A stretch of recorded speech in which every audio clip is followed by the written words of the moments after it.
President Tracy, got Councilor Paul, we have a quorum. See, Councilor Pine looks like on. If you want to turn on your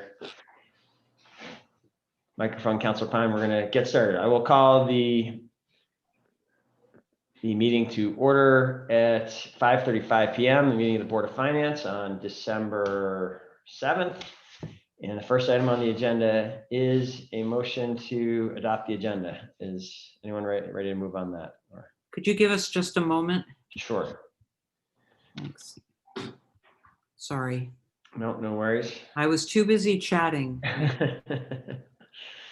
I'm happy to make a motion, but I'd like to, and I'm a little bit ill-prepared here, so I'd like to add an item at the bottom of our agenda, and that is, I'm not really sure exactly how to do this.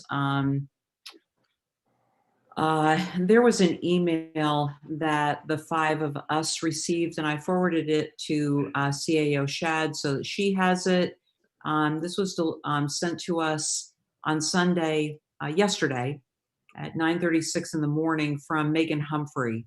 And this is concerning the 17th annual holiday dinner for seniors, and was hoping that we might be able to add the email to perhaps even just last on our agenda. I'm actually looking at it right now. I can forward it if that would be helpful.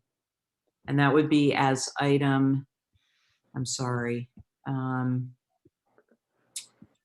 would be as item, I guess it could be 5.03. Okay, very good. If I forget that when we get there, please remind me. Also, maybe I'm confused. Catherine, can you speak? I see. Wait, where is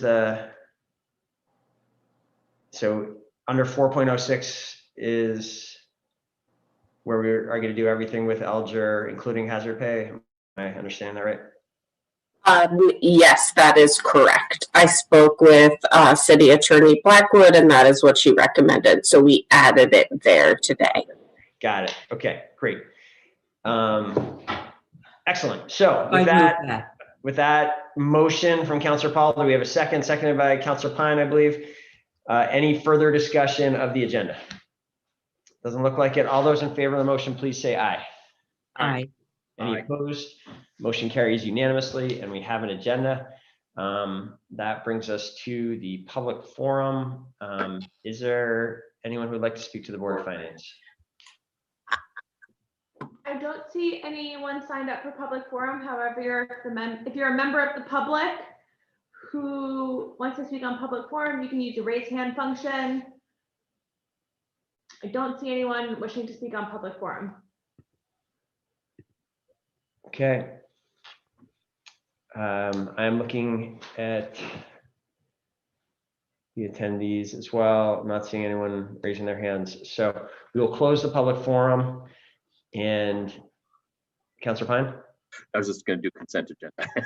Okay, great. I would welcome a motion on the consent agenda. Go for it. Just move to adopt the consent agenda and take the actions indicated. Great. Is there a second? Seconded by Councilor Paul. Discussion. All those in favor of the motion, please say aye. Aye. Any opposed? The motion carries unanimously. That brings us through the consent agenda to 4.01. Welcome, Councilor Jang. We are on 4.01, authorization to amend Champlin Associates contract for operations and maintenance of airport's underground injection control system, which is why we've got Larry and Jean here. How would the board like to proceed? Would you like ready for a motion, or would you like some discussion first?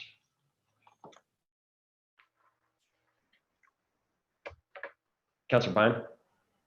I would move to approve and recommend the action as indicated in the recommended action. Excellent. Seconded by Councilor Paul, I believe. Further discussion? if there's anything the staff would like to share with us, Mr. Mayor, this would be a good time for that. Yeah, great, Gene. And this is a system that has been of considerable interest over the years. Maybe just a quick summary of this, where it stands in general on this item. Sure, I'll let Larry talk about it, but it's basically state-of-the-art system for glycol, and where it gets injected into the sandy soil of the airport and filtrates, and it's a biodegradable material. And we've had some troubles with the way the system works. And Larry, you want to talk a little bit about this and what that, what's going on with it? It's something we invested in. It was good. We've had some kickbacks on it. And Larry, why don't you go ahead? Sure. The memo is for operations and maintenance and monitoring for a 24/7 operation. Everybody's aware we de-ice planes with glycol and also have stormwater. So these systems provide a dual purpose of glycol injection and stormwater injection or treatment to minimize offsite impacts to surface waters. We have 3 injection systems. 3 of them are very large pump stations with large scale storage tanks that are monitored and maintained and operated 24 hours a day. This proposal is to have Champlin Associates assist us because they also provided the controls that monitor this system. The issues of which Gene was talking about are on the main glycol system, of which we are currently addressing and working through, and will continue to monitor and maintain that system. Councilor Pine. Larry or Gene, could you just explain to us how you ensure, both monitor and ensure that the material doesn't migrate to down gradient, waterways and whatnot, if you would? Right. Sure. There's several, well, one thing is we have not only this, we have permits and permit compliance requirements for surface monitoring and analytical and groundwater analytical. So once this is injected into the ground, there's multiple down gradient groundwater monitoring wells that are monitored 3 times a year. And in fact, just got the latest report this past month and we are in compliance. Thank you. Councilor Pine, it doesn't mean that in those tests that there will never be any glycol. There's a lot of surface glycol, but the reason for the testing is to ensure that we're staying within certain parameters that the state has set for us. And that was the whole idea of this system, is to make sure that we're being as environmentally sound as possible, and that this system is probably the greenest system when it's working at 100%. And that's what Larry's been working really hard, is to get it to work as intended. With the Vermont soils and the freezing and everything that we have, we've had some challenges, but nothing that we don't think we can overcome. We're certainly looking at every way that we can to make the system work the way it was intended. Also, this is kind of not in line with our maintenance guys or our operations guys with respect to the airport. It's more related to environmental and operations that way. And they can't be plowing snow and operating the system. We're responding to an issue with this at the same time. So we need all the help we can get. I need all the help we can get with we're all basically 24/7 at the airport. And part of having these people, Councilor Pine, is to have people who are experts in what they do. And that's why we're having these folks do that. Sorry, Moreau. Okay. Okay, are we ready? Any further councilor questions or comments? Okay, let's go to a vote. All those in favor of the motion, please say aye. Aye. Any opposed? Motion carries unanimously. And that brings us to 4.02. Authorization to sign contract for window washing services with home window and maintenance service, another airport item. You ready for a motion here? Councilor Paul?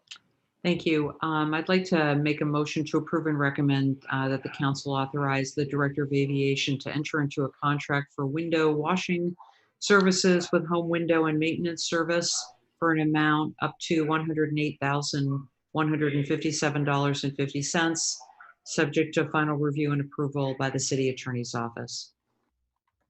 Okay, thank you, Councilor Paul. Is there a second? Seconded by Councilor Pine. Discussion. Thank you for joining us, Shelby and Nick. We will go to a vote. If there's no further discussion, all those in favor of the motion, please say aye. Aye. Any opposed? Motion carries unanimously. Thank you, airport team. Good to see you all. And now we will go to a DPW item, 4.03, VTrans Finance and Maintenance Agreement for the US 7 I-89 concrete pavement repair. Welcome, Laura and Corey. How would the board like to proceed? Are we ready for a motion, Councilor Pine? Sure. I move to approve and recommend the city council authorize the director of public works to execute the finance and maintenance agreement, state of Vermont and city of Burlington for Burlington NHPC 21-1 contract number FM 0404, subject to city attorney review and approval.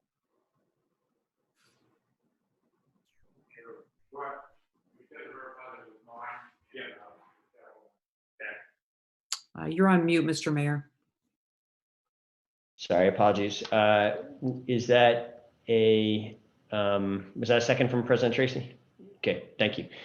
President Tracy, to you. I was just wondering if the folks, Director Spencer, you could clarify where this is happening, and if I guess it was like US 7 and 189 intersection, which I wasn't sure was in Burlington, and which is why I wanted to just understand why we're weighing in on this. Sure, I'll have Senior Engineer Laura Wheelock and Engineer Corey Mintz respond. Yes, thank you. The city of Burlington's town boundary actually does include the right-of-way of Shelburne Street all the way down through there, and actually Okay. some of the asphalt even on the southern side of that.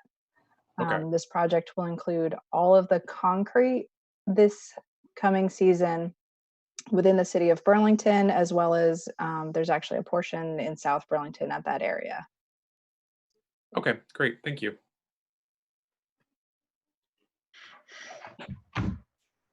Thank you for that, Laura. And are we ready for a vote? All those in favor of the motion, please say aye. Aye. Aye. Any opposed? The motion carries unanimously. And this brings us to a budget amendment for carry forward of capital from fiscal year 2020 to 2021, DPW. Another DPW item. Welcome, Martha. Why don't you give a overview of this, just to make sure we're all clear as we move into this. Sure. So most all capital, or a lot of capital, covers fiscal years. And so at the end of the fiscal year, we will reconcile what is completed and then what projects have dollars that need to be carried forward into the next fiscal year. This year was a little bit more special because we've been working with CLA, a consultant, to reconcile and make sure it's all correct. And so this is a little later in coming to you because we worked with them to make sure that all of these numbers are correct. And so it is moving these dollars forward, some of which you approved in September for the City Hall improvements, others for the bike path and other small projects. So it will all be utilized in fiscal year 21. Okay, great. Thank you, Martha. Floor is open for questions or a motion. Councilor Pine. I'd move to approve and recommend the city council approve and authorize a budget amendment in the amount of $3,983,880.13 to be transferred to and from the accounts described in the accompanying memo to carry forward remaining capital budget funds from FY20 to FY21. Great, thank you. Seconded by Councilor Paul. Discussion? None. All those in favor of the motion, please say aye. Aye. Aye. Are there any opposed? The motion carries unanimously and the amendment Thank you. recommendation is approved. Thank you, Martha, Chapin, Thank and Norma. you. Appreciate it. 4.05, reclassification of housing program specialist 1 to a housing program specialist 2. Luke, welcome, and Tony. Why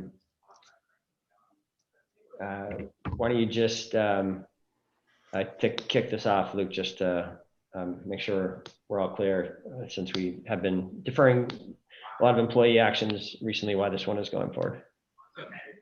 Thank you, Mayor. And so we have Tony from HR. I also have Katie Kinstedt, the Assistant Director for Administration and Finance within CEDO, who will be managing this position. I believe she's on this call if there are questions. Simply put, this is a reclassification that we're doing to meet all of the additional programs that have come online through CEDO, helping to manage a number of federal programs. We are doing this in a completely general fund budget neutral way, because as we've onboarded these new programs, we are able to take additional administrative costs. So we're essentially funding it through the many program streams that we're bringing in through CEDO. And we've kind of taken two roles and put them into one, which was this vacant role. Lastly, I'll say this is kind of, we know this is important to recognize the additional responsibilities in the role and recruit and fill the role as quickly as possible. So that's the background. Okay, thank you, Luke. I see Councilor Paul and then Councilor Pine. Thanks, Mr. Mayor. So my only question is just simply, and I'm just trying to get this from when I read the information, it sounds like this position, this employee who's in this position was doing this work for some time. Am I missing something, or is that true? Yeah, I'm sorry, Councilor Paul. This position was actually vacant, has been vacant. I'm not sure the actual timeline. Maybe Tony, you have that, but it's been vacant since I've been at CEDO. Another role that was vacated in the last 6 months, we are not filling, and we're taking some of those responsibilities and combining it with this one.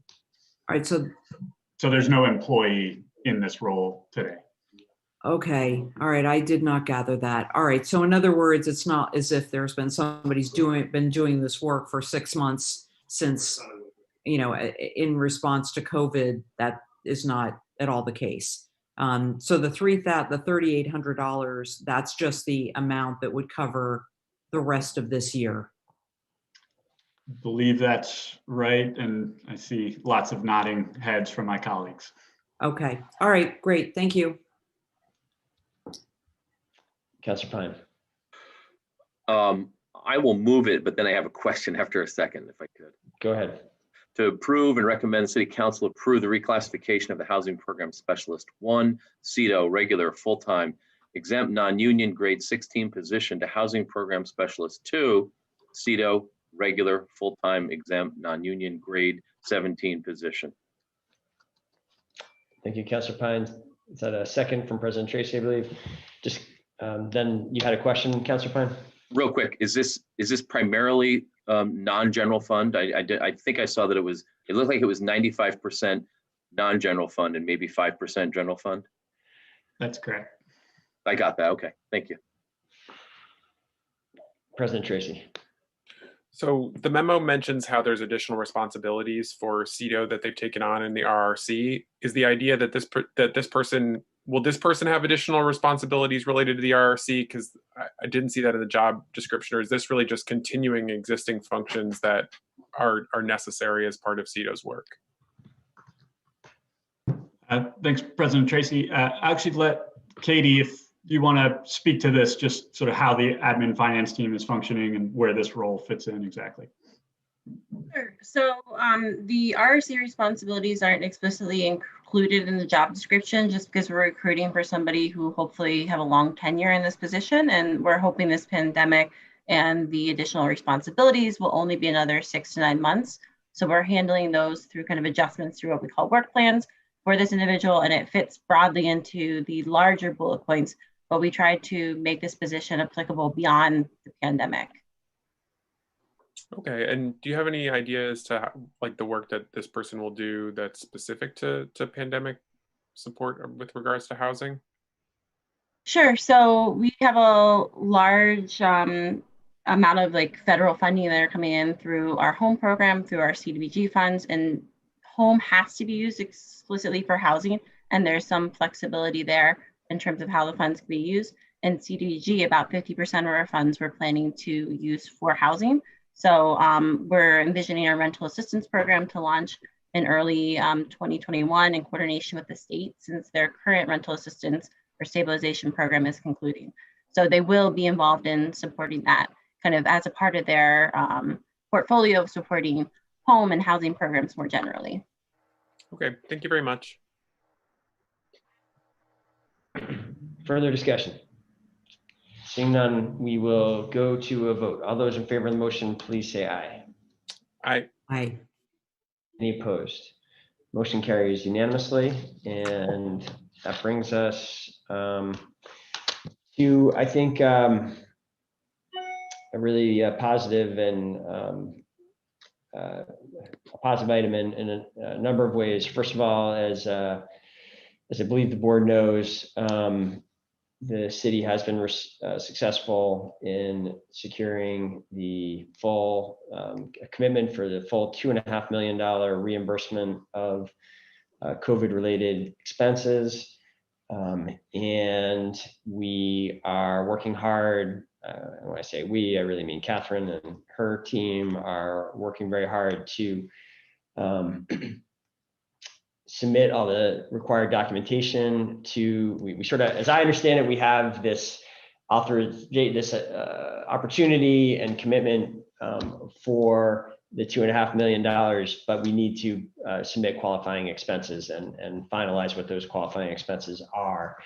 And that is what your approvals will do tonight. And included in that is, I'm pleased to be bringing forward and really thankful for Catherine's leadership on this and really working through the weekend.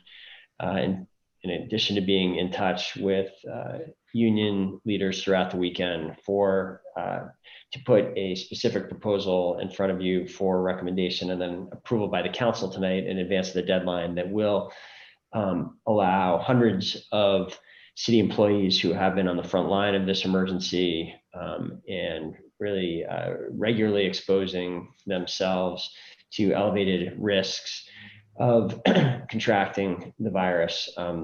This will allow us, consistent with the program that the legislature recently approved and distributed, to make one-time hazard pay payments to hundreds of city employees. And this is something that we have had requests for, understandably, throughout this emergency, and it's been very challenging for us to be responsive to those requests, given the other impact of the COVID emergency, which is to have put severe limitations and really damage to our overall finances. Really pleased to have this opportunity with this federal emergency dollars to do right by our employees that have been working so hard and at real risk to themselves as our understanding of the virus has been evolving while doing their jobs. So Catherine, do you want to add anything to that to tee things off here? Only that, thank you for that, Mayor. And I really want to thank Katie Kinstead from CEDO, the Assistant Director for Administration and Finance, who really has been leading the reimbursement process. And I can't say enough about how painful that is and how grateful I am to her for her leadership in that. And I'm very pleased to bring the hazard pay program before you. And that's something that we're very pleased to offer employees. But there's a lot of unsung work by Katie, and also I'd like to thank Lisa Roach from the Clerk Treasurer's Office, who's also been involved. And I know there's others from the CEDO office. I don't know all of their names, but I want to thank the whole CEDO team. And if there are any questions on hazard pay, I'm happy to answer them.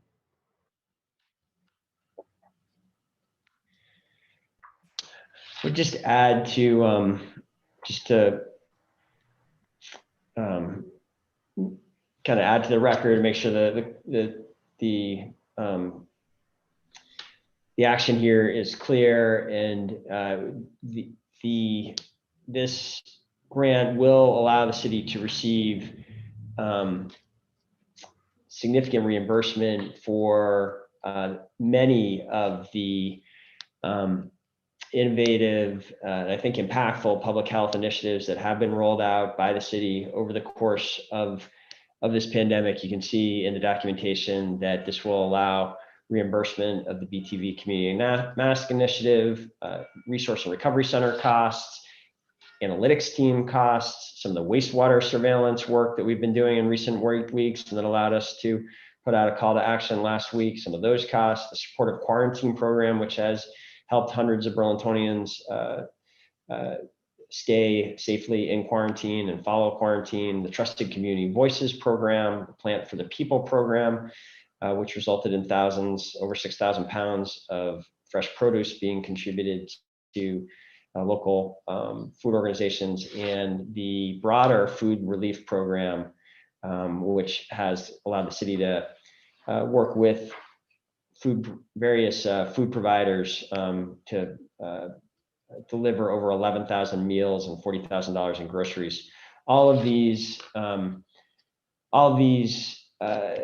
expenses we are getting reimbursed through this grant. I do think it's important to say, and I hope the council feels good about the fact that by acting early the way the council did in March, we didn't have to wait for this program to come along to take these actions. We are getting reimbursement now, but it was the local funds initially that allowed us to go out and take that robust action throughout this emergency. And getting reimbursement now will allow considerable additional good to be done, which will be a discussion of further conversations, in addition to the very good step of being able to properly recognize the work of hundreds of our employees. So thanks for the chance to share that.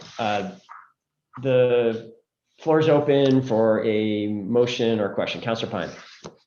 I move to approve and recommend the City Council approve the acceptance of the local government expense reimbursement grant number, and then there's about 18 digits, but the last 4 digits are 0132, and authorize the CEDO Assistant Director, Administration and Finance to take all necessary steps to effectuate the acceptance of this grant. Thank you, Councilor Pine, seconded by President Tracy, I believe. I saw CEO Shad and then Councilor Paul. I'm sorry, but I'm putting on my city attorney hat because Eileen has trained me well. And I'm sorry, Councilor Pine, but there is a slightly amended motion. Could you just include and approve the hazard pay program somewhere in there?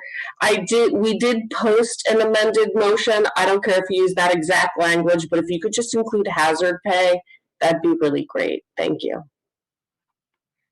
Sure, I would just amend my original motion to add the disbursement of hazard pay as indicated.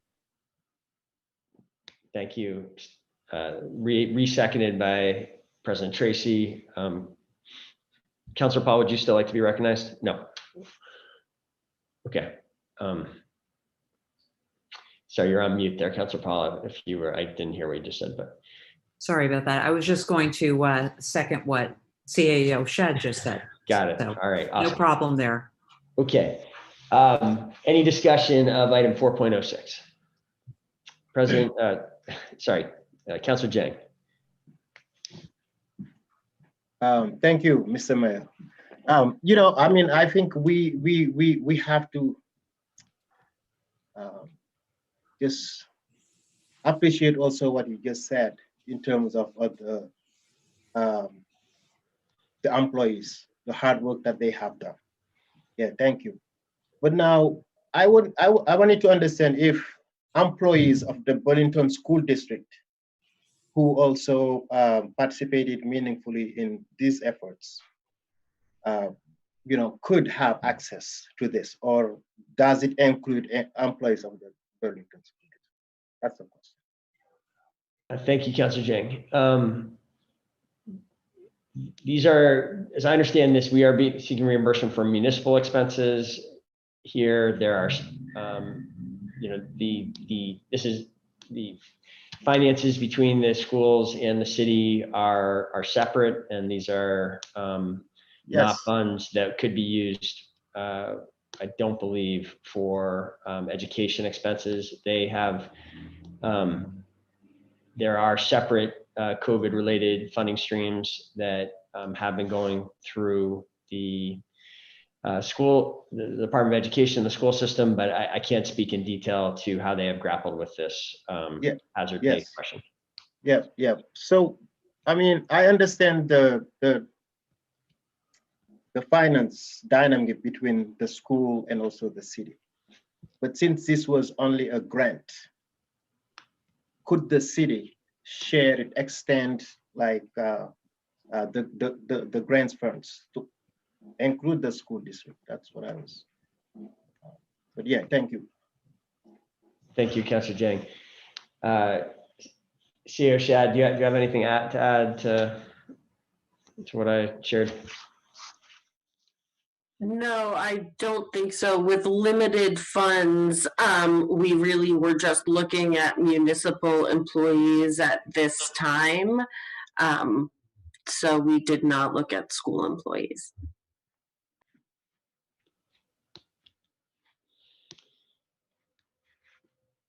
Is there further discussion? Okay, I believe we have a motion and a second on the floor, and if there's no further discussion, I'm going to go to a vote. All those in favor of the motion, please say aye. Aye. Aye. Are there any opposed? The motion carries unanimously, and we appreciate the support. 4.07 is an EMS and ambulance servicer provider stabilization grant award in the amount of $182,578. Chief Locke is here to speak to this if we need his assistance. How would the board like to proceed? Are we ready for a motion? Councilor Paul? Thank you. I'd make a motion to approve and recommend that the City Council approve the acceptance of the EMS and ambulance service provider stabilization grant award in the amount of $182,578 as outlined in Chief Locke's memo dated November 20th, 2020. Thank you, Councilor Paul. Is there a second? Councilor Pine. So we have a second and a motion. Any further discussion? Okay, we'll go to a vote. All those in favor of the motion, please say aye. Aye. Aye. Any opposed? The motion carries unanimously. Thank you, Chief Locke. Okay, 4.808, Burlington Bike Path Rehab Phase 3B Design Amendment. I see Sophie Sauvé is here to speak to this. How would the board like to proceed? Are we ready for a motion? Welcome, Director Wright.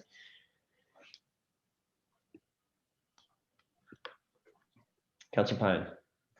I would move to approve and recommend the City Council approve and authorize the execution of a contract amendment with VHB for a price not to exceed $63,710 for the Burlington Bike Path Rehabilitation Phase 3B Design Project, plus a project contingency of $9,557 for a total of $73,267, and to authorize Cindy White, Director of Parks and Recreation and Waterfront, to execute the contract amendment for a total of $183,207 and any related documents needed to carry out the project, subject to City Attorney's final review and approval.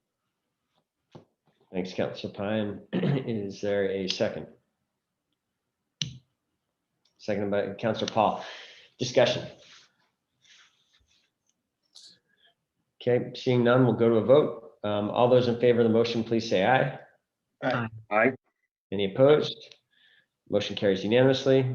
Thank you, Cindy and Sophie. Thank you. And And we hope we all- congratulations to Yeah. you both on, if you haven't seen it yet, the bike path is, I'm gonna get to see it tomorrow, is fully open, as I understand it, from Perkins Pier to the Lakeside neighborhood. Not farther south than that yet, right? They're still doing work there. No, it's also open up to Oak Ridge, so All the way to completely Oak open. Ridge. Yep. Awesome. Woo. Hallelujah. It's great. We hope you all get a chance to go out there. It's phenomenal.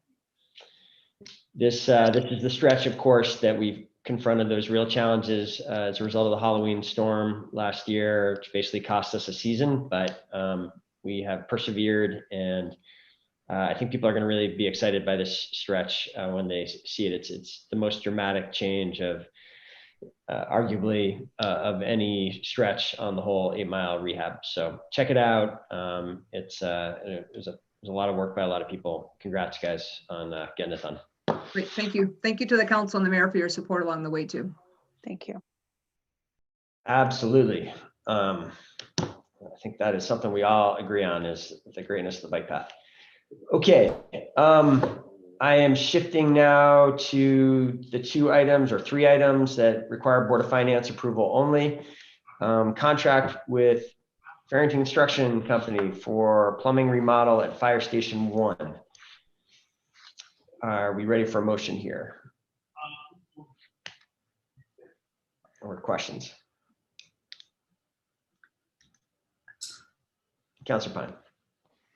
I will move this item, but then request the floor back after a second. So move to authorize the director of DPW to execute a contract for an amount of $62,538 with a 10% contingency of $6,253 for a total amount of $68,791 with Farrington Construction Company for the plumbing remodel of Fire Station 1, subject to final review and approval by the city attorney. Thank you, Councilor Pine. Is there a second?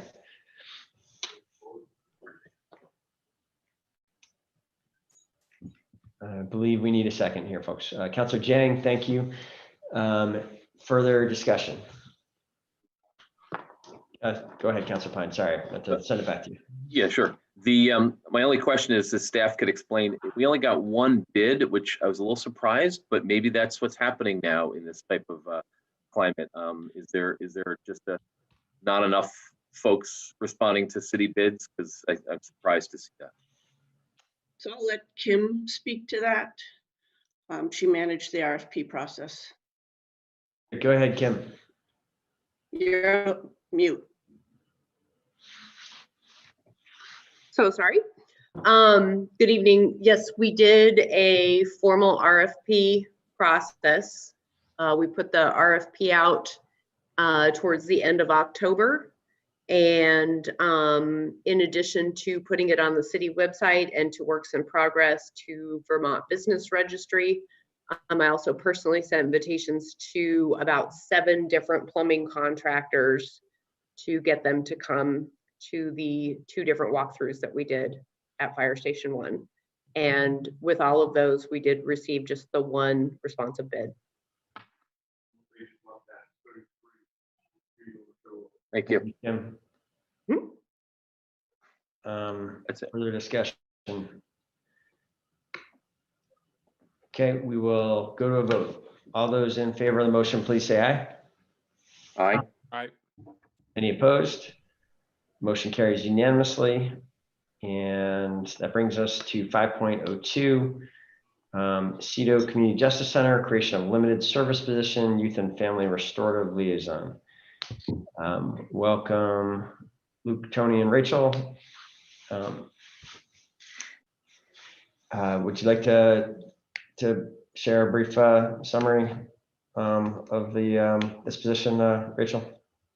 Sure, unless I want to defer to Tony too, and it's from the memos from HR, but the brief overview of this position is that it would be funded through a grant from Department of Children and Families that is going to the Burlington School District, and we'd be a subcontractor along with Up for Learning as another nonprofit, we're not a nonprofit, but as the second partner in the grant, with the main objective of the grant to be decreasing racial disparities in suspensions and expulsions. And so this would be, we would love it to be a full-time, but the grant allows for a half-time position or a part-time position the grant is 1 year with 3 one-year extensions. So we're looking at a limited service, part-time, 25 hours a week, youth and family restorative liaison that would be based primarily in the middle schools, probably Hunt to start with, to work as the SROs potentially are coming out of the schools as well, to be a bit of a liaison for issues around conflict and discipline, but trying to keep them out of the criminal legal system. Great, thank you, Rachel. Are we ready for a motion? Councilor Jang. Yep, I move to approve the creation of the Youth and Family Restorative Liaison and Limited Services part-time, no exempt, non-union grade 14 position in CEDO's Community Justice Center. Second. Great, Second. thank you. Seconded by Councilor Paul. Anyone like to speak to this item? Councilor Pine. Pine and then Jang. I would just like to hear a discussion of how this position will dovetail with the staff at the middle schools and the high school in terms of ensuring that we have sort of a unified restorative approach to behavior issues that happen in the middle schools and the high school. Yeah, great question. So our staff have been working with this, partnering with the Burlington School District for 5 or 6 years since the Restorative Practices Initiative has started district-wide. So we've worked closely with the RP teams in each school, and especially Hunt, who has been really working on building up their own internal capacity and working with our youth program restorative manager, Kelly Ahrens. So they're very much in support. They don't have what they call tier 2, which is tier 1 is the community building, proactive, use of restorative practices to just build a sense of community. Tier 2 is when discipline is needed, when conflict does happen, and they don't have as many supports in that area yet as they'd like.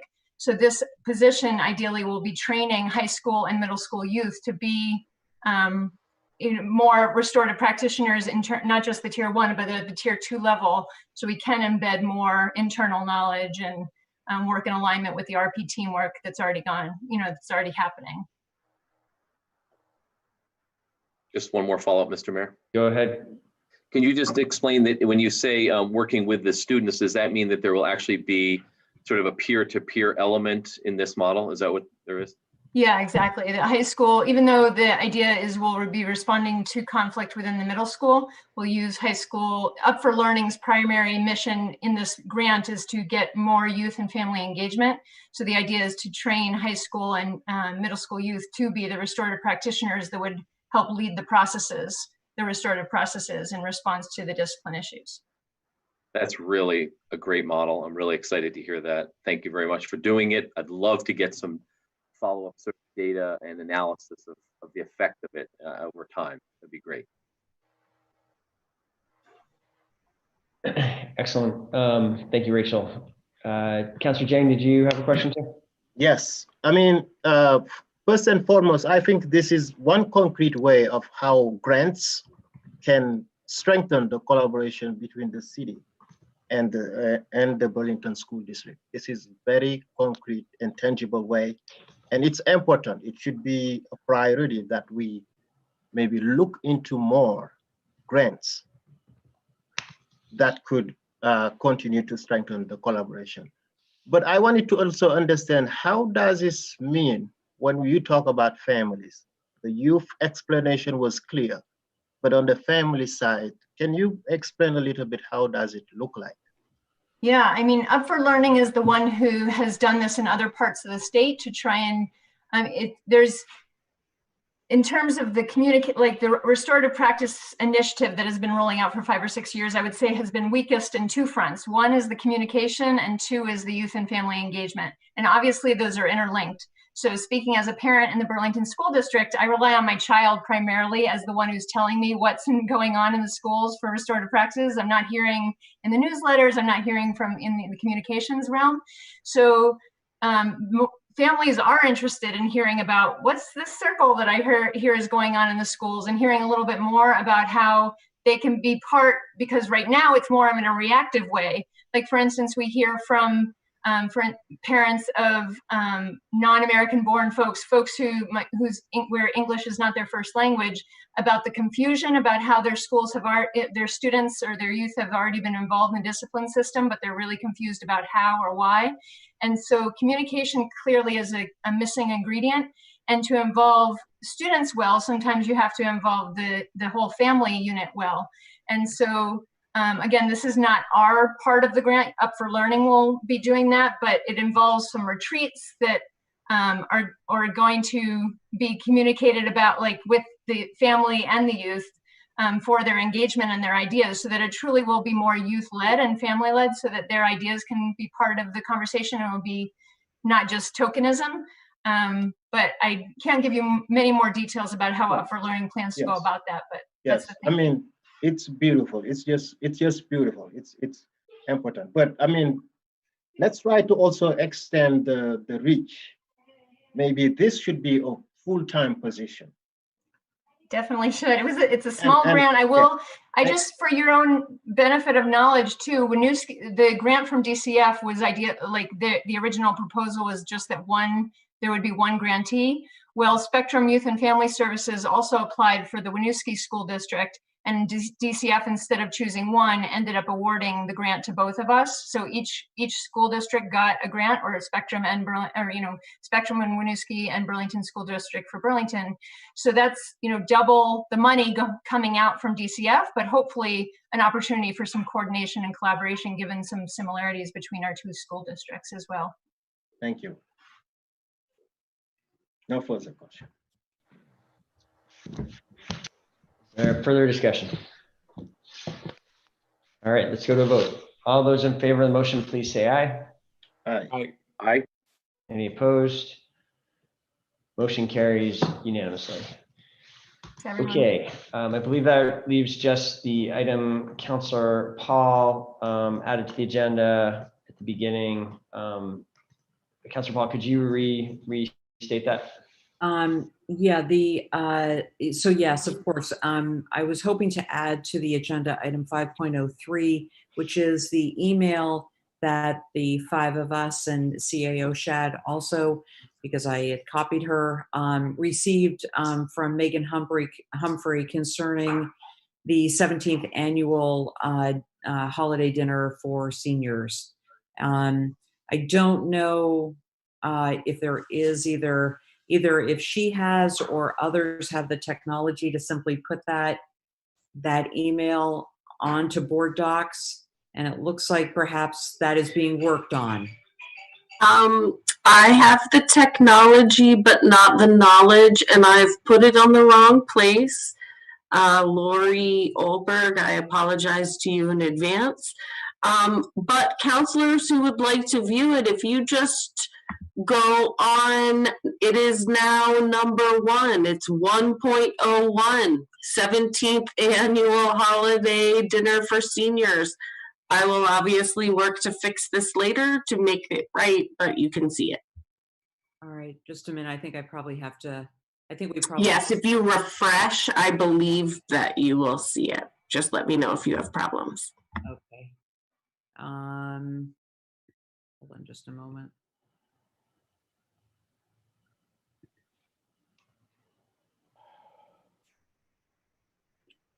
Okay. Well, it's there. Doesn't matter when, what order. We can be flexible people. Okay, so this email came to us, and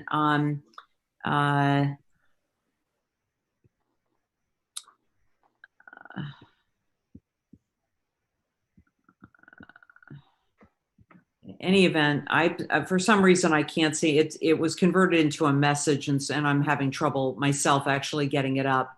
But that's okay. I have the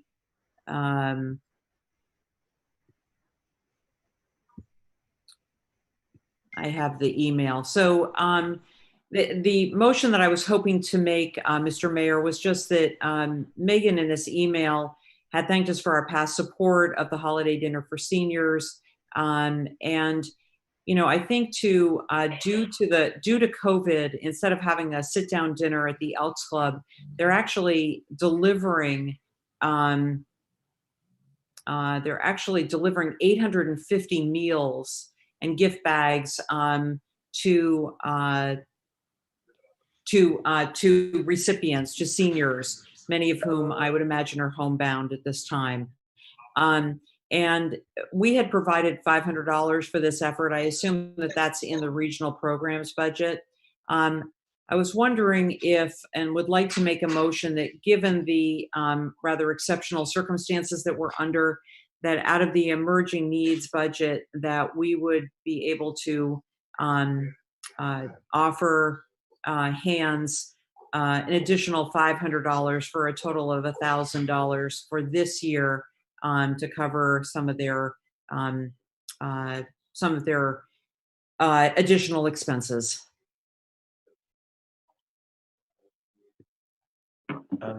Thank you, Councilor Paul. President Tracy? Making a second. I fully support that, Councilor Paul. I really appreciate you getting this on the agenda. Having spoken to Megan, the need, I guess, has only grown this year, according to Megan, and so I think it makes sense for us as a city to help with that and provide an additional sum of money. So I would fully support the motion.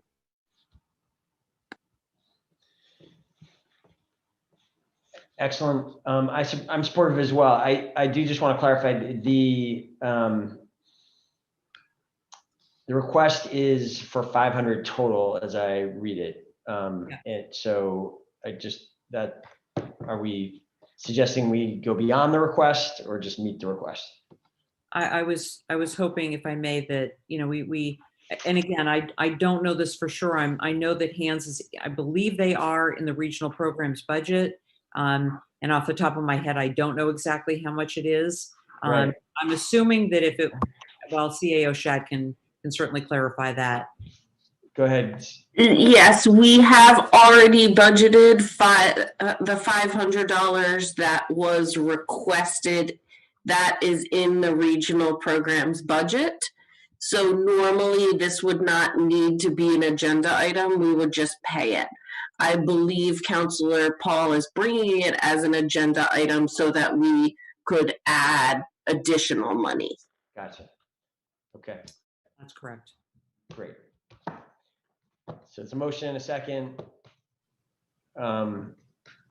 Ready for a vote? All those in favor of the motion, please say aye. Aye. Aye. Any opposed? The motion carries unanimously. And I believe that brings us to the end of, I think that's it, right? I think that brings us to, lost the agenda for a moment, but yes, I think we're done. So if there's no objection, we will adjourn as Board of Finance at 6:28 p.m. Great. So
get all the counselors on board. If I could please be given hosting responsibilities as well. There's a couple folks who are going to be presenting and that I'd like to promote to panelists. This first little bit, just for members of the public, we're going to have a short presentation, which is a report back requested from the Police Commission, specifically from Commissioner Gamache, before heading into public forum. And then we'll get into public forum closer to 7:30. So, upgraded. Just to make sure I found everyone.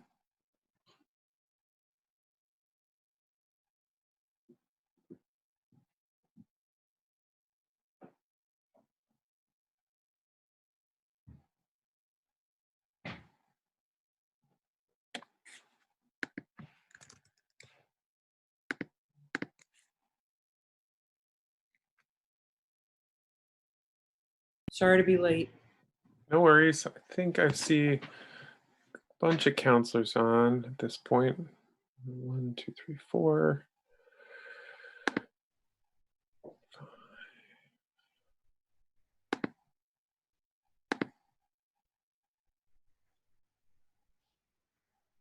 Okay, so only seeing 5 counselors on thus far.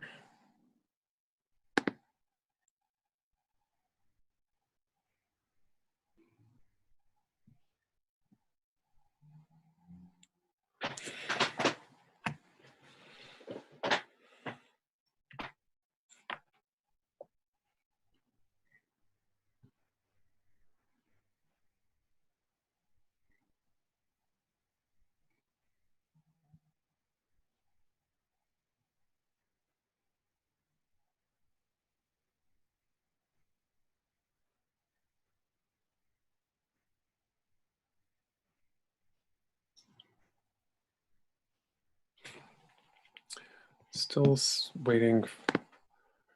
Okay, I see Counselor Shannon. Welcome. Still waiting for a bunch of other counselors. Let's check some folks.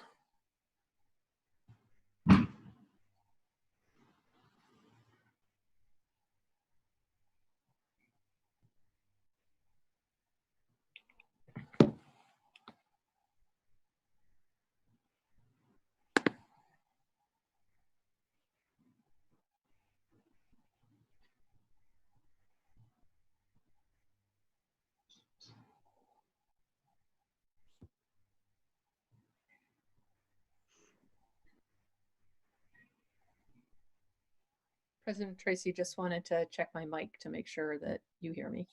Yep, you're good. Thank you.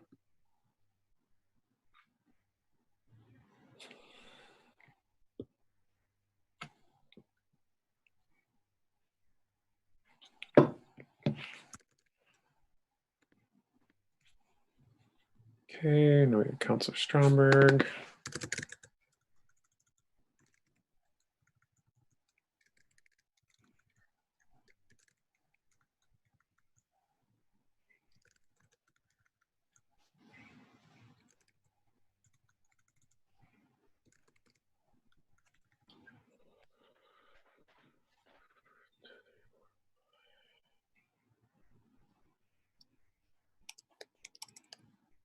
I believe we still need another counselor.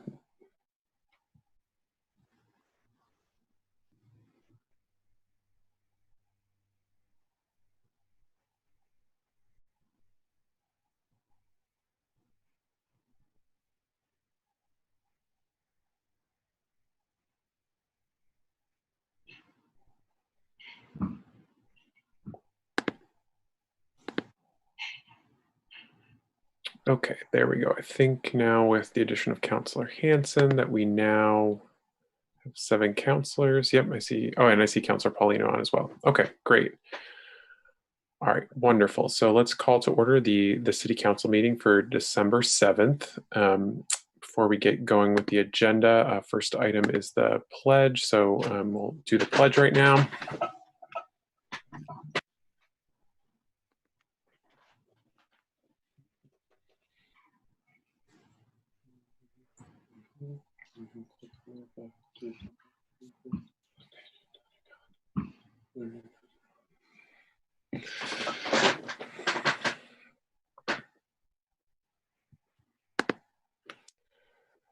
Okay, so now that brings us to item number 1, which is our agenda. Councillor Stromberg, are you able to please make a motion on our agenda?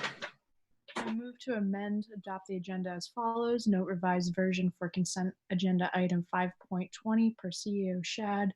Note written materials and motion for consent agenda item 5.21 communication John Adams Collitz.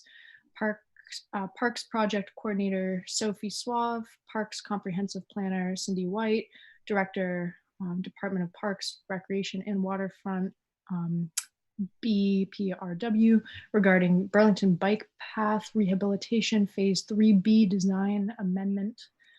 Note revised version of the Excel spreadsheet as part of the consent agenda item 5.23, City of Burlington retained perpetual lease interest list to be voted on the December 7th, 2020 regular City Council meeting per Assistant City Attorney Sturdivant.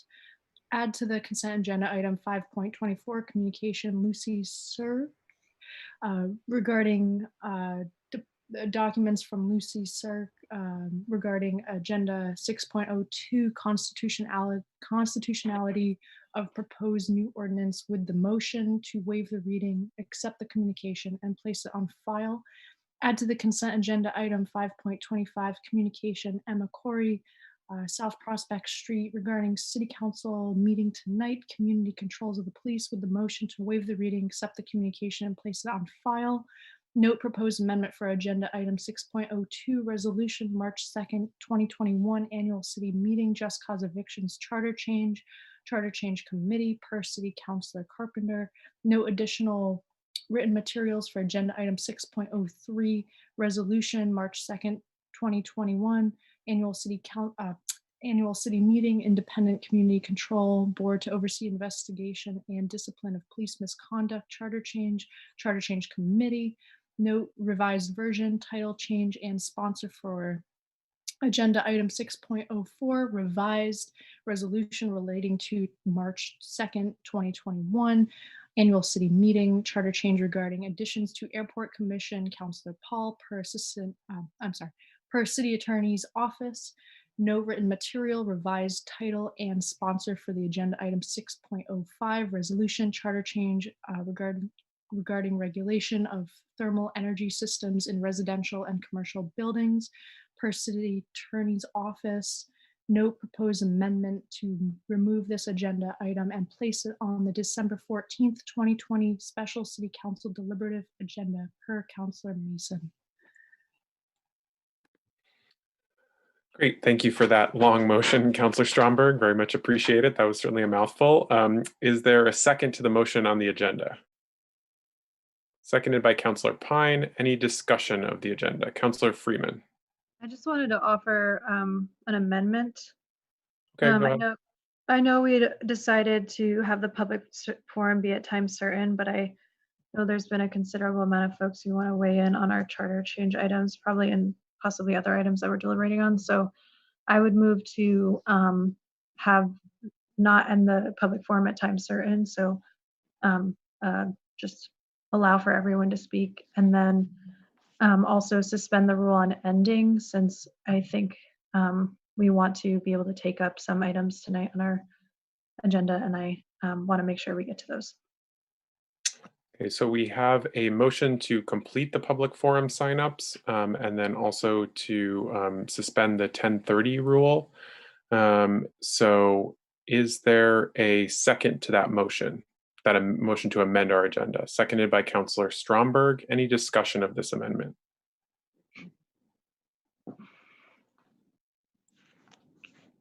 Did you want the floor back, Councillor Freeman? Yeah, I just wanted to make sure. Yeah, I think that it's around like 100 people who are signed up. I just want to make sure that we hear everyone. I think we can certainly not. There might be some items on our agenda that we can hold off. I think there are some that we should get to tonight, and I hope that we can at least hear from everyone who's come to speak tonight. Okay, Councillor Shannon, go ahead. I think that Commission Chair Gamache was invited to speak, and I would suggest going to him first. I don't mind starting public forum early because people are signed up. No reason not to do that. But if we are going to extend public forum and not get to agenda items, I think it's only fair to determine now what we are not going to get to. And I don't think we should be extending our meeting past 10:30 because we don't function well as a deliberative body when we are trying to deliberate at that late hour. We do it sometimes because we have to, but we certainly should not be planning to deliberate difficult agenda items that late at night. Thank you, Councillor Shannon. Any further discussion of the amendment to the motion on the agenda? Ready to vote on this? Right. Councillor Paul, go ahead. Thank you. I just want to make sure I understand. So this is not two motions. This is just one. The motion is to extend the public forum until all people have spoken, and then to waive the rules at 10:30 and go until we finish the entire agenda. Okay, well, I'd like to know, I see Councilor Freeman shaking her head. I'd like to know exactly what we are voting on. Councillor Freeman, are you able to please clarify? It's just to have the forum, have everyone speak who's signed up for forum, and just to suspend the 10:30 rule. That's it. Obviously, other motions can be made once we get to items. You know, we can move to postpone or table items once we get to them. This is just to suspend the rule. I imagine 100 people, that's about 4 hours. It's already going to go to 11:30 if we start our forum at. So I assumed we would be suspending our rules essentially. Point of information. Yep, go ahead, Councillor Hightower. Yeah, sorry, I got on a little bit late. Just, do we know how many people are signed up for public forum? Did you say? Let me check real quick. It's changing by the moment. I see 137 people signed up at this point.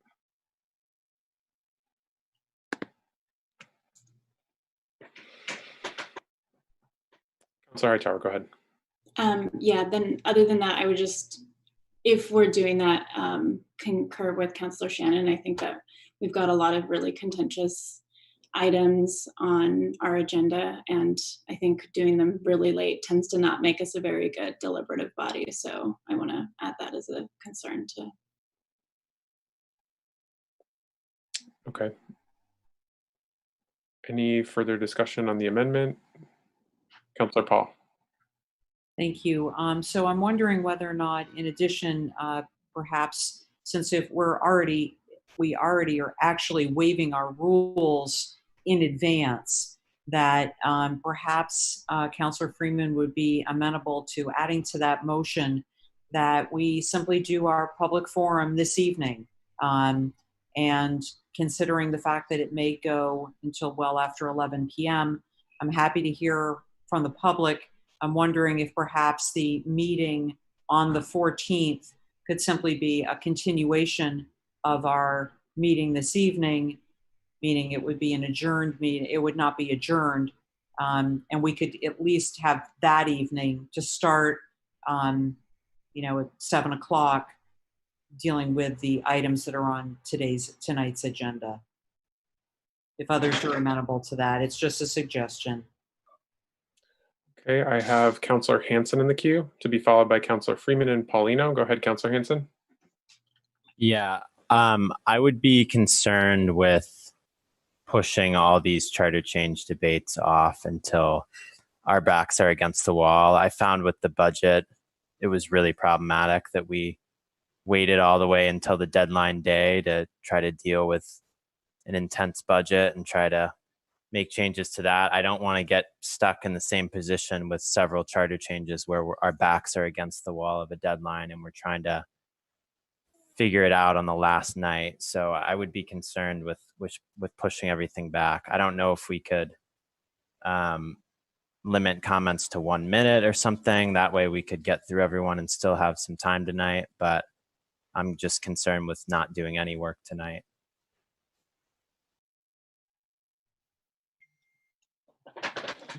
Okay, I have Councilor Freeman to be followed by Councilor Paulino. Yeah, I agree with Councillor Hanson's concerns. I do think we should be taking up as many of the items as we can tonight. I just also have concerns with how to move forward if we're looking for community engagement. To not have the ability for people to speak is a little bit concerning for me. I think recessing the meeting it possibly gets into the same issue. I mean, people are coming out several times to speak and make sure their voices are heard in this debate. So I'm not sure that's the best route either. I could see us being in public forum until, like I said, around 11:30 or so, and then getting into some of the main sort of deliberative items. So I don't know how late that would end up going, maybe 12:31, but I do think on some of these larger issues, we are just going to have longer meetings. People want to weigh in, and they're contested issues. So. Okay, I have Councilor Paulino to be followed by Councilor Carpenter. I have a question, but first, I think CAO Shad wanted to be recognized. I'm sorry, yeah, CEO Shad, were you looking to be recognized? I'm sorry if I missed you. I was. Thank you so much, Councilor Paulino, and also President Tracy.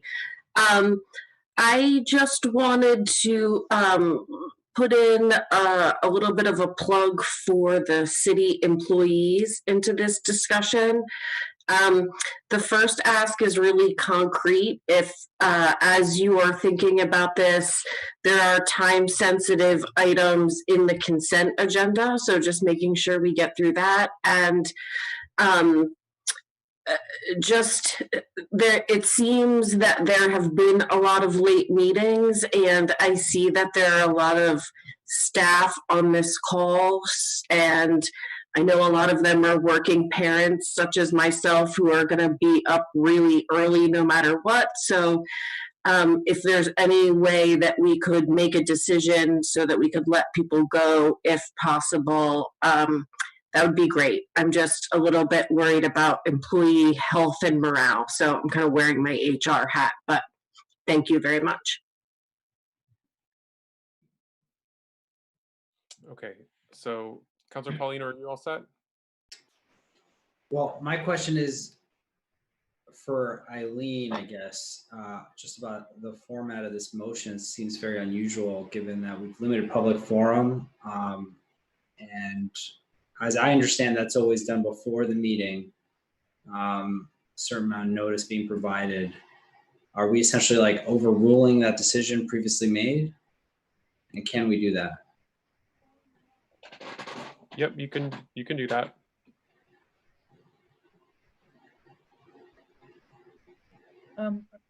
Would you like me to respond, Councilor Tracy? Sure, go ahead, Councilor Black or Attorney Blackwood. What the law requires is that you provide a reasonable time for public input on matters that are coming before the council. Beyond that, it is somewhat up to you how you do that. You can do it as each item comes up, allow people to speak. You can do it via public forum. You can limit the amount of time that you have to hear from public comment. There's nothing that says you have to hear from every single person in person, or to hear from people multiple times who've given input in the past. So it's that you have to have some kind of reasonable public input. That's the legal boundaries on this. My other question was, isn't the motion to extend beyond 10:30 untimely right now? I mean, we haven't even started the meeting, and we're moving to extend it without even knowing sort of how far along we're going to get. For example, I'd like to hear from people. You know, are 85 of the people going to have the same comments? I think that would make obviously affect my decision as to how I'm going to decide on how we conduct tonight's motion, which is essentially, I think my problem with the motion is that we are now voting on how to run the meeting, and I understand that to be the council president's role. You have a city council rule that is the 10:30 rule, and the motion here is to waive that rule, and I think you can do that. Thank you. I'm all set, President Tracy. Okay. Councilor Carpenter. I was gonna potentially support sort of Councilor Paul's suggestion, which is if we've got 4+ hours worth of testimony on effectively all the charter changes, because they're pretty much all on the agenda now, that we hear that now and then adjourn and have 1 or 2 maybe special meetings. We've already agreed, I believe, to have one on the 14th. If we need one beyond that, then maybe we need to do that. You can't sort of fit it all in. And if the preference is to hear from constituents, then we need to do that. But I think going much past midnight does not make any sense. And I respect CAO Shad's point of view that we still need to leave in a half an hour or 45 minutes for stuff that's time sensitive. Okay, so I'm hearing some feedback. Is there a motion to amend the amendment, or I'm not hearing that? Councilor Shannon. I think a basic tenet of running a good meeting is predictability, which is why we have the 10:30 rule. If we're doing something other than ending at 10:30, I think we need to be very specific about what it is we're doing, what it is we're not doing. And as CAO Shad said, let staff go who's not going to have their item deliberated tonight. So I am open to suggestions within those parameters, but otherwise I will be voting no on this. Thank you. Okay, Councilor Freeman, go ahead, and really would like to get us towards a vote on this because we're coming up on 7:30 and we still have a presentation from Commissioner Gamache. Go ahead, Councilor Freeman. I was just going to say, it sounds like there's not majority support for this motion. So if we are going to have the time certain and that there are, 137 people, can we at least give people an idea of who is going to be able to speak? I don't want people to stay on the line if they think they're going to be able to speak, and then I don't know. And that's I don't know if you want to try to read as many names as possible, President Tracy, but that would just be my recommendation, because I think it is really hard when people come and expect to be able to speak and then are just not able to get into the queue. If there's a way we can publicly post the queue so people know, I think that would just make these meetings more accessible. Yeah, I can certainly do my best to read as many names as possible. The challenge comes in when people aren't on or we're not able to identify folks. And so we have to blow through people we can blow through quite a few folks pretty quickly. And so that comes the challenge. I saw Councilor Hightower to be followed by Councilor Stromberg. Yeah, sorry. I think I'm gonna try to make an amendment to try to get at some of the things that we said, which is, I guess I'd like to, actually, I don't know how to do this. I am supportive of having public forum today and then adjourning the meeting so that we are getting to items the next time, which I think addresses some of Councilor Hansen's questions and is a good compromise between hearing from folks. But what I assume we would also want to hear the consent agenda today. So I think my amendment is to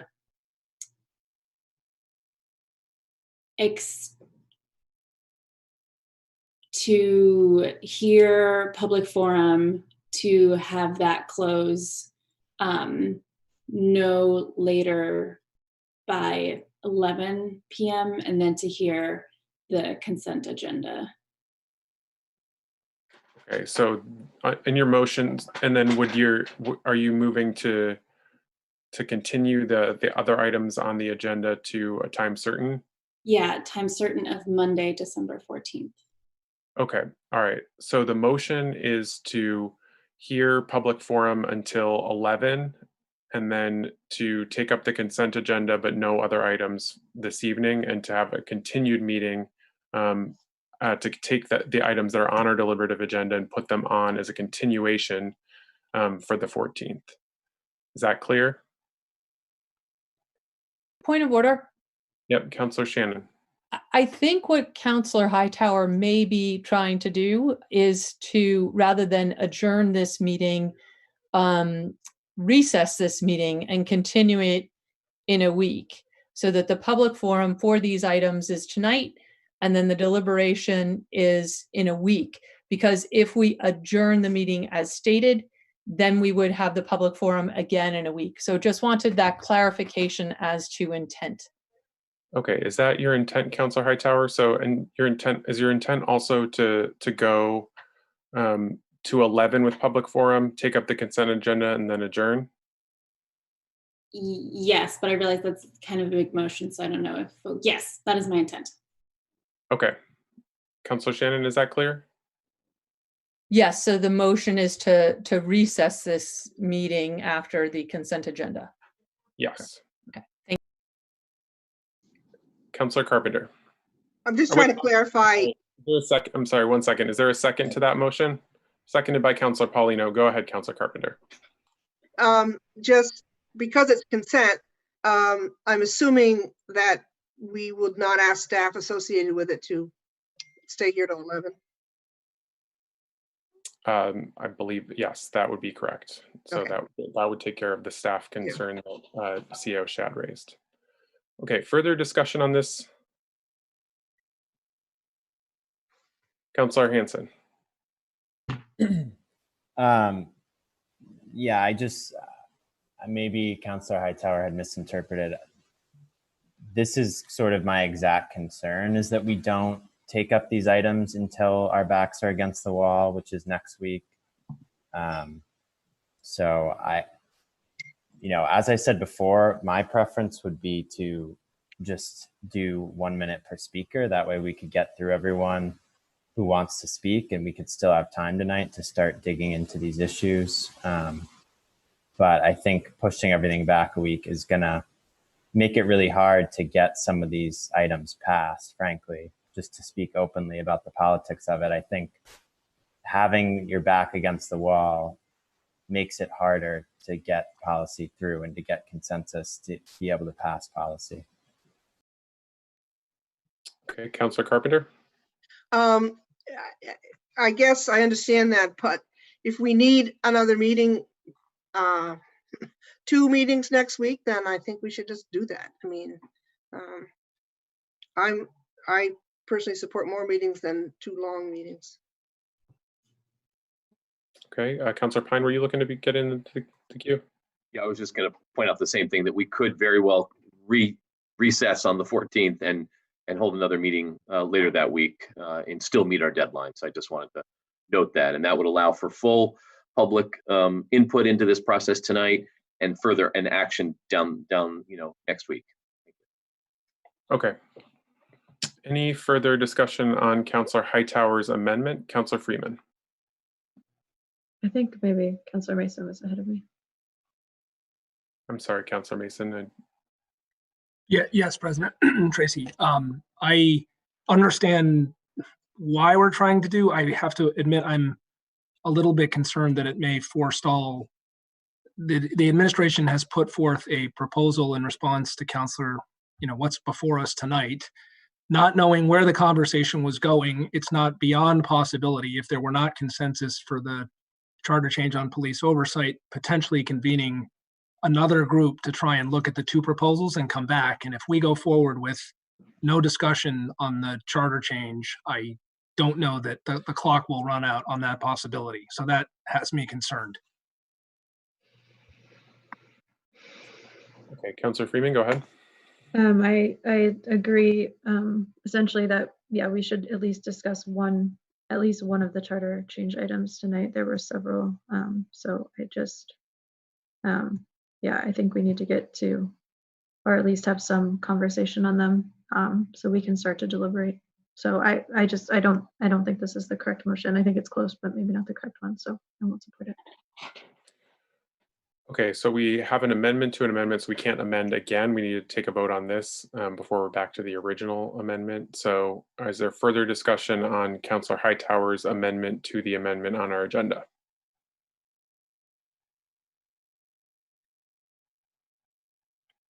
Okay, seeing none, we'll go to a vote. Will the city clerk please call the roll?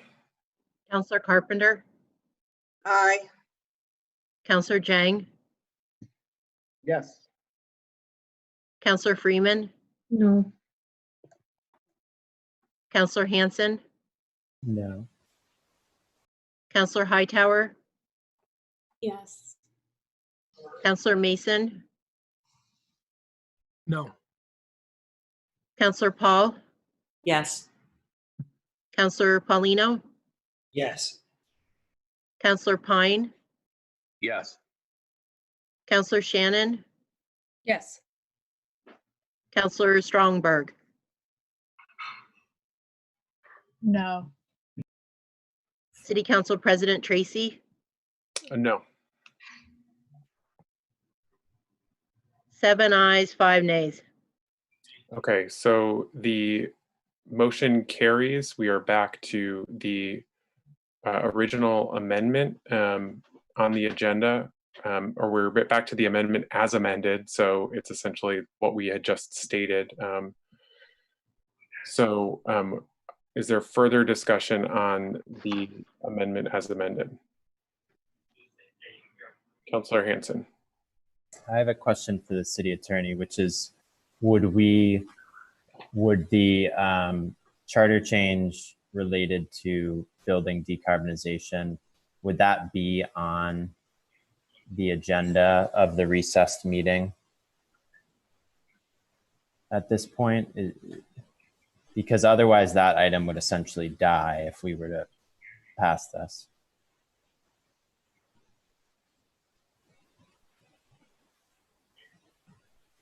I apologize, that I don't know when the original, I just have to go back and check. It would not be. The decarbonization would not be on the agenda of the recess meeting if you Okay. adopt this motion as it currently stands. Okay. I do think you could probably correct that now because you only have one amendment pending, so you can make another amendment now to remove that. To restore that, I guess. To basically to remove the proposed amendment, to remove the agenda item and place it on the December 14th meeting. Right. Okay. I would make that motion then. I'll Okay. second that. We have a motion in from Councilor Hanson to keep the decarbonization item on the agenda. So this is an alteration to the motion, seconded by Councilor Mason. Any further discussion on this?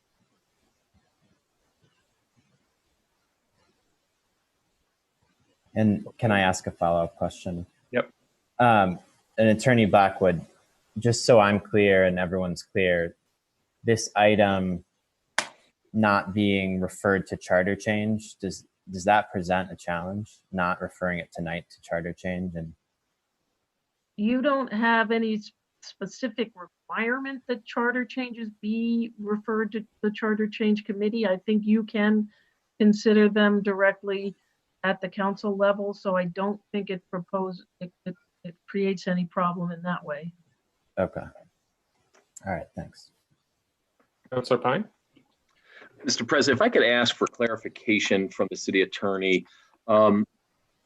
In one communication about deadlines and hard deadlines, the 21st is a regular council meeting. It looked as though, although it's not ideal from a number of vantage points, that we could in fact make a final decision on a charter change on the 21st of December. Could you just ask the city attorney to address that? Sure. Attorney Blackwood? You could if you change your meetings in January. And doing so will make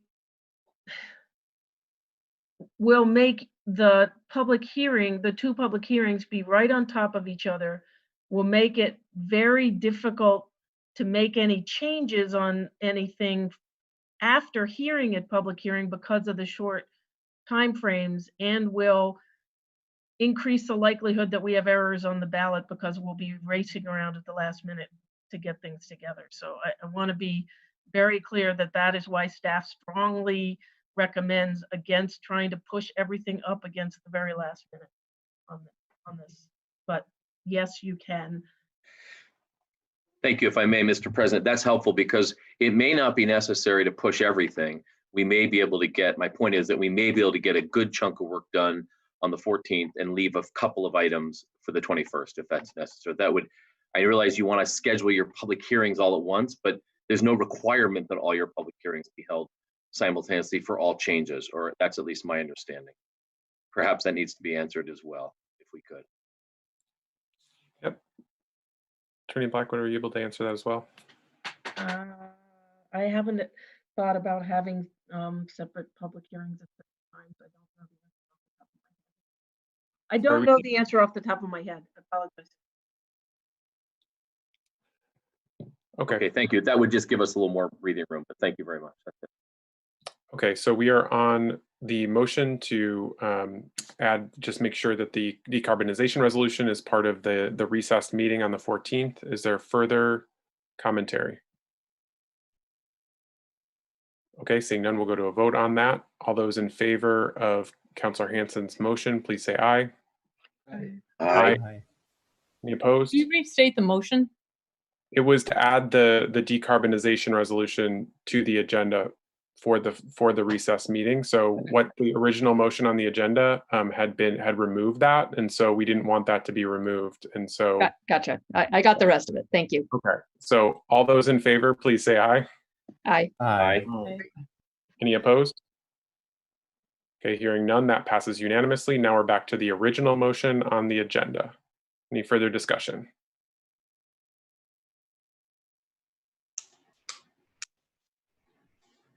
Okay, seeing none, we'll go to a vote. All those in favor, please say aye. Aye. Aye. Any opposed? That passes unanimously. I'm Okay. sorry. I was muted. I am no. You're a no, okay. Any further okay, so then we need to go roll call vote. The city clerk, please call the roll. Councilor Carpenter, Aye. Councilor Jang, Aye. Councilor Freeman, Aye. Councilor Hansen, No. Councilor Hightower, Aye. Councilor Mason, Yes. Councilor Paul, Yes. Councilor Paulino, Yes. Councilor Pine, Yes. Councilor Shannon, No. Councilor Strongberg, Yes. City Council President Tracy, Yes. 10 ayes, 2 nays. Okay, so the motion carries and we now have an agenda. We are, however, past 7:30 for public forum, and we still have not heard from Police Commission. So why don't we, we did not address that. Why don't we hear briefly from Chair Gamache, because I know that Chair Commissioner Gamache had made an effort to come here, and let's try and keep things brief. I'd already asked for that to be brief, but I do want to address that item because it was on, because I had asked them to be here, and that was what we were supposed to get to right at 7. So apologies for having you wait, Chair Gamache, as well as members of the public, but I would like to address that item, and that was one of the items on the agenda. So Chair Gamache, are you with us? Yep, I'm here. Can you hear me? Yep, go ahead. Awesome. Thank you for having us here, Council President Tracy. Y'all got a long night ahead of you, so I will jump right into it. All I ask is that any questions you may have or that arise, save them for the end, please. So back on September 8th, 2020, y'all unanimously passed Resolution 4.02, which tasked the Police Commission to begin a review and analysis of impediments to stronger disciplinary measures in police encounters involving brutal or excessive force and recommendations for modifications. Officers can only be held accountable for conduct that is in violation of department policies, orders, or trainings. The BPA contract states that discipline must be met with just cause. Just cause here in the contract is the notion that officers have notice as to what conduct warrants disciplinary actions. Just cause here also includes that consideration of past practices in the department. Currently, as interpreted by the BPA contract, past discipline for misconduct informs what discipline is administered in similar cases of future misconduct. So to prevent just cause from placing limitations that impose discipline, the BPA contract and applicable policies must be revised to state explicitly that the past handling discipline will be treated differently moving forward. The BPA contract also identifies these factors when considering discipline: the employee's motivation, intent for infraction of error, the degree of harm caused, the employee's level of experience, and the employee's past record of performance and conduct. The BPA contract also governs the retention of records. Currently, letters of reprimand and any other discipline short of suspension are maintained in personnel files for a maximum of 1 year from the date of the event that occurred. Disciplinary actions resulting in a suspension are maintained in the personnel file for a maximum of 3 years from the date the event occurred. Records relating to a significant discipline not resulting in termination but triggering a suspension of 2 weeks or more may be maintained for a longer period of time specified at the time discipline was imposed. So based with that, the BPA contract rules could allow you to have a pattern of conduct that has been met with suspension, and it would no longer appear in their personnel file. So this has to be revised in the next BPA contract. We do mention briefly here that the chief of police is an impediment, but this is being currently undertaken by the charter committee, and it's not addressed in this report. Next is cultural resistance. This is a potential impediment to the extent that BPD leadership is grounded in a culture of policing. Its judgments about appropriate discipline might diverge from judgments held by members of the community. An additional impediment relates to staffing pressures. We do want to note that no members of the commission has observed staffing to factor into any disciplinary action, any disciplinary decisions, but we do anticipate that it could play a role moving forward. That while staffing needs are a very valid department concern, it should never play a role in administering discipline. Also, the previous use of force policy, known as DDO5, relied on the old use of force standard established by, it relied on the use of force standard established by the US Supreme Court in Graham v. Connor. The Supreme Court held that an officer's use of force is not excessive if it is objectively reasonable under the circumstances. The outcome of the case created a reasonability test, which when looking at an officer's actions. Simply put, given the facts known at the time, would a similarly trained and experienced officer respond in similar fashion? Basically, critics of the Graham standard cite that this framework creates an unjust unjust law. Sorry, my apologies. The Graham standard created an unjust large number of acquittals because of it, and it does not allow hindsight knowledge to be considered in these cases, and also allows for racial biases to weigh in. The Police Commission reviewed and updated DDO5 based on the recommendations of the Special Committee to Review Community Policing Practices, which exceeds the Graham standard. This was listed on page 5 and 6 of the report. Our new policy allows for the discipline of officers who would not otherwise be subject to discipline under the Graham standard. Also, on October 7th, 2020, the state legislature passed Act 165, which pertains to a statewide use of force policy. Several of these positions will take effect on July 1st, 2021. The Police Commission shall determine whether Act 165 requires further revisions to DD-05 in order to render it consistent with Act 165, to the extent that is not already done. And lastly, there is de-escalation.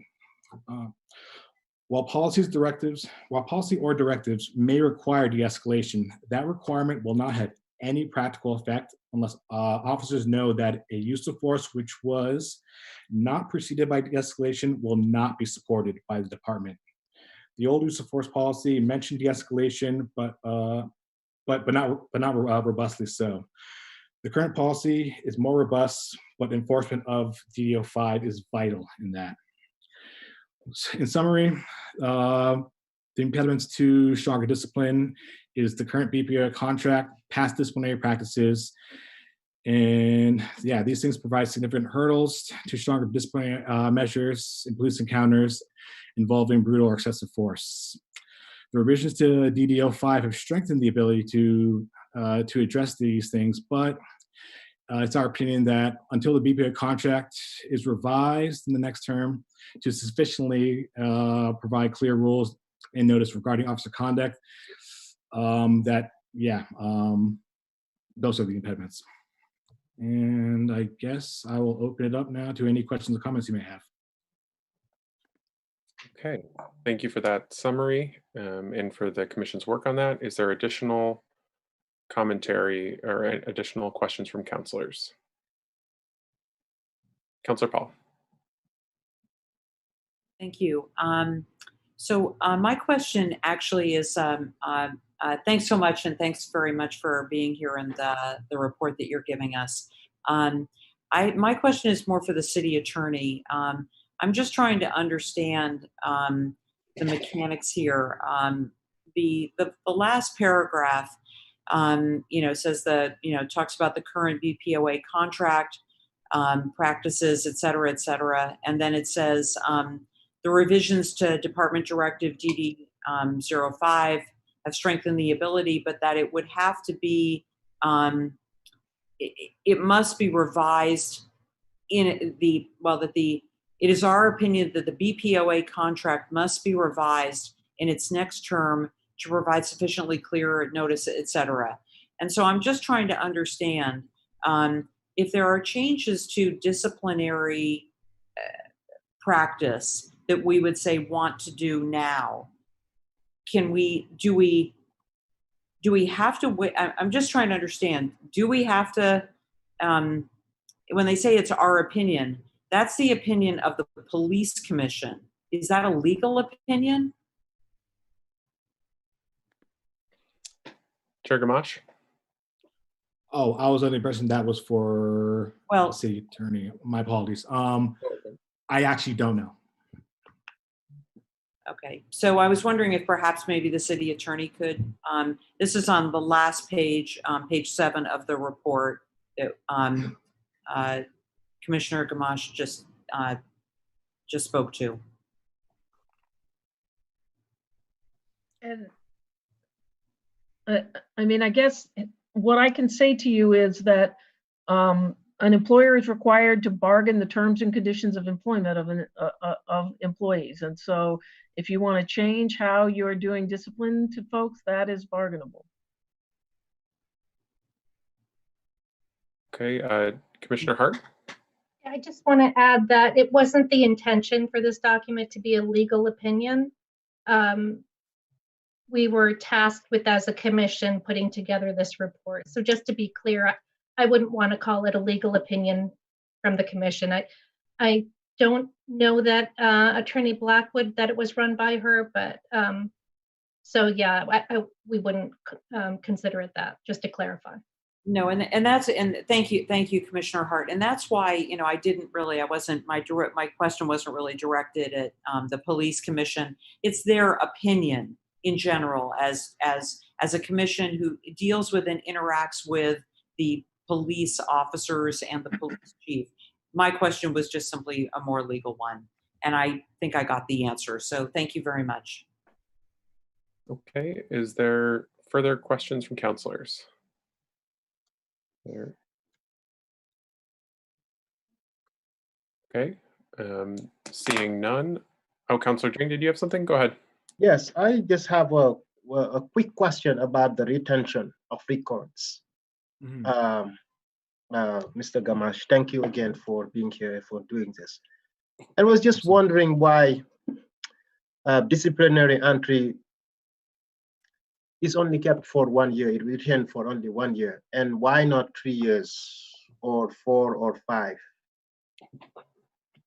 I do not know why those limits were imposed there. I would say the person that would answer that would be whoever bargained or whoever bargained this contract, because I do not know that answer.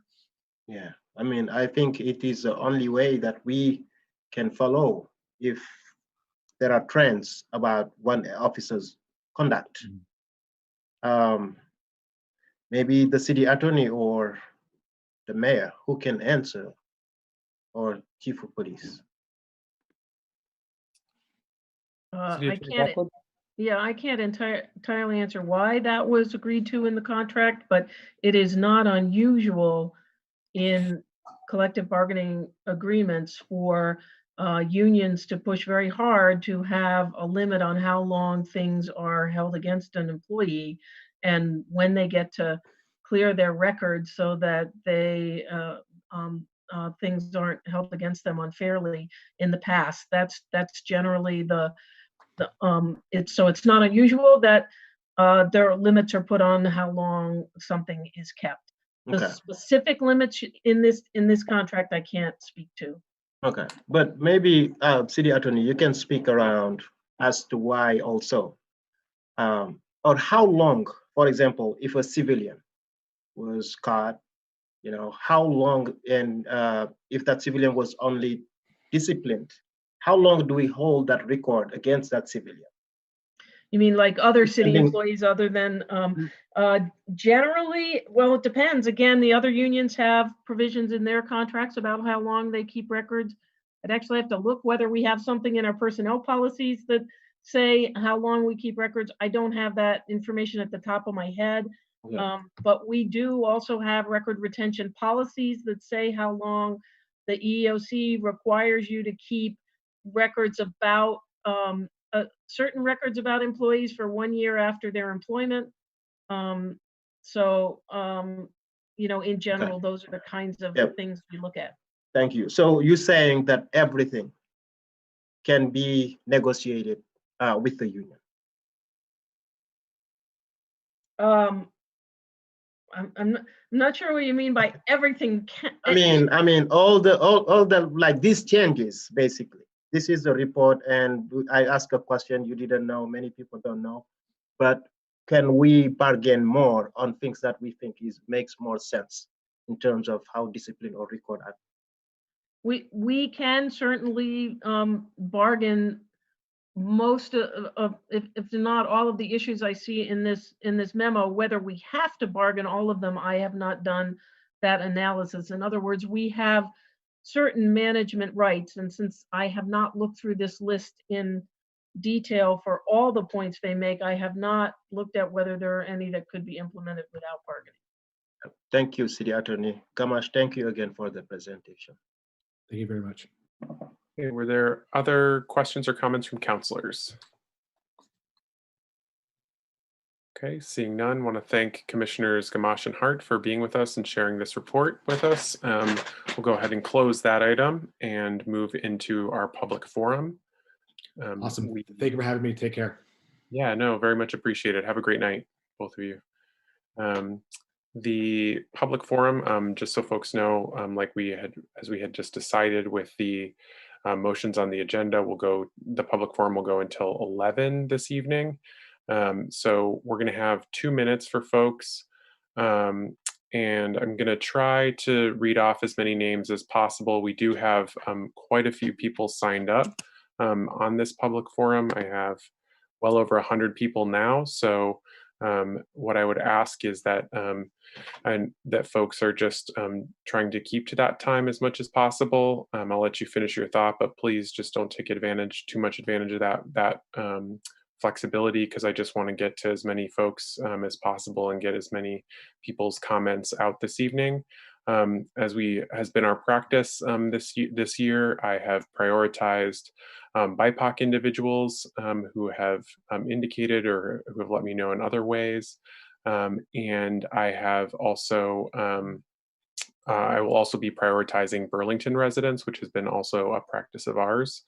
And I'll read off folks as a bunch of names in advance, so you can kind of know that you're coming up. And another request was made to potentially screen share the list. So once we get through maybe a couple, some of this, get things started, I'll ask the city clerk to potentially share just the screen so we can kind of see where we are on the list. But I do just want to jump right into the public forum, and I'll read off the first several speakers.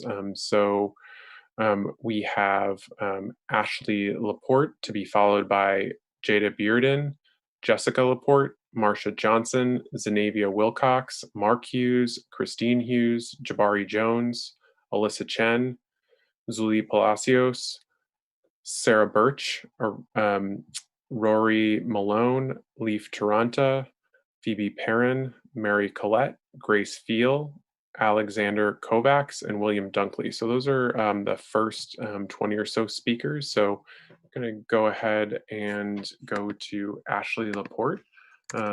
Ashley, I've found you and I'm enabling your microphone.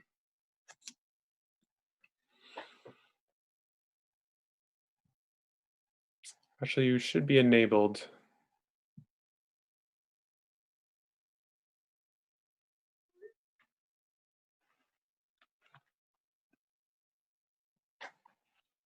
Looks like you need to unmute. There we go. Perfect. Hi, sorry about that. Can everybody hear me okay? Yeah, you sound good. Hi, so I'm calling in tonight to voice my support for community control of police as it relates to the charter change focus on police discipline. I hope at this point, this proposed policy that was put on the table by Councillor Freeman and voted out of the Charter Change Committee is familiar to all of you on the phone. So I'm not going to walk through any of it with any specificity, but I want to explain why I think all of you should support it and why it's so important. The first piece is that there has been significant community input in this, and particularly input from BIPOC and other historically marginalized folks. There's been input from the ACLU and others, including research done around other model policies. And what's really important is that this proposal ensures that there is disciplinary and investigatory power from an independent community-led body. There are a lot of other things that are important that are outlined in this, including ensuring representative and diverse membership from people in our community, particularly historically marginalized. And I think we've created a brand new framework for that.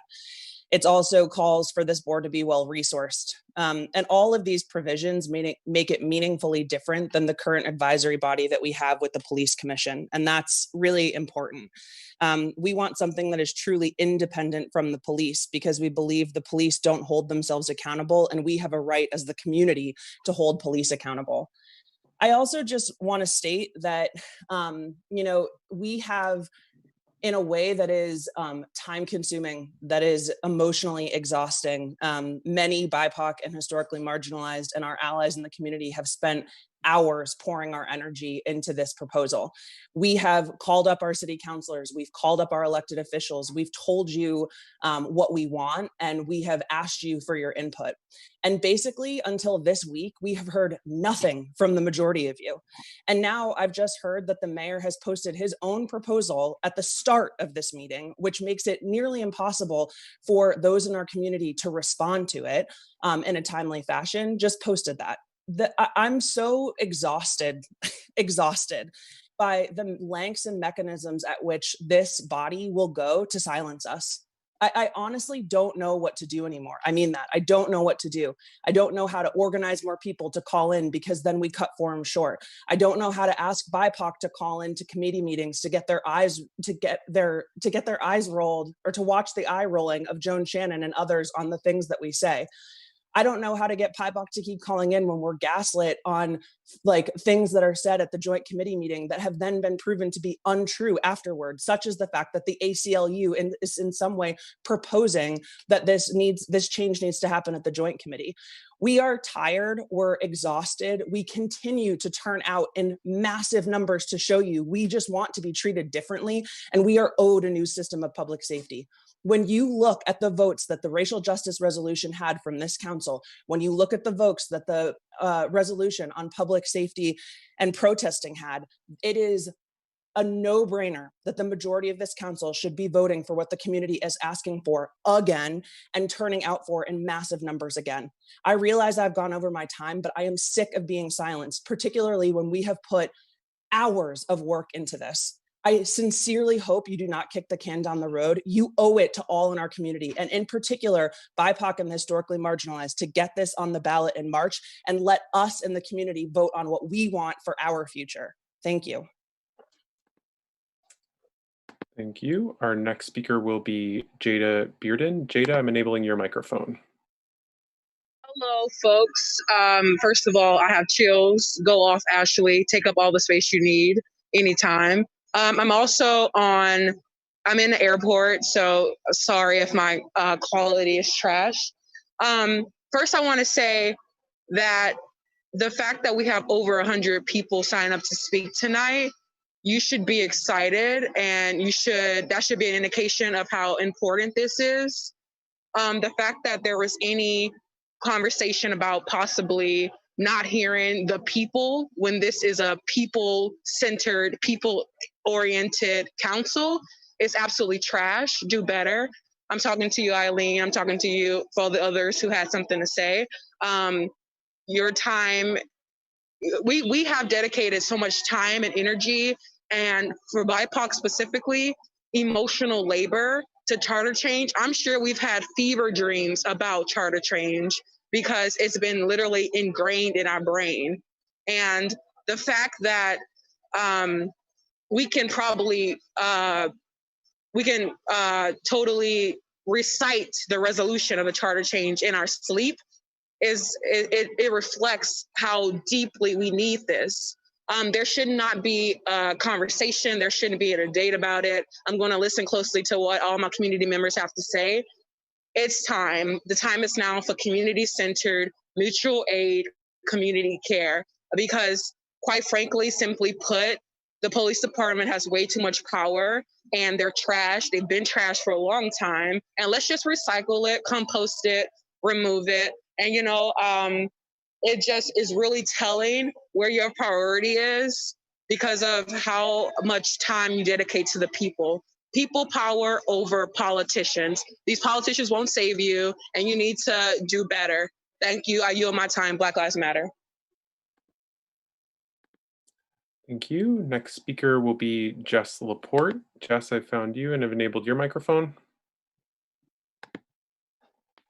Hi, I'm calling in this evening.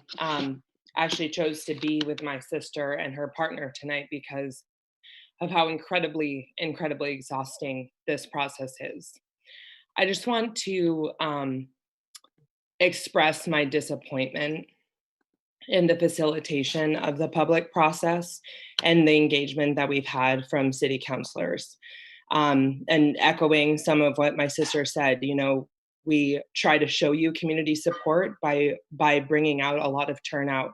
Many people who we actually had told, like, hold off, wait, let's engage. Some people engage in this forum. Some people engage in this forum. Some people email. Some people make phone calls. We've actually really tried to diversify how we reach out to this body as a way to demonstrate different ways of engaging in a conversation. 2 minutes isn't enough. So I know that many people who support community control of police have given phone calls to U.S. city councilors.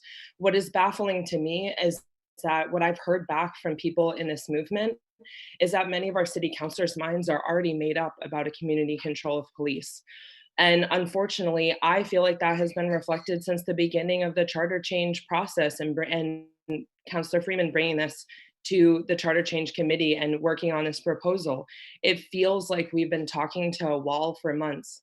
It also feels like I've been putting in countless hours to be informed, to research, to know the models in other cities, to look at what we might want to pull together as a patchwork that is Burlington specific, taking time to host public events to inform people on how charter changes even work or how to engage with a city. And instead, I am met with the members of the Charter Change Committee, members of the Joint Committee, and now members of the City Council saying that they need more time to understand what's going on.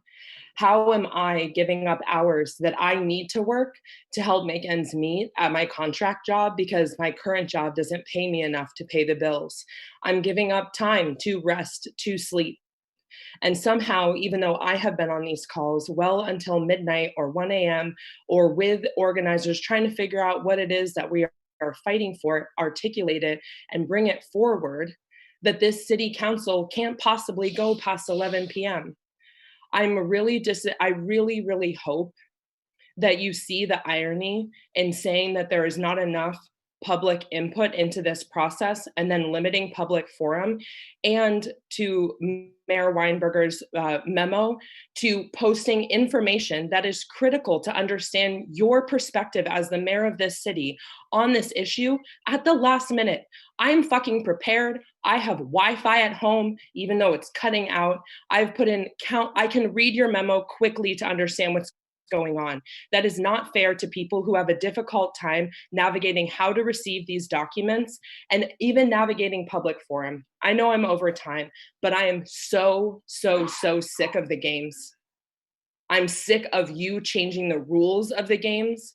I'm sick of you all kicking the can down the line and not being willing to put in the effort to meet our effort as the people of this city around this motion. Thank you. Thank you. Our next speaker will be Marcia Johnson, to be followed by Zenavia Wilcox, Mark Hughes, Christine Hughes, Jabari Jones. Just to give you a little bit of an idea. Marcia, I'm going to enable your microphone. You should be able to speak. Hi, can you hear me? Yep, go ahead.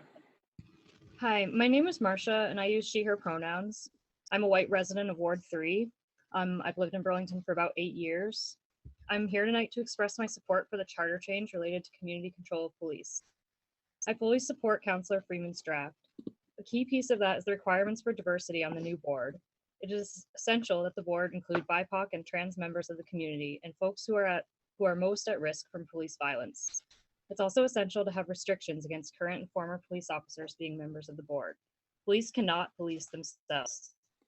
Any members of the new community control board must be completely independent from any police department. The other piece I want to speak to is the new board having the power to remove an officer from their position if that is necessary. I continue to find it so disturbing that as citizens, we currently have no power to remove Officer Campbell, who violently assaulted someone after screaming profanities and showing no concern for the life-threatening injuries he caused. Or Officer Crow, whose video shows him walking up to a person from some distance and immediately, without warning, throwing him to the concrete with enough force to render him unconscious. And why did it cost $300,000 to remove Officer Bellavance, who without warning, threw someone into a brick wall, again hard enough to render him unconscious? We have to fix this. We as citizens will not be helpless anymore. Police officers work for us, and we will not be victims of their brutality. Officers will know that they can and will be removed if they do not serve us well. Please act with urgency to make sure this charter change is on the ballot for people to vote on in March. The well-being of our community depends on it, especially our BIPOC community. Thank you for your time. Thank you. Our next speaker will be Zenavia Wilcox, to be followed by Mark Hughes. Zenavia, I have enabled your microphone.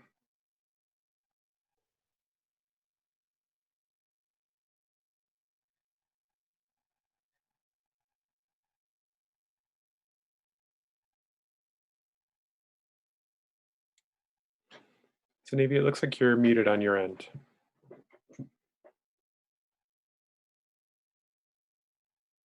Okay, hello? Hello, I can hear you. Perfect.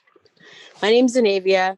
I use she, they pronouns. I'm 19. I'm a resident organizer and activist of Ward 3. I grew up here on North Ave, and I'm calling today to speak to you, council members, personally. For those who don't know me, I write poetry to often better articulate myself. Tonight, I wrote a piece called A Letter to Our City's Leaders. We've done our part.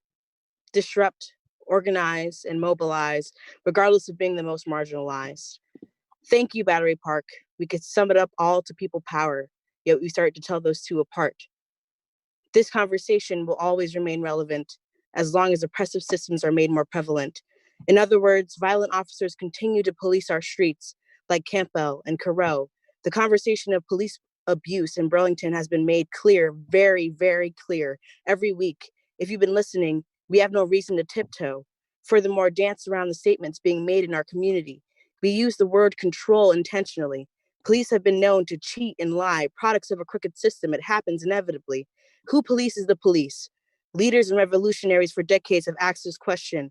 We're asking that historically oppressive power be ceased, but it's up to your discretion. Community disciplinary power, independent and separate from the police's democratic force. We defunded the police to invest in this community with full transparency, no hypocrisy. We're continuously doing our part, even offering our skills and experiences to police oversight, regardless of being the most marginalized and continuously gaslit from our leaders. This board is your opportunity to disrupt, organize, and mobilize against supremacy, our common enemy, advocate and demonstrate as leaders in our city. I voice my full and absolute support for the new Community Oversight Board being presented, and you should as well if you're for the people and for the power to the people. I yield my time. Thank you. So I was not able to locate our next couple of speakers. If they come back on, I can go back to them. I was not able to locate Mark Hughes, Christine Hughes, or Jabari Jones, but I was able to find Alyssa Chen. And Alyssa will be followed by Zuli Palacios, Brian Chena, Sarah Birch, Rory Malone, Leaf Taranta, Phoebe Perrin, Mary Collette, and Grace Feel. That's just a couple, just so that you know. And Melissa, I've enabled your microphone. Can you hear me? Yep, go ahead. Cool. My name's Alyssa Chen, and I live in Ward 2 in Burlington, and I'm calling to throw my support behind the community control of policing. I just want to give credit and honor all the amazing organizing that's gone in, all the amazing BIPOC leadership, and all the time that different city councilors have put into this. And I think when residents in our city don't feel safe from policing, which the function of policing is supposed to be to keep people safe, we really need to follow through with our commitments we made earlier this year. It's one thing to make a statement, which is symbolic and pass a resolution, but it's another thing to actually take action and actually shift power. And so I think what's exciting to me about the community control of policing is that it's not symbolic. It's like a real way that the city of Burlington can shift power and help protect our most marginalized communities. And I'm excited about some of the changes around actually having independence from the Burlington Police Department, having a diverse and representative board, and having resources. These things all make this community control of policing something that I feel really excited about and I think can really make a change. And I just want to name we're at a decisive point where we can decide if we want to protect the police or if we want to protect the most marginalized members of our community. And so I really want to ask the city councilors tonight to think about, who they're here to represent, really. And I think we also have amazing opportunity to support democracy in action, all the amazing organizing that's been happening this summer and throughout the fall and now taking us into the winter, and all the new leaders that have come and done this amazing work. This is kind of what democracy looks like, and really thinking about, do we want to move with that or move against it? Yep, fully in support of this and hope that it gets passed and it's able to be on the ballot in March. Thanks. Thank you. All right, our next speaker is Zuli Palacios, and I believe Zuli has an interpreter with them. So in that case, what our practice has been to allow for essentially the person's 2 minutes, but for that person to also have that comment fully spoken out or translated. So I'm going to enable both the microphones of Suli as well as their interpreter, and we'll give 4 minutes just in case there's, in terms of the timing, I don't want to cut someone off for interpretation reasons. So Suli, welcome, and you should be enabled. Hola, buenas noches. Can you hear me? Sí. Okay. Bueno, mi nombre es Zuli Palacios, soy parte de Justicia Migrante, vivo en Burlington. Justicia Migrante es una organización que representa a los trabajadores lecheros inmigrantes aquí en el estado. Estoy aquí hoy representando a mi comunidad para dar mi testimonio. Como comunidad hemos tenido diferentes experiencias donde la policía, aprovechando de su poder, ha hecho actos como llamar a migración o la discriminación facial. Estos actos ha hecho que la comunidad no se sienta cómodo en venir a Burlington o en confiar a la policía. Y por eso hoy, con mi testimonio quiero decir que apoyamos a que exista y que es necesario tener un comité independiente que pueda monitorear el trabajo que está haciendo la policía para tener una mejor rendición de cuenta y puedan cumplir mejor la política de no más polimigra también, y así que la comunidad pueda tener más confianza de venir a Burlington. So to translate, can you hear me? Yep, go ahead. Okay. Suli Palacios said, "Hello, my name is Suli Palacios. I'm part of the migrant justice community, and I live here in Burlington. Migrant Justice is an organization that represents the migrant farm workers, immigrant dairy workers here in Vermont, and I'm here representing my community as I give my testimony. We have had the experience of seeing the police take advantage of their power and doing things like discriminating against our community and making calls to immigration. And for this reason, my community doesn't feel safe, doesn't feel supported, for this reason, we support the creation of this independent committee, and we support that it would exist to monitor the work of the police and to have better accountability. And part of that, we also want to see accountability, and that the police would better follow the fair and impartial policing policy. And this would help my community feel more safe and have more trust and feel more able to come to the city of Burlington. Thank you. Ya, muchísimas gracias, Suli. The next speaker will be Brian Chena. Brian, I'm going to enable your microphone. Thank you. I think it's working. Hello? Yep, go ahead. Counting down. All right, better get going. So I'm here tonight to express support for putting the proposed charter change regarding community control of the police on the March ballot. Let the voters of Burlington decide if they want this approach to increasing accountability of the existing law enforcement agency in our city. When the foundation of our democracy was created, the federal government was set up to have a separation of powers between the executive, legislative, and judiciary branches of government, because it's important to have a balance of power between different people and groups if we're going to have a healthy democracy. The current police commission is an advisory board that reviews and monitors policy with the police department, and it has the power to hear officers' appeals of the chief's disciplinary decisions. These are very important functions because the community should have a voice into the policy of our police department. And police officers, like all other workers, should also have a way to appeal unfair disciplinary decisions. But what happens when the chief does not properly hold officers accountable? for their actions or provide proper supervision and discipline? What power does the community really have to hold police accountable? Under the current configuration, the chief of the police and the mayor appear to have both executive and quasi-judicial powers, which concentrates too much power in these executive roles. It ultimately allows the mayor to have too much control over the police, which could lead to major problems, theoretically. This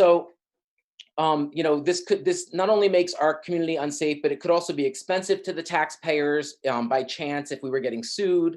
And we are actually being sued currently because of the behavior of some police officers. So might this be different if we were, might we be in a different position if there was a quasi-judicial body that had investigatory power, disciplinary authority, a diverse membership representing affected groups, transparency to the community, and independence from the police department? This proposed charter change would create that an independent community control board equipped with an investigative office, empowered to hold our police accountable to the people that they protect and serve.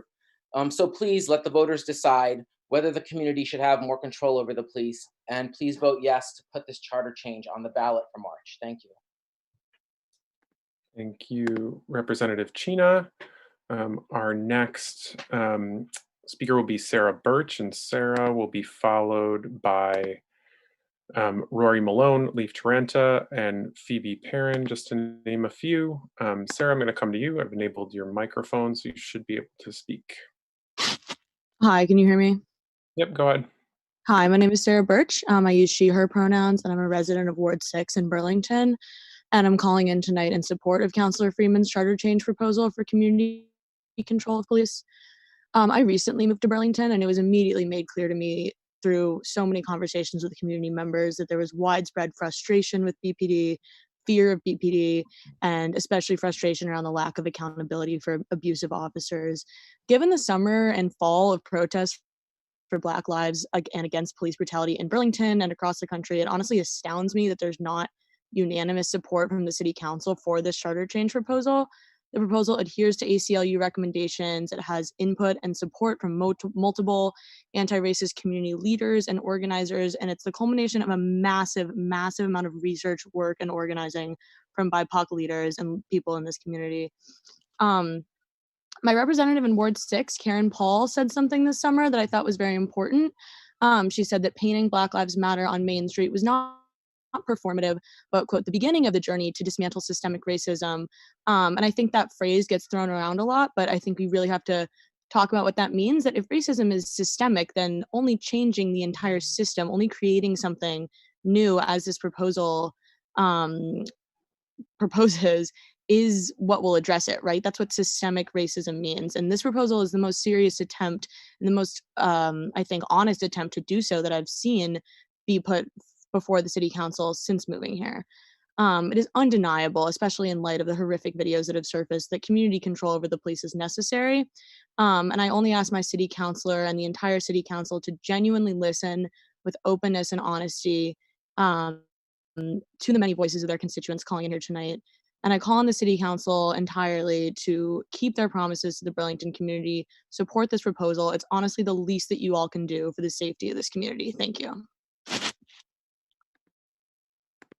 Thank you. I have our next speaker is Rory Malone, to be followed by Leif Taranta. Rory, I've enabled your microphone.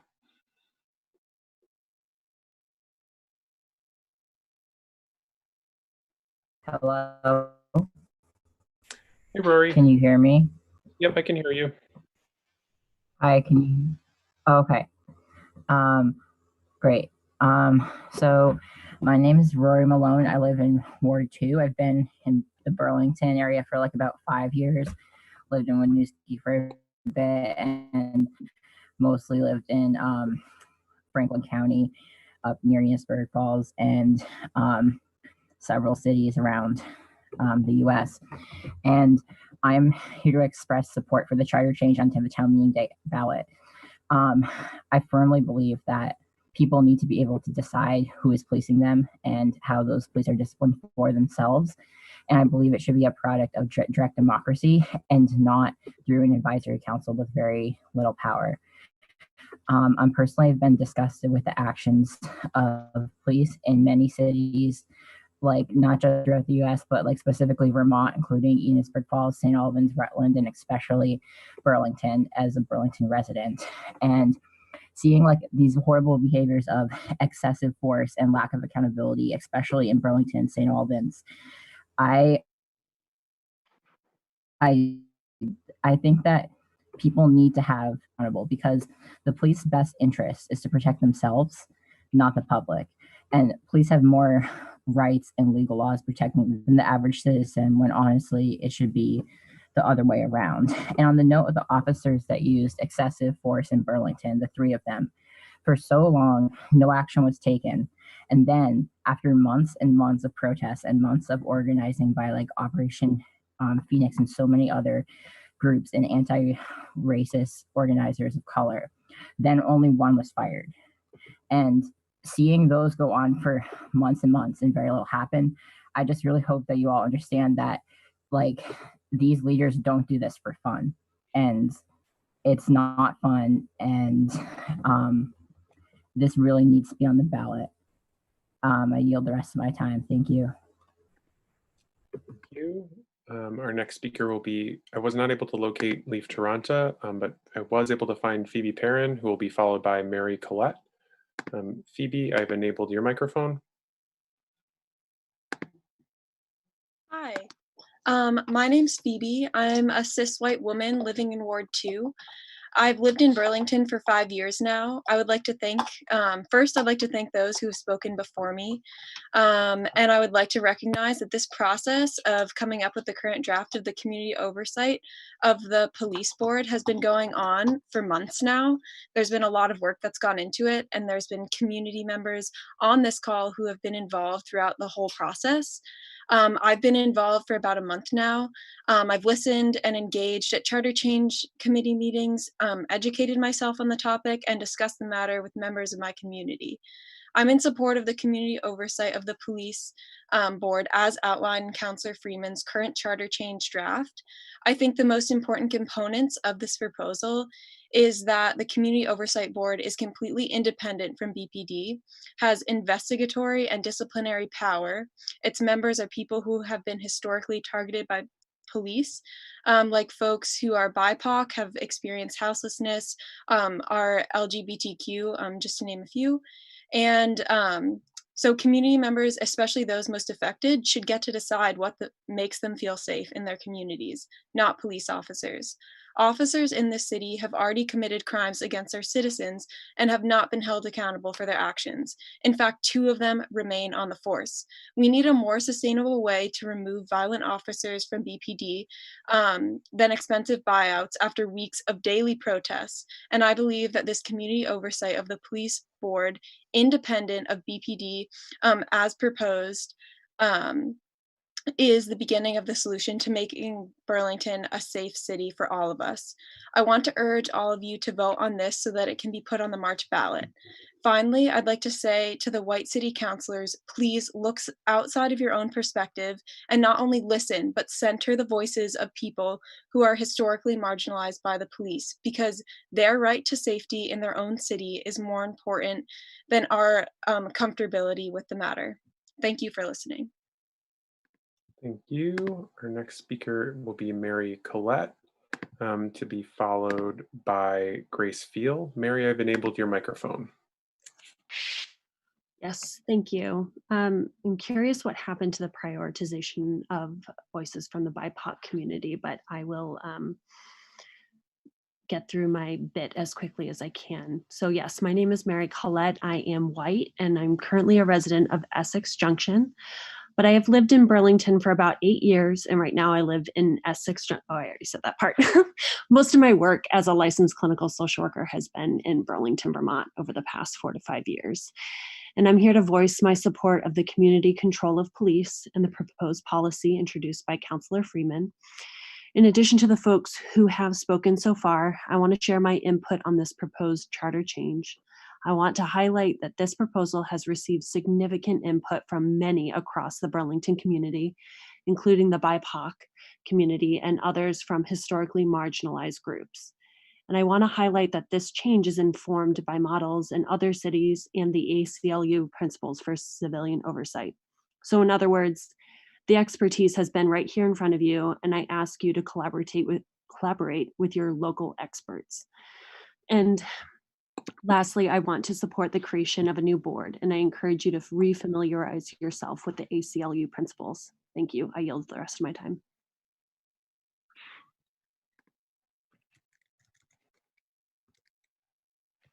Okay, I was able to locate Leaf Toronto, so I'm going to go back to them. Leaf, I've enabled your microphone. Hello, can you hear me? Yep, go ahead. Oh, thank you. Hello, my name is Leaf Toronto. I'm a white trans resident of the Old North End, Ward 3. I use they, them pronouns, and I've lived here for the past few years. I want to echo the other incredible speakers and what they have said about how the people of Burlington are not safe in the presence of police, especially those of us from marginalized communities and especially BIPOC folks. In the past months alone, I've witnessed police walk into my neighbors' houses with guns drawn, arrest friends, and threaten loved ones for legally exerting their rights. And every time I or others I care about have been threatened with or experienced violence in our community, the police have not helped. They have only escalated the situation and made it more dangerous for everyone involved. In my life in Burlington, I've often had to get involved in terrifying situations to nonviolently diffuse things before the cops were called, because I knew that if police responded, someone could be killed. No one should have to choose between risking death or injury and watching the police murder a community member. But that is the position the city is putting residents in, asking us to protect each other from its own employees without any recourse or voice in the matter. I want to express my support for Councillor Freeman's draft charter, especially the crucial element of the Community Control Board's investigatory power, ability to discipline and fire officers, and complete independence from the police department. I especially agree that the Community Control Board must have a diverse membership with representatives from the communities most frequently targeted with police misconduct. The Community Control Board especially needs Black, Indigenous, and other POC representatives, as well as members with lived experiences of houselessness, incarceration, domestic violence, addiction, undocumented immigration status, disability and mental illness, and trans identity. Beyond establishing the board, the city must ensure that it actually has the support to carry out its responsibilities and take funding from the police department if needed. It's also necessary that it maintain complete independence. The people of Burlington will continue to show up for our community. I hope you will too. Thanks for your time. Thank you. Our next speaker will be Grace Field. Grace, I found you and I'm enabling your microphone. Hi, thanks, Max. My name is Grace File. I've lived and worked in Burlington for the past 6 years. And I first started calling to these meetings 6 months ago, back in June, when you all passed the racial justice resolution and you all agreed that, among other things, quote, the role of the City of Burlington's public safety employees should be to serve the public, build community trust, and ensure the safety of all community members.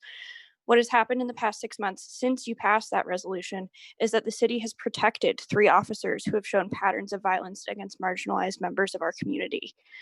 Also in the past 6 months, our community has come together to actually figure out a solution to the issues of police brutality that we face in our city, which is something that no other councilors have initiated except for Councilor Freeman. And now we are presenting you with a Burlington-specific model for community control of police, a model that is similar to the over 200 different civilian oversight models in cities of all sizes across the country. This is a model that centers BIPOC and LGBTQ folks and members of our community, like those who have faced mental health issues, addiction, and arrest and incarceration, who have been historically impacted by police violence. I am strongly in support of the creation of a fully independent community control board that has disciplinary and investigatory power over the police, including the police chief, which we have had 4 of in the past year. This board must have diverse representation as outlined and receive the funding necessary to serve this community. It is absolutely imperative that we do not have competing plans and that we do not seek to neuter or water down the language that you have before you. This charter change must be on the ballot in March. We have received so much support and so much community input for this. over the past couple months, and so much work has gone into this. And in my personal opinion, I think it is disgusting that the members of this committee have left that work up to the BIPOC members of our community, like Jess and Ashley and others who have spent so much time and labor and love that has gone into this proposal. And I really, really hope that you all just think about that, and you think about how many community members have spent how many hours working on this, and that you just hold that in yourselves, and that you think about that, and that you vote to put this on the ballot in March. Thank you so much. Okay, next speaker will be Gretchen Suki Puttycomb. Gretchen, I have found you, or Suki, I believe I found you, and I'm enabling your microphone. Knock, knock. Can you hear me? Yes. All right, this is Suki. I am smashing your snooze alarm. I don't smoke or do drugs, but I am so high on adrenaline right now after what I just witnessed on tonight's pre-forum meeting. I go by she, her pronouns. I am brown, I am gay, and I am so mad. That previous debate just now before this should not have shaved off 10 minutes of our time to speak during the public forum. Someone made a strong suggestion to split these Zoom meetings into a few days just so that we could fit everyone's speeches in tonight. And I was astonished that it took a whole half an hour to debate such a simple and appealing concept. We took the time, as you've asked, to turn up with 136 people to speak up for tonight, and you stole that from us. After Jess, Ashley, and Jada and Z's commentary on that, you have strongly proven to me that they could do your job better than you. If you've witnessed firsthand the heart they put into all this organizing, emailing, petitioning, conference calls, phone calls, Zooming, researching like I have seen, maybe you'd be able to take notes from them. Okay, so now back to me. I was adopted by white parents. I grew up in a loving home with a big backyard called Vermont to play in. But I also grew up realizing that my fellow BIPOCs didn't enjoy that same privilege. My point is, racism still exists in Vermont. You could have a degree and a nice house, but that wouldn't protect you on the streets or in the workplace. It may not be obvious in your face like it was in the past, but it has taken different forms for all aspects of life: healthcare, housing, incarceration, much more. But most importantly, with law enforcement. We are speaking with you not just because of police brutality, but also the police's response to it. I've been skeptical over Jennifer Morrison's blatant opposition against the recent racial justice resolution. Additionally, Jason Bellivance's removal, which was not a victory. It was not firing him, it was paying for his violence. It goes to show that any violence lesser than his can still go unpunished, as evidenced by the presence of the remaining 2 officers. Which is why I support an additional transparent community control board that oversees local police with investigative and disciplinary power, with our own resources and legal counsel. Its members should have had actual interaction with the marginalized, even more so, experience oppression in some form. This board should not have anyone affiliated with law personnel. For us, fighting systematic racism is like working overtime at a shitty job.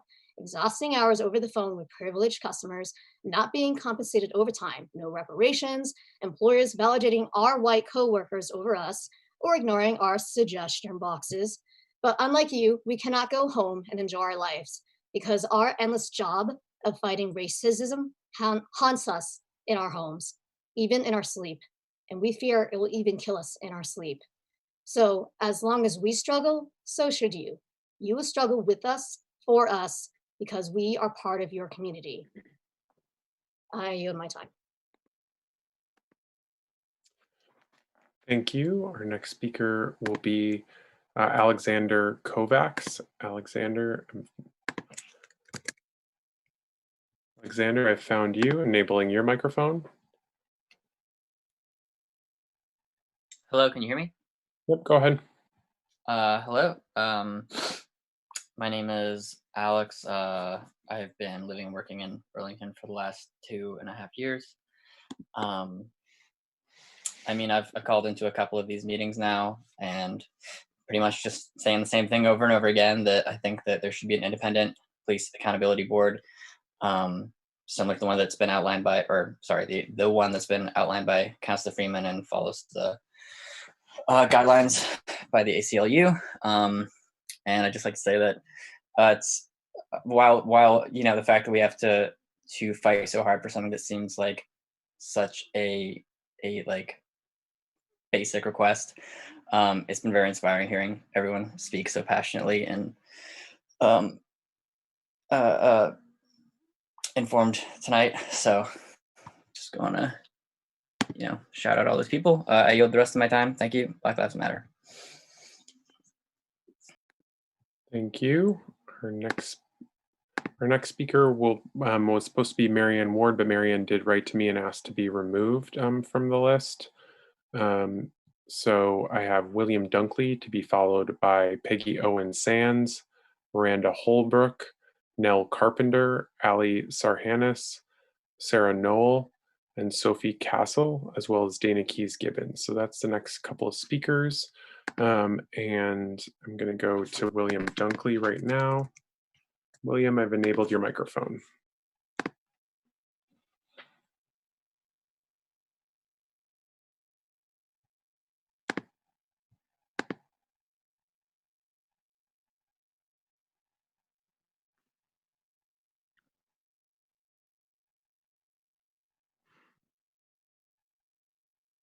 Hey, can you hear me? Yep, go ahead. Okay. Hey, everybody. I'm Will Dunkley, a white man, Ward 3. I use he, him pronouns. I'm 24. I grew up locally in Westford, and I run a small forestry business in addition to making maple syrup with my dad in the winter and spring. Thank you, elected officials, for what you do and all the time and energy you put into this city. But right now, more importantly, thank you to Jess and Ashley and our other BIPOC leaders who've put in a tremendous amount of work on this issue. I wanted to first voice my support for getting the Just Cause eviction charter change on the ballot for this March. But more importantly to me right now, I'd like to strongly urge you to approve the city charter change for the creation of a community control board of the police. I'd really like to see this draft on the ballot for March. I like that this board would be diverse, would be transparent, would be independent from Burlington Police Department, would have disciplinary and investigatory power. I would feel safer in our city if I knew there would be justice when the police inevitably cause harm to myself or the community. The reality is that the institution of policing in America was designed and still functions to protect the interests of those with capital and enforce control over certain groups of people. That is what happens to this day in Vermont and in Burlington. If we want to end racism, we need to end publicly funded oppression of certain groups of people in our community. We need a mechanism of harm reduction, and that is what's on the table with this charter change. Other reforms or ideas that I've heard of are too weak to counter the great unjust power that police hold. It's ridiculous that we're having this conversation. We should have a say over the people who are licensed to kill us, right? To our white city councilors, I'd like to point out, if you grew up in the United States, you were bombarded with racism from the time you were born. It takes years of dedicated anti-racist practice to shed the bias that is trapped in the mind and body. When deliberating the charter change, please check in with yourself about what may be making you uncomfortable, if anything, about this charter change, and ask yourself why. I invite you to lean into the discomfort and fight for justice. I invite you to get real about fighting racism in this city. Thank you.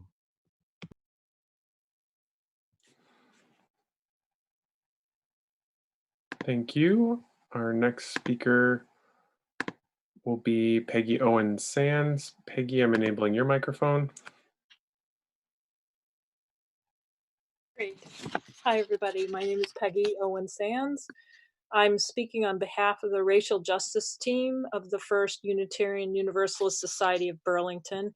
I also live in Ward 5 and have lived here for 30 years. I'm a white woman and prefer she, her pronouns. Our 36 team members support the proposed community control of police charter change introduced by Councilor Freeman.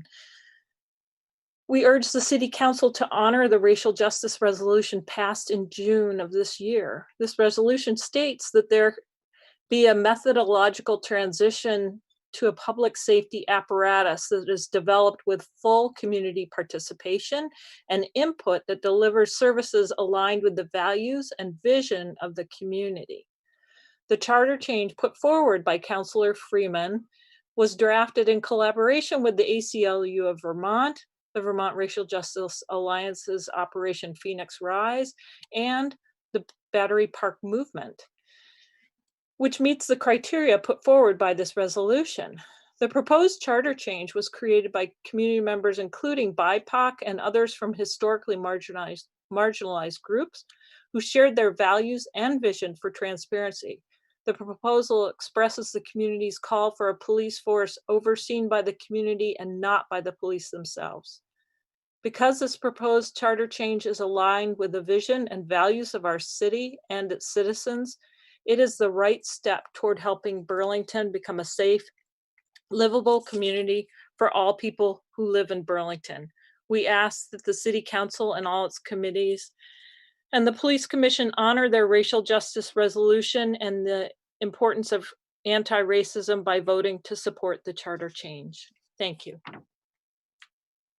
Thank you. Our next speaker will be Miranda Holbrook. Miranda, I've enabled your microphone. My name is Miranda Holbrook, and I am a resident of Burlington in Ward 3. I have lived and worked in Burlington for several years and plan to be here for many more. I'm speaking to voice my support of community control of police and of the proposed policy introduced by Councilor Freeman. This policy in its current iteration has received appropriate and necessary input from many in our community, including BIPOC community members and others from historically affected and marginalized groups. It is also in line with the demands of the Battery Park Movement and the Vermont Racial Justice Alliance. This board must have investigatory and disciplinary power with complete independence from the Burlington Police Department. As we have told you so many times, it is not possible for the police to police themselves. On top of its complete independence from the BPD, it is vital that this board create provisions to ensure that its membership is diverse and representative, and that the selection process for membership ensures that the historically marginalized have a seat at the table.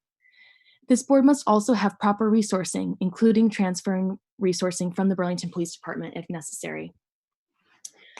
I urge the council members that are still hesitating to back this policy change to question their own thinking and ask themselves exactly why that is.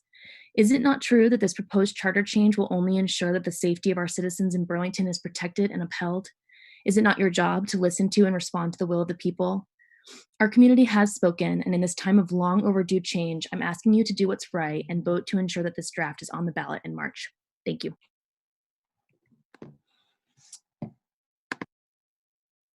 Thank you. Our next speaker will be Nell Carpenter. Nell, I've enabled your microphone, and Nell's going to be followed by Ali Sarhanis, Sarah Knoll, Sophie Kazel, Dana Keys-Gibbons, Deirdre Graham, and Arima Menard. Go ahead, Nell. Hi, folks. Can you hear me? Yep, go ahead. All right. My name is Nell Carpenter. I'm a white resident of Ward 4, and I've been heavily involved in this for the past month.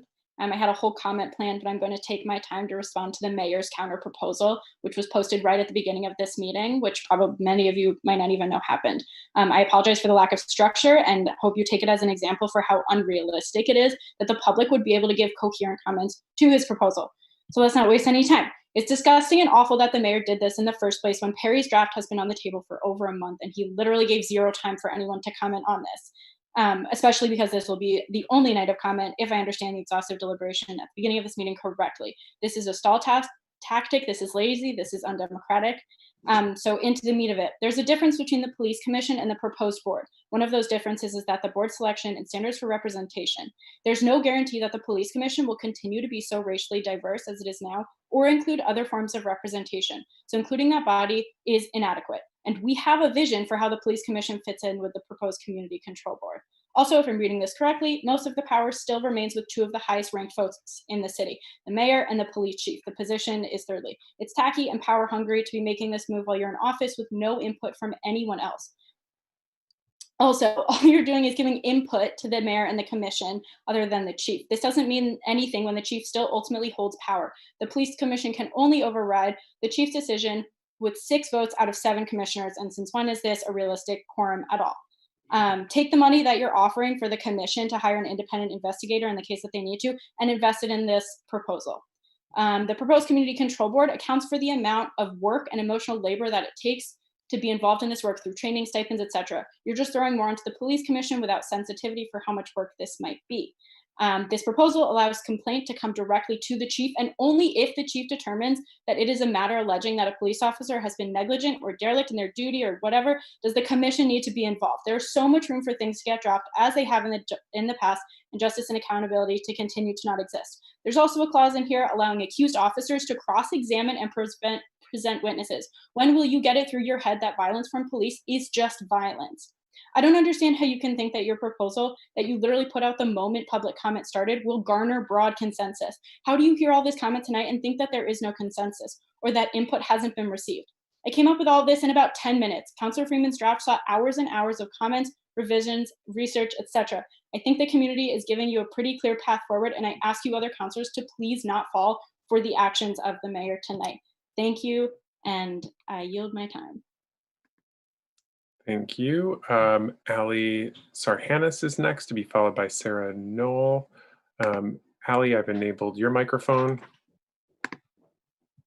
Hi, my name is Ali Saharnas and I live in Burlington, Ward 3. I've lived in Burlington for a little over 6 years.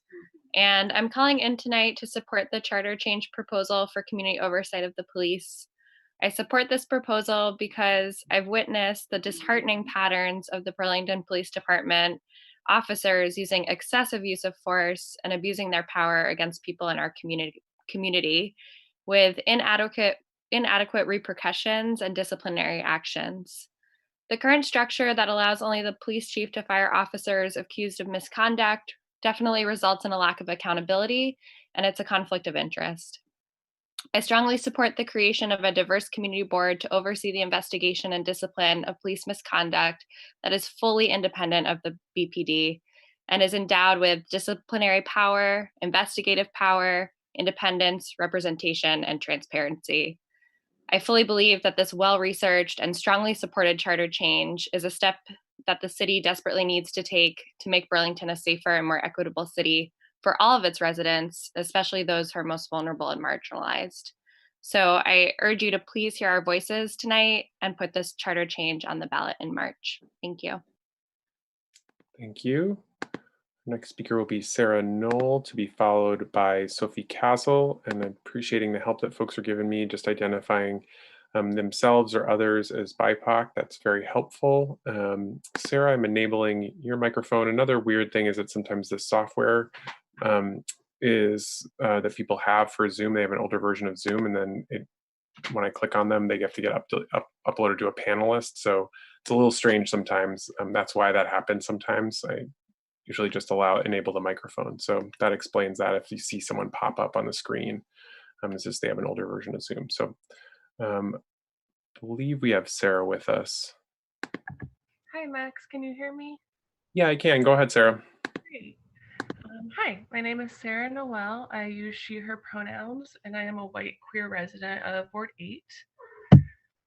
Sorry, that was my cat, if you could hear that. I'm calling in tonight to voice my support for the proposed charter change put forth by Councilor Freeman. Time and time again, law enforcement has proven that they are incapable of policing themselves, and that's why I believe in the creation of a community oversight board that is entirely independent of BPD. It is imperative that the board possess full investigatory and disciplinary powers, access to the resources it needs to operate effectively, and that its members represent those who have been historically impacted by police violence. I think that this is a really exciting opportunity to enact real transformative change that is so desperately needed in our community. And I hope that you all can work to get this on the ballot in March so that the public can vote on it. Thank you. I yield the rest of my time.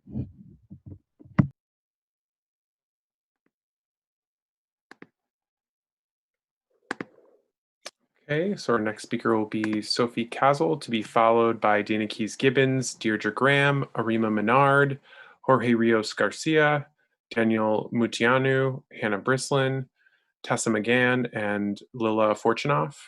So that's just a couple of the speakers coming up. Emily Bremer as well after Lila, Maggie Chadwell, Ann Lawson, Andy Subranek, Becky Laird, Ava Fusco, Fernaguda Brown, Patricia O'Kane, Emma Redden, Galandriel Richmond, Tyler Pasterok, someone who is just Grace. So that should give you just a little bit of an idea of who's coming up. But I'm going to go to Sophie Castle now, and again to be followed by Dana Keys Gibbons. So Sophie, I've enabled your microphone.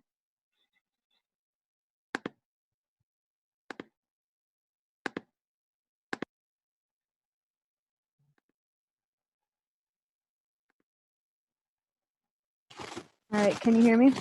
Yep, go ahead. All right, my name is Sophie, and I'm a white educator and ag worker living in Ward 2, where I've lived for the past 12 years. I'm calling in support of both the Just Cause eviction ballot item as well as the formation of the Board for Community Control of Police. The Community Control Board is a critical opportunity for Burlington to be not just on the right side of history, but at the forefront. This is exciting. We should all be excited about this. Hey, Sophie, I can't hear you. Oh, can you hear me? Yep, go ahead. Okay, here we go.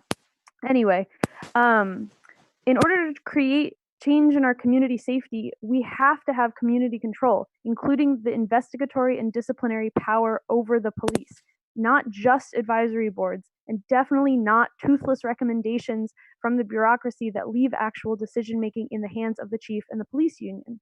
We need this new board in addition to the current police commission so that community power can extend past the scope of either board on its own. This is the future of community safety, and we are so close to making it reality. I urge all the counselors to vote yes on the creation of the Community Control Board and putting this item on the ballot in March because it signals not the end, but the very beginning of real accountability and care in Burlington. Let the community vote on it. Thank you, and I yield the rest of my time. Thank you. Our next speaker is Dana Keys Gibbons, to be followed by Deirdre Graham. Dana, I believe I've located you, so I'm going to enable your microphone. Hi, thank you. My name is Dana. I use she, her pronouns, and I'm a white resident of Ward 8. I moved to Burlington after graduating from college in 2019, and I've been a healthcare worker at a local clinic ever since. I'm calling in today to voice my support for the creation of an independent community control board to oversee the Burlington Police Department with the power to conduct investigations and take disciplinary action. It's really important to me that this is an entirely new board and not an adaptation of the current police commission because it serves a different purpose. The police commission focuses on policy and does not have the final say in disciplinary decisions. They're also appointed by the city council, while the independent community oversight board would be appointed by community groups connected to those who are currently and historically most targeted by policing, like BIPOC, undocumented folks, and LGBTQ people. Another difference is that the police chief can ultimately override any recommendations made by the police commission, which basically renders that useless. I've been to countless Zoom meetings this year where I've heard you all call racism a public health crisis and commit to dismantling systemic racism. While these reforms will not end the broken and racist criminal and justice system in this country, it is the first step to police accountability, and it is urgent because it could literally save lives. You all have the opportunity to take action, and I hope you're not using the word crisis lightly. We've all seen the footage of violent cops in the city and the harm the BPD has caused, especially towards our BIPOC community members. There have been many opportunities to engage with and deliberate on this topic, and huge amounts of participation and work put in by community as well. Please approve Councillor Freeman's charter change draft and let the people of Burlington vote on it on March 2nd. Thanks, I yield the rest of my time. So Deirdre Graham will be next, to be followed by Arima Menard, Jorge Rios Garcia, Daniel Muntianu, and Hannah Brislin, just to name a few. Deirdre, I believe I've located you, and I'm enabling your microphone. Hi, can you hear me? Yes, I can. Go ahead. Hi, my name is Deirdre Graham. I'm a Ward 3 resident. I've lived in Burlington for the past year and a half. I've lived in Vermont for the past 8 years. As an essential healthcare worker and BIPOC community member, I'm calling to voice my full support of item 6.03, the Independent Community Control Board of the Police. Just a quick, huge thank you to everyone who's worked tirelessly for months to move this proposal forward, particularly Councillor Freeman and BIPOC femme leaders in our community. This proposal, as many have said before me, has had ongoing support and input from Burlington community members, specifically BIPOC and other historically marginalized groups. And it's been informed by research and recommendations by the ACLU. It aligns with the demands of the Battery Park Movement and the Vermont Racial Justice Alliance Operation Phoenix Rise.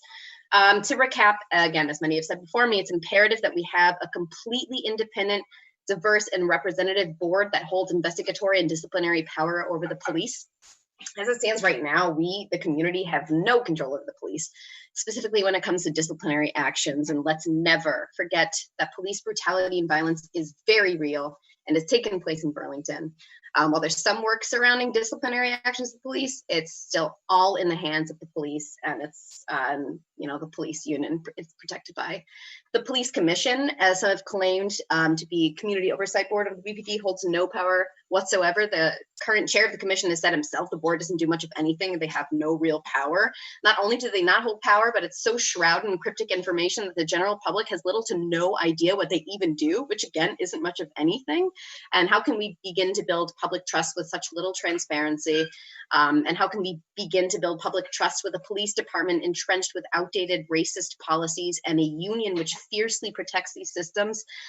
Just quickly, I have to say I was pretty disturbed by the last Joint Committee meeting. The rampant confusion during the conversation made it evident that many of the Joint Committee, specifically the commissioners, were very, very much behind on the general understanding of this proposal, which demonstrates further that the sheer ineffectiveness of the police commission, just one of a plethora of examples of how the current system is not good enough for us.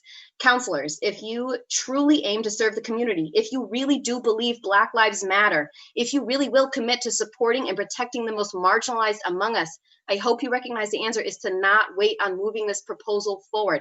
The answer is not the police commission. The answer is not Kyle Dodson. If you claim to be searching for, or perhaps more aptly waiting for, a perfect model, you're not going to find it.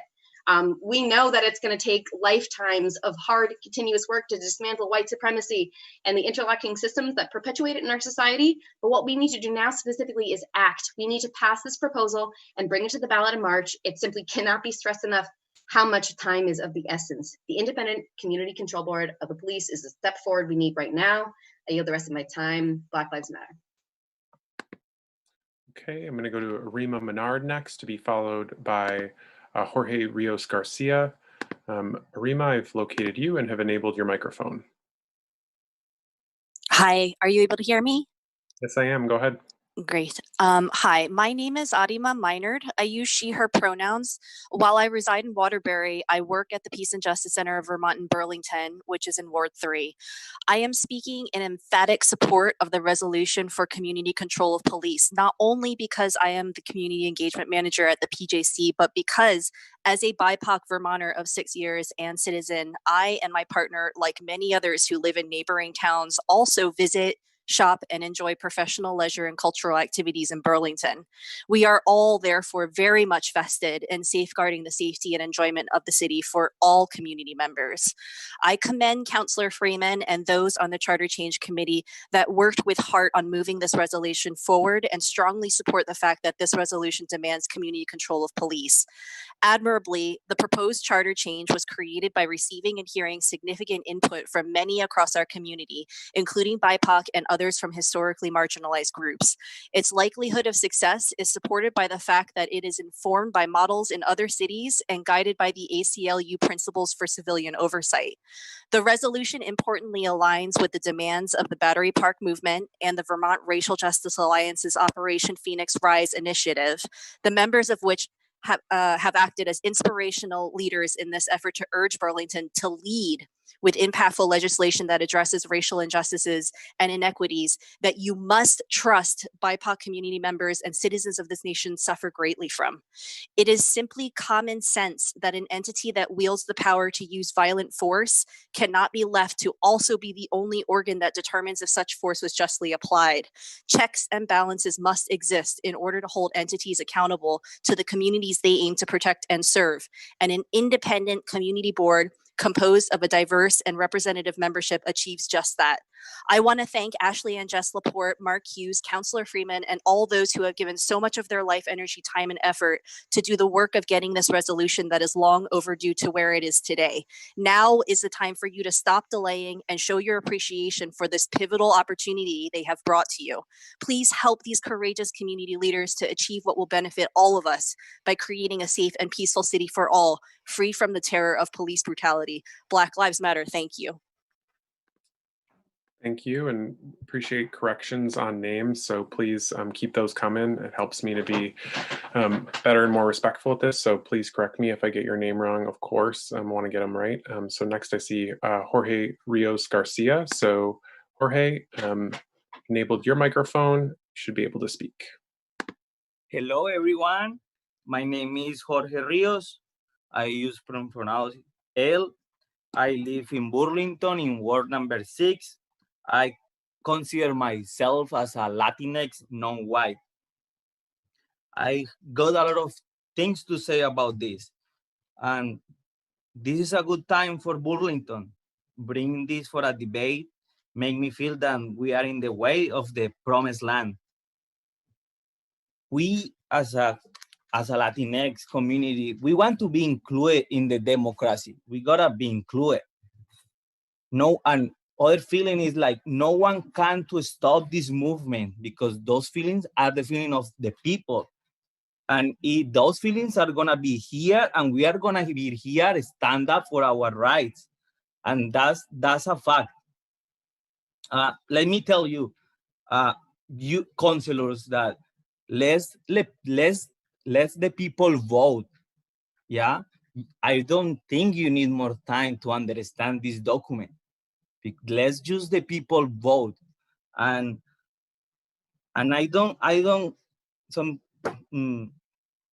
don't be scared that someone of color with this power are going to create chaos. We want justice and equity. That's all. No, and let me say something about this. No one can do a worse job than people who are already with this power. It's impossible to think like, oh, someone of color are gonna do this. No, we just want justice, and we need to give some balance to the power if we want to prevent in the future police brutality. So let's give this committee the jurisdiction of disciplinary authority, transparency, and investigation power. And this committee exists in other countries, exists in other cities. It's not something new. And we are gonna keep asking for legislation in pro of immigrants and people of color. Thank you for listening. Thank you. Our next speaker will be Daniel Munteanu, to be followed by Hannah Brislin, Tessa McGann, Lila Fortunoff, Emily Bremer, Maggie Chadwell, Ann Lawson, Andy Sabranek, Becky Laird, Eva Fusco, Fern Aguda Brown, Trish O'Kane. So Daniel, I'm going to come to you. Hey, could you hear me? Yes, I can. Go ahead. I'll try to be super quick. My name's Daniel Montanu. I live in Ward 1. I've only lived in Burlington for 5 months, but before that, I lived in Vermont for about a year. I was born in Connecticut, but both of my parents were born abroad, some of the children of immigrants. And I think Jorge's testimony was exceptionally powerful because that definitely relates to why my parents decided to come here when there was strife in their country. And they didn't experience democracy in this way. And this isn't something that this sort of like city bureaucracy is not what America is known for. So I'm here to voice my support for the charter change to give community control of the police. The legislative process and the deliberative process has spoken. There's been immense community input. It aligns with the principles of many civil liberties organizations here in Vermont and abroad, and it will definitely be the start of the solution in giving power to the people with regards to the people that police them, and reverse some of the most oppressive institutions that have been continuous in this country that people still come to, and there's a reason to that, but it's an imperfect system. And the time to act, at least with that in this regard, is now. Thank you.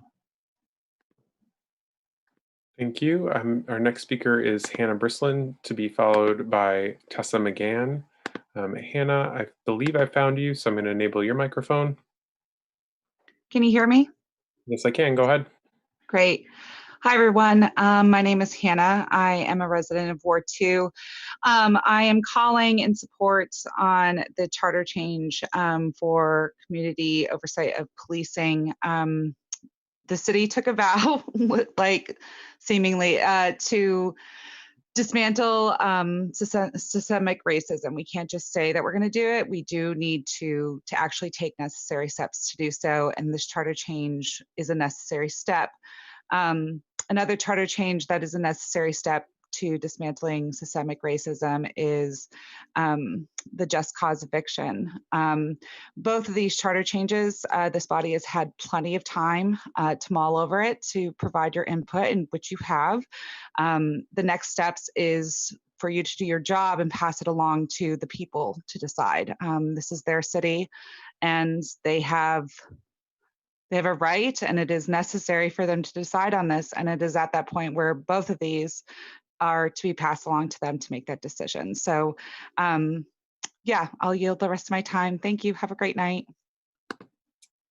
Thank you. Our next speaker is Tessa McGann, to be followed by Lila Fortunoff. Tessa, here you go. I've enabled your microphone. Great. Can you hear me? Yep, go ahead. All right. My name is Tessa McGann. I use she, her pronouns, and I live in Ward 3. I'm calling tonight in support of the charter change proposed by Councillor Freeman for the community control of police. I want to say to the city councillors tonight, if you care about the most basic safety of Burlington's residents, if you care about making Burlington a truly livable city, and if you care about addressing the public health emergency of systemic racism in Burlington and in Vermont, as Ashley said earlier tonight, adopting this charter change should be a no-brainer. It has been carefully constructed based on sound models from other cities and on the ACLU principles of community oversight. And it is tailored to fit our city, specifically by incorporating significant direct input from BIPOC and other historically marginalized community members. It aligns with the demands of the Battery Park Movement and Vermont Racial Justice Alliance's Operation Phoenix Rise. My point here is that these are the experts nationally and locally. These are the folks who have direct experience, have done the work and spent the time thinking about these issues, and whose leadership you should follow. As proposed by these leaders and in the charter change, I believe it is crucial that police are overseen by a board that is independent from the police, that is in fact representative of the groups most affected by police misconduct, and that has true investigatory and disciplinary power. I urge you not to rely only on the police commission, which lacks these features, and to not wait for God knows what. You are being given the opportunity to act justly and act now on what is an urgent matter. Please take it. Thank you. I'll yield the rest of my time. Thank you. Our next speaker is Lila Fortunoff, to be followed by Emily Bremer. Lila, I'm coming to you. Hi, can you hear me? Yes, I can. Go ahead. Thanks. So yeah, my name is Lila Fortunoff. My pronouns are she, her, hers. I'm a white cis woman. I live in Ward 3. I was a student at UVM, and I chose to continue to live in Burlington after graduation because I love the city. The best part about the city is the sense of community that I feel here. Communities take care of one another, and communities listen to each other. I believe true communities do not tolerate violence against community members, nor do they tolerate conditions that make community members feel unsafe. Members of this community who are BIPOC, unhoused and poor members of this community, trans, non-binary, and gender non-conforming members of this community are saying loudly, repeatedly, that they feel unsafe because of the way the police in the city operate. This mode of operation is not a coincidence. It is a sign that policing, as we have historically known and presently know it, is working properly in the city. The police were created on purpose by white men to uphold white supremacy. The fact that community members feel unsafe is not a sign that something isn't working as efficiently as it could, or that police officers are overworked or spread too thinly, or that we need a new data management system to keep better tabs on the department. Violence against marginalized groups of people is a core tenet of police departments across the country, including in Burlington, because that is what policing as a concept was founded upon. Police should not be the entity that investigates or disciplines themselves, because if they are, this violence will certainly continue. That is why I fully support this resolution to the charter change, or of the charter change committee proposed by Councillor Freeman to create a new board that is completely independent of the Burlington Police Department and will have full control to investigate and discipline police officers. Just because this resolution is unprecedented is not a reason that this council should slow down or question it. We need to break from precedent to break the patterns of violence. I also support the resolutions regarding just cause evictions, regarding the additions to the Airport Commission, and regarding the thermal energy systems, because climate and environmental justice, housing justice, and racial justice should all be prioritized by the city. You all work for us. You need to listen to us. Stop grasping to keep your power and keep the status quo. Our lives are at stake. Thank you. Our next speaker will be Emily Bremer, to be followed by Maggie Chadwell, Ann Lawson, Andy Sebranek, Becky Laird, Ava Fusco, Fern Aguda Brown, Trish O'Kane, Emma Redden, Galandriel Richmond, Tyler Pasterok, Grace, Emily Wanzer, Julie Masuga, M. Bauer, Kaylee O'Donnell, Trav Fryer, Meg Trigolo, Gabriel Ellie, William Keaton, Maxwell Quinn, just to give folks an idea of who we have coming up. I'm going to go to Emily Bremer, and again, Emily is to be followed by Maggie Chadwell. So Emily, I've enabled your microphone. Hi, can you hear me? Yes, I can. Go ahead. All right. Hello, my name is Emily Bremer. I'm a white woman and I use she, her pronouns. I'm a resident of Burlington in Ward 6. I'm here today to express my strong support of the proposed charter change related to community control of police. I moved to Vermont in April of 2019 from Madison, Wisconsin. Up until that time, I'd lived in Madison my entire life. One of the reasons I was drawn to Burlington was because of its similarities to Madison. After moving here, though, an unfortunate similarity between Madison and Burlington became clear to me: that police misconduct and injustices have splintered the trust of the community and diminished the safety and well-being of the BIPOC and other historically marginalized communities. Back in September, a resolution similar to what's proposed here was successfully voted on and passed in Madison. Even in the short 3 months since then, it has been meaningful in the process of rebuilding trust and slowly restoring justice among the city's marginalized communities. I believe it will continue to be successful for Madison for the same core reasons I believe the charter change proposed here will be for Burlington. It will give both investigatory and disciplinary authority to an independent community control board. It will hold police officers accountable to the communities they serve. It allows for formal, structured civilian oversight that has true and meaningful authority, and it calls for a diverse representation on the board with a selection process that ensures historically marginalized folks have a seat at the table. Putting this charter change to voters in March is a meaningful step towards dismantling systemic racism in this community, and it is imperative that it happens now. We must hold our police accountable now to the community they serve. There really is no time to waste. Thank you. Black Lives Matter. Thank you. Our next speaker will be Maggie Chadwell, to be followed by Ann Lawson. Maggie, I've enabled your microphone. Oh, I'm do that panelist thing. Okay, there we go. Hi, can you hear me? Yes, I can. There you go. Awesome. Hi, everyone. My name is Maggie, and I'm a white resident of Ward 2, and I'm speaking today in support of Councillor Freeman's charter change proposal for community control of police. I believe that this charter change is a vital step that Burlington needs to take in beginning to reform the public safety system that under the current city charter is not designed to protect and serve our community, but rather the police. As it is now, the chief of police and mayor have sole power in firing police officers. We have seen this design fail our community time and again. The fact that violent officers Corey Campbell and Joseph Carreau are still employed at the BPD are glaring examples. The fact that it took a $300,000 buyout to remove Jason Bellavance from the department after his assault of Jeremy Melly and John Brayshaw is another. Bottom line, this system doesn't hold officers accountable. This is why it's critical that the power to investigate and discipline officers be put in the hands of the community through creating a community control board that operates independently from the police department. As the proposal outlines, it is crucial that this board be made up of members of our community who are most impacted by police violence, centering BIPOC, LGBTQ folks, those who have experienced houselessness, substance abuse disorder, and other historically marginalized groups.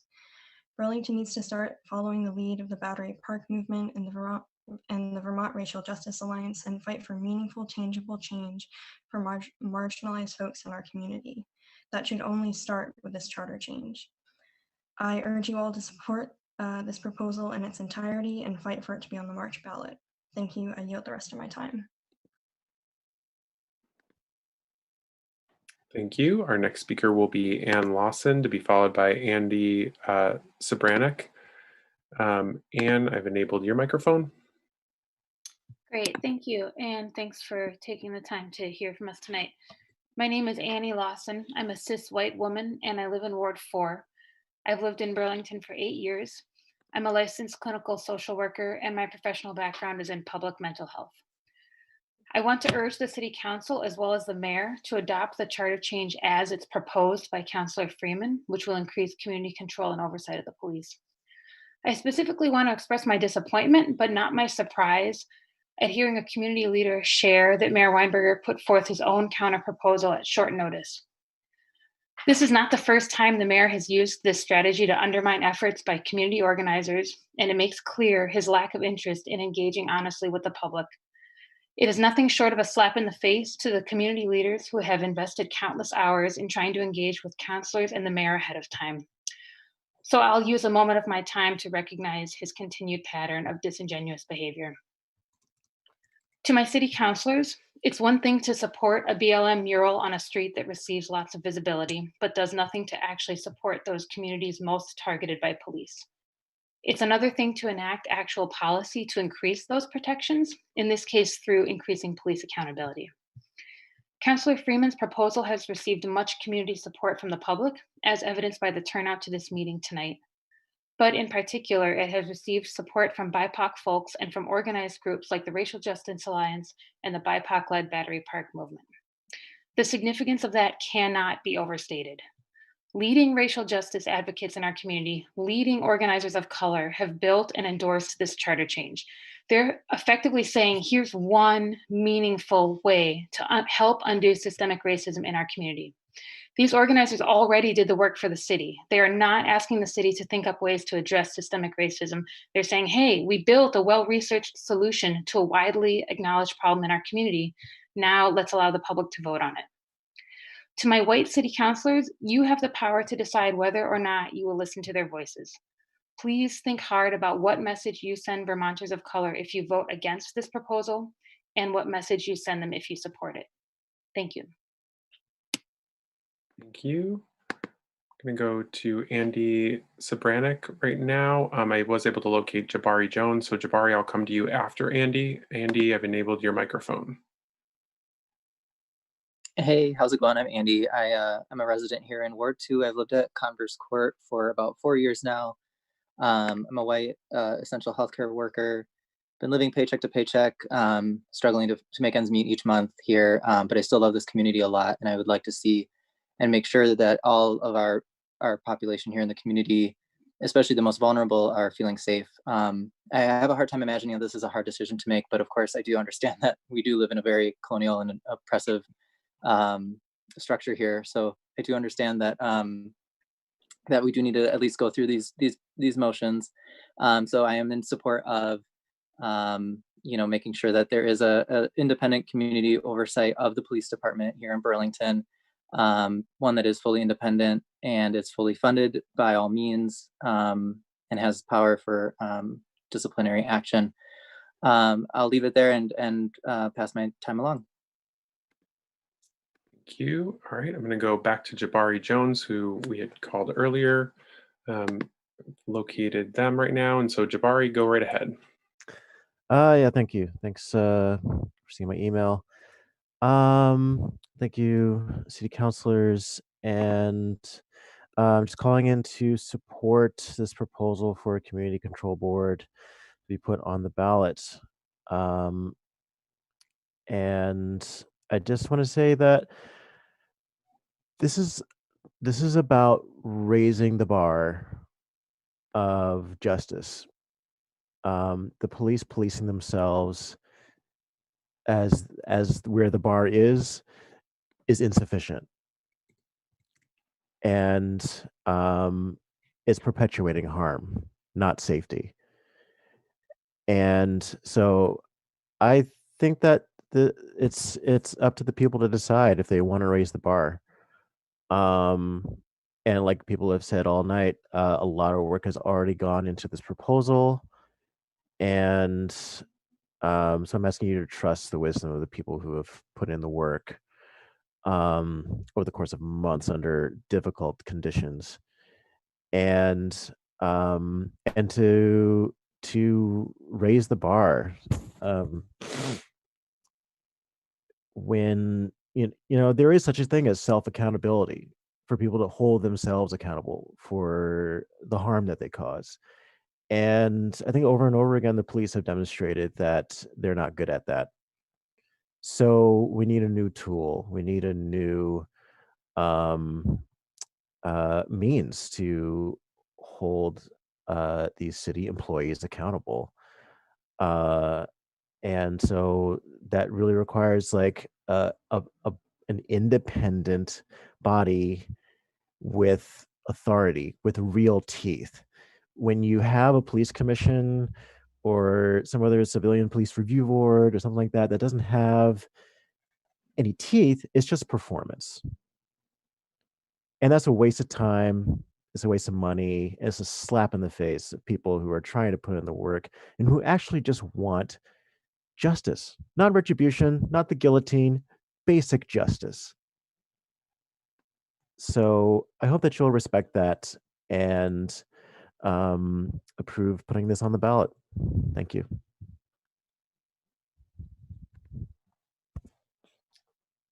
Thank you, Jabari. Our next speaker will be Becky Laird, to be followed by Eva Fusco. So Becky, I'm going to come to you. I've enabled, just doing, there we go. Okay, you should be enabled now. Can you hear me? Yep, go ahead. Okay, hi. My name is Becky Laird and I'm a Vermonter, a white Burlington resident of Ward 3. I'm 32 years old and I use she, her pronouns. I've lived here for just under 10 years doing mostly community outreach and caregiving work. I've been paying attention to BPD during my time here and noting what keeps adding up to a lack of transparent accountability. I've been craving a change in the disciplinary channels for officers. It becomes clearer and clearer that if the police hold a position of power in our community, the community must have a larger and weightier say in what happens to an officer when they use excessive force. There needs to be a system of greater accountability and transparency in order to garner trust, which sorely lacks. Police cannot police themselves. I'm writing in support of the charter change put forth by Councillor Freeman related to community control of police. It's important this new board be an independent body that will collaborate with the police commission. This new board should be independent of BPD with full investigatory and disciplinary powers, as well as have all the resources to carry out these investigations. There should be full transparency along the disciplinary route, the ability to hold public hearings and testimony, to provide complaint related to information to the public, and the production and publication of public reports. It's important this new board be diverse enough to reflect Burlington's diversity and the whole community, particularly those historically marginalized. And the public should be able to easily access the means to file the complaint through many channels at business, at non-business hours, and on weekends. Those are the points that I especially wanted to highlight. And please put this charter change question on the ballot in March 2021. This is urgent, and police reform can save lives. If this feels overwhelming, it's because this change is long overdue, but not impossible. Some people have lived lives so haunted within our system that they can't ever take a break from an overwhelming reality that they don't fully feel safe. Your community is vocal about its commitment to building a system that more easily allows being heard, protected, and holds accountable those who would do harm. This board is one big step in that direction. Black Lives Matter. Thank you. Thank you. Our next speaker is Ava Fusco. Ava, I've enabled your microphone. Hey, can you hear me? Yes, I can. Go ahead. All right, sick. Hi, I'm Ava. I'm white. I use they, she pronouns, and I've lived in Burlington for a few months. I'm currently in Massachusetts on winter break, but I view Burlington as my home. I'm here to voice my support for community control of the police, specifically Councillor Freeman's draft. I think that when tons of time is spent deliberating about whether or not to even deliberate, as seen in the meeting before public forum, it's easy for the city councillors not affected by police suppression to become separated from the reality of this situation, which is that Black lives are on the line. Marginalized lives are on the line. The lives and livelihoods of Burlington community members are on the line, which is why it's so vital that we establish Burlington-specific community control. It is so clear that police cannot police themselves, as shown by the minuscule or non-existent consequences given to officers Bellavance, Campbell, and Coro, despite the horrifying acts of violence they committed. This is an urgent matter, and it needs to be on the March ballot. Nothing but love for my comrades who spent literal days working on this draft resolution. Thank you. I yield the rest of my time. Thank you. I'm going to go to Karen Sita next, to be followed by Fern Aguda Brown. Karen, I'm enabling your microphone.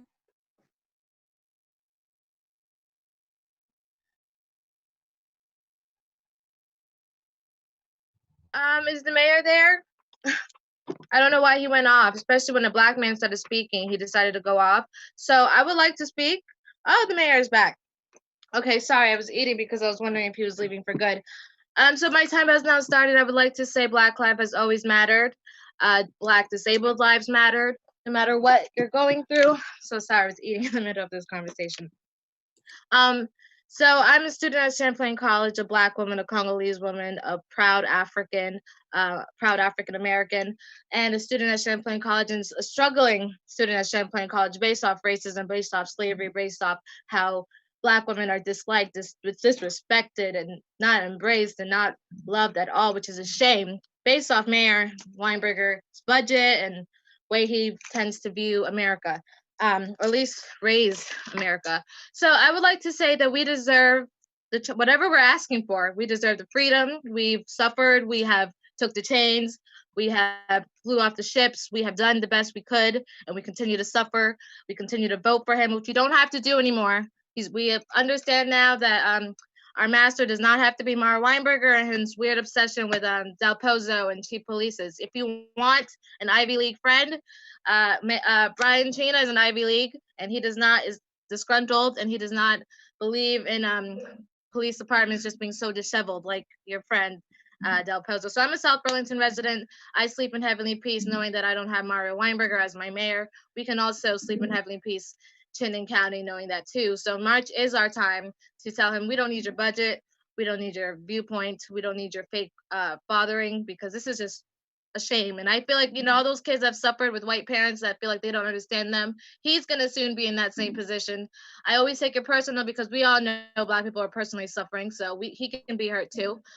It's about his time. So we can take him off and we can find whoever we like, and we can be proud of that person, and we don't have to sit here and, now we know who is our masters, and we can say we don't want that, we don't need this COVID, we don't need our masters, and we can actually go back to a life that we're proud of, if we were ever really proud of Burlington, because he's been here for how long and he's done nothing for it. So again, police officers don't need to sit by Battery Park and watch Black kids be Black kids playing games, especially since they're trying to get free food, since their parents are struggling under minimum wage, which is a new form of plantations. So we don't have to live under that. We can understand that America's free, and we've always been free. Vermont is a free place where you can be a free care, as long as you're free. So remember your freedom. That's the whole point. And remember that we can free ourselves from Mario and his oppression and his budget, especially in housing and healthcare.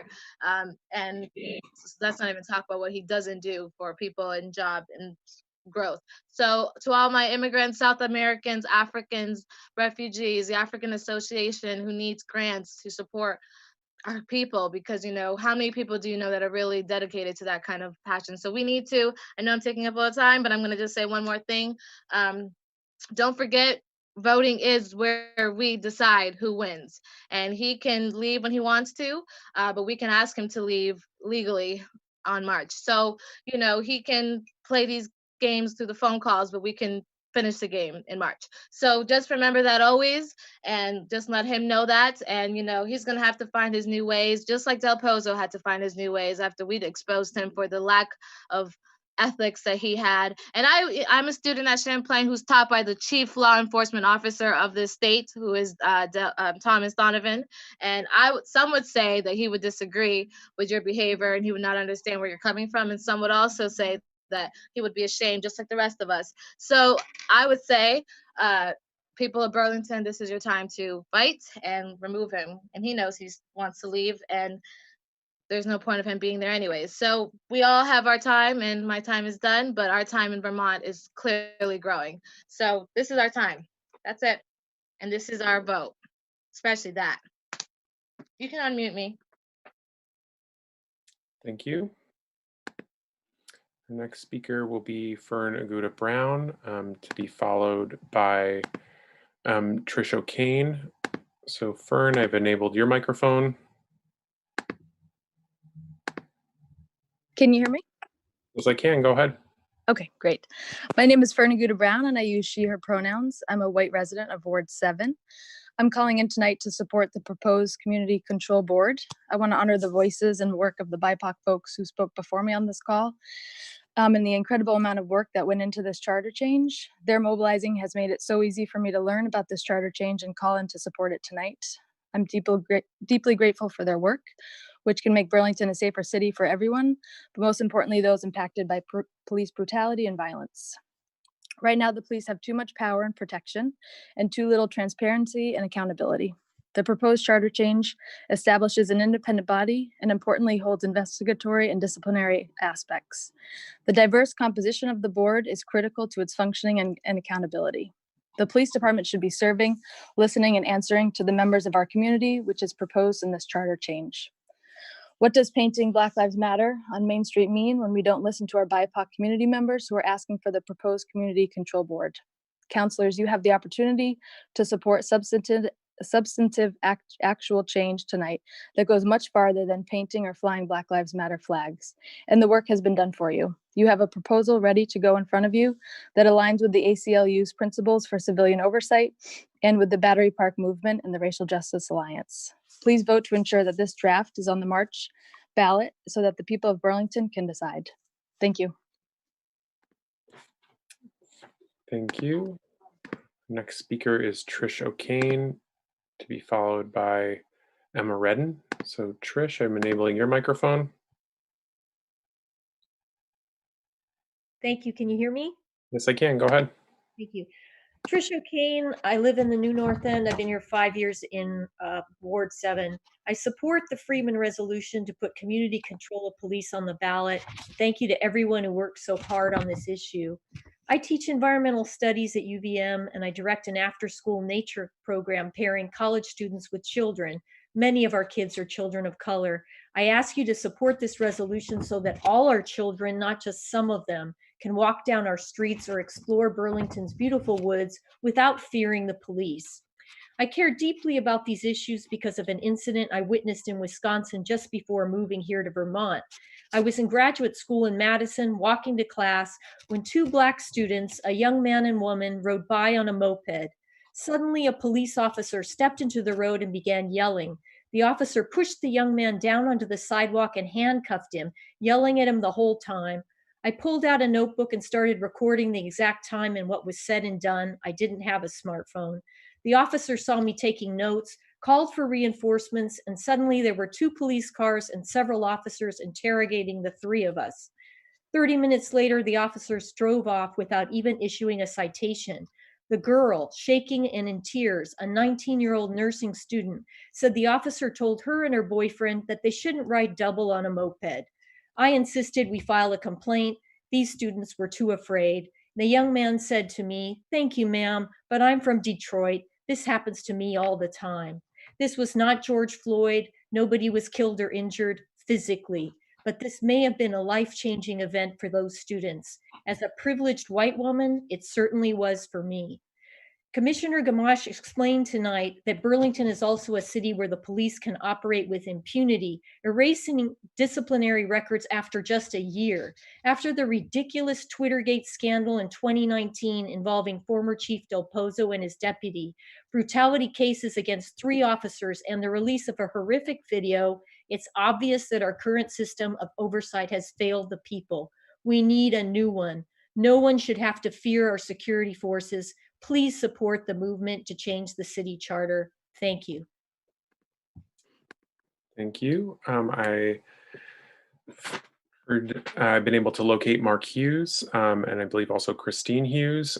So I'm going to go to them right now. They were up earlier on the list, and so I'm going to bring them back in. I believe I found you under the RJA name, so I've enabled that microphone.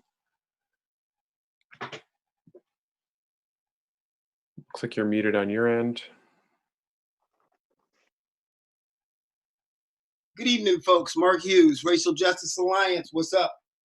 Hey, I wanted to just give a shout out to the council and also to all the folks who've been doing this work, especially I'm lifting up Ashley, Jess, many of the others. Folks, I've been in and out of this policy myself multiple times, got a strong relationship, and also been collaborating with JDS for years on this and stuff like this. So if there's any doubt in your military mind, whether or not the Racial Justice Alliance is behind this or supporting this, let's just clear that up. We're all over this. So yes, we support this in every way. Now, I don't have enough time right now. This is kind of ridiculous, chasing the clock anyway, so I'm not gonna do it. So here's what I'm gonna do. I'm gonna tell you this. Counselors, got any questions? Give me a call. Moreau, here's the deal. You know as well as anybody else that it's time to change this thing. And everybody, please stop holding folks out just because they're black and brown on the commission, talking about, oh, well, it's good to go. We're not monolithic people. I just want to remind you of one thing. I resigned from the commission, and I got a woman sitting right next to me who would never do it again, and she did it for 3 years. Come on. So it's time to stop with the shenanigans. This is all political nonsense, really, at the back end of this thing. Really, what's really on the table right here is whether the political and economic power that you hold is more important than people's lives. We see the same thing playing out at the national level right now, right? Where you got folks who know they need to make a decision, but they choose not to because they want to hold out because they're afraid they're going to lose political or economic power, so people suffer. Does it sound familiar? Does that sound familiar? So no, I'm not going to chase the clock tonight, but I will tell you that yes, just like I told you, back in 15 when I said, please don't hire Del Pozo, and no, I didn't live in Burlington at the time. Just like I told you last January, please take a closer look at that contract, the police contract, before you sign it. I'm telling you right now, here I am again, folks, come on. If you are a counselor right now and you're on this call, and another thing is enough with the shenanigans with all of this, we're going to send it over to this joint committee. You got commissioners looking at this thing before the counselors. Come on, what are you guys doing? So counselors, if you're on this call right now and you haven't made up whether or not your mind up whether you're going to vote for this, it's because you don't want to make your mind up, because you have no intention on doing it. And if that's the case, just say it. But at the end of the day, if you really want to talk about what's in this thing, I'll tell you what's in this thing. If you really want somebody to explain it to you like kindergarten, give me a call. There's not one of you who do not know how to reach me. Thank you. Ms. Hughes? Could you set the timer as well, please? Hi, everyone. Thanks, Max. I am actually really encouraged to hear all of the people that spoke before me, and really encouraged as somebody who has been doing racial justice work, some directly with the police and just in the community since I was about 17, and I'm kind of old now, so it's been a really long time. And I am really encouraged, and I wanted to pick up on something that one of the speakers said. Oh, and also thank you, Councilor Freeman, for having the courage to put this forward. Somebody was making the point about, if you're going to be committed to dismantling systemic racism, this is the meat of the system, right? These, you know, we have different rules and laws and all these different ways that people escape accountability or get to, you know, police themselves. And if you think about like other professions, like, you know, doctors and a whole bunch of people, even the work that I do with people with disabilities, helping them find employment, there's like a couple of different oversight measures for me. The work that I do does have an impact on people's lives, but we're talking about police who obviously can get away with killing people or hurting people. I mean, how is there any question about whether or not we need oversight and oversight from the community? Talk a lot about community policing, but we stop short when it comes to putting any power in the community's hands that are the ones that are being policed. I did serve on the commission. I did finish a 3-year term. It was really significant for me to watch Mark walk away from that, because he doesn't walk away from much. All of you know him and you know how hard he works. And I honestly, you know, when I was on my way to the police commission meetings, I used to say to my kids, I'm off to the rubber stamp crew meeting. Seriously, like that's what I called it. Because after being there, I realized that we had no power and I was kind of wasting my time. So yeah, get this done. Thanks for your time and for your work. So Racial Justice Alliance is going to stay behind this. We're going to continue to support it. And of course, we're going to lift it up and we're going to amplify it. But, you know, this shouldn't be a heavy lift, folks. It really shouldn't be a heavy lift. We should really just move on. Let's get back to work. Thank you. Thank you. All right. Our next speaker will be Emma Redden. So I'm going to come to you, Emma. I've enabled your microphone. Hi, my name is Emma Redden. I live in a rental property in Ward 2. I grew up in Vermont. I moved to Burlington about 4.5 years ago. I'm a teacher of young children, and I'm a white person who believes whiteness is the most dangerous part of our city. For one, to the mayor, you put out your counter protest the moment the meeting started. That's slippery, it's sneaky, it's disrespectful, and we see you. And to the council and all the folks calling in tonight, we're asking you like simply to allow democracy to happen. We're asking you to allow democracy to happen as it has happened so beautifully and with so much grief and so much grace this past year in the city. We're simply asking you to allow our community to make a long overdue collective decision. These charter changes are about creating barriers for abuse of abuse of power by the police, barriers for abuse of power by property owners. I'm here to stand in full support of the community control of police charter change. Thank you, Councillor Freeman and Black folks in leadership for your work on this. Last summer, after 21 hours of public testimony, the longest testimony the city's ever seen, the majority of the council passed the racial justice resolution. That resolution was an attempt at limiting the harm the police can do to Black folks, to Indigenous people, to people without homes, to people with mental illness. And that was a step. And it's your job again to take another step to allow the public to consider and then pass a charter change that centers the safety of Black folks over the paycheck of police. It's a shame it took 21 hours for you to do what's right. I hope it won't take nearly that long this time. I'm here to also stand in full support of the Just Cause Charter. Thank you, Councillor Hightower and the CDNR for all your work. 62% of Burlingtonians rent their homes. As racism is the blood of the police, so is it the blood of the housing market. It's in it by design that our city and all around the country that Black people disproportionately have vulnerable, under-resourced, and unsafe housing. It's unfair, it's wrong, and it's our responsibility to try to redress this. I hope that when next week comes, and it's been a week since you heard the outpouring of love from all of us tonight, that you remember that we're still here, and we're still watching, and we're still expecting you to show us that you believe in the dignity and the sanctity of Black life by voting with us. I stand in solidarity with the Battery Park movement, with the Racial Justice Alliance. Black lives have always mattered. Show us that you know that. Pass the charter changes. Thank you. Thank you. Our next speaker will be Galandriel Richmond, to be followed by Tyler Pasterrock. And actually, before I go to the next speaker, one thing I wanted to ask is if Clerk Bobie, if you are City Clerk Bobie, if you're able to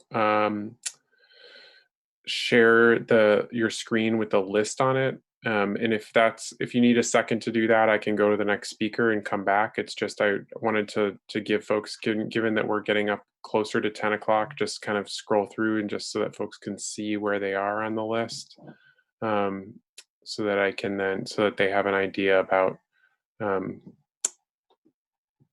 where they might be on that list, just so that we can give them that idea. Can continue to read off lots of names, but that might be helpful. Okay. Maybe folks can see this. Hopefully you can. And again, I'll try and read off a bunch of names at the moment. And it's hard to predict, again, folks, just because sometimes folks aren't on, but everybody's doing a really great job. And I just so appreciate everyone being right there. Oh, perfect. Thank you for doing that. That's perfect. Awesome. Okay, so this gives folks a little bit of an idea of just like where it is in the queue, and we can just scan through that. So hopefully we'll get through as many people as possible, but just wanted to give that. And again, I'm trying to prioritize Burlington residents in this. So that's, if you see someone in blue, that's just because they're a non-Burlington resident, and that has been our practice to highlight, to prioritize Burlington folks. So that should give you a little bit of an idea of where folks stand.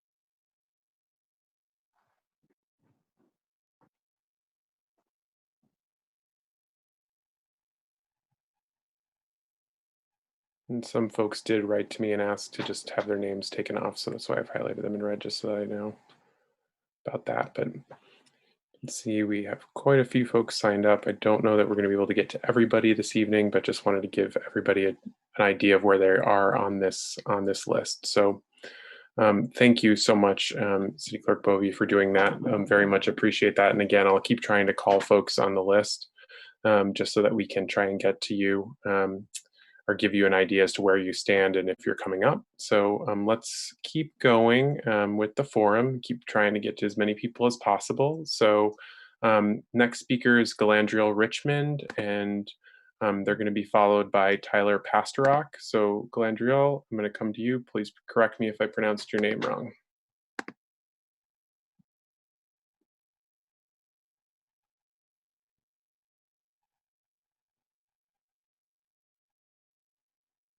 That was perfect. Thanks, Max.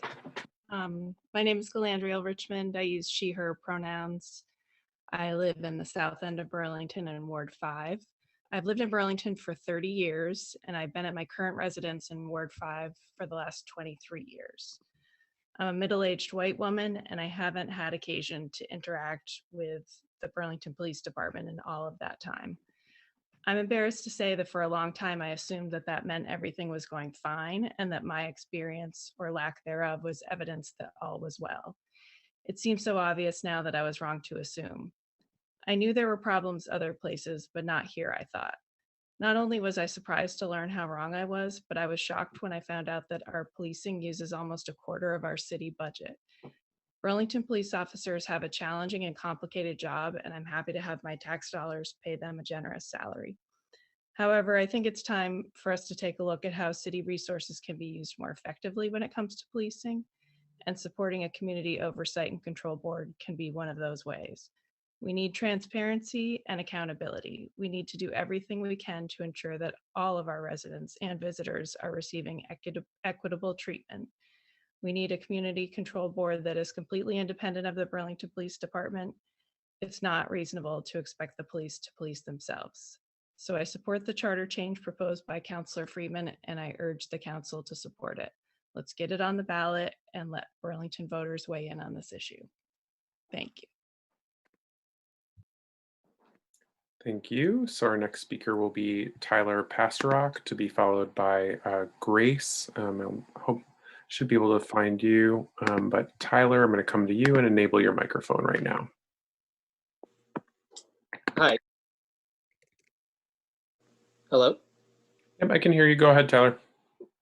Good evening, counselors. My name is Tyler. I use he, him pronouns. I'm a white resident of Ward 3.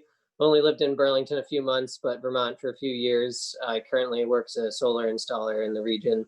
I first quickly wanted to speak in support of the charter change to allow the city to regulate thermal energy systems in buildings. We choose the rules of our economy no matter how you look at it. And right now the rules favor energy systems that exploit people and ecosystems all over the world.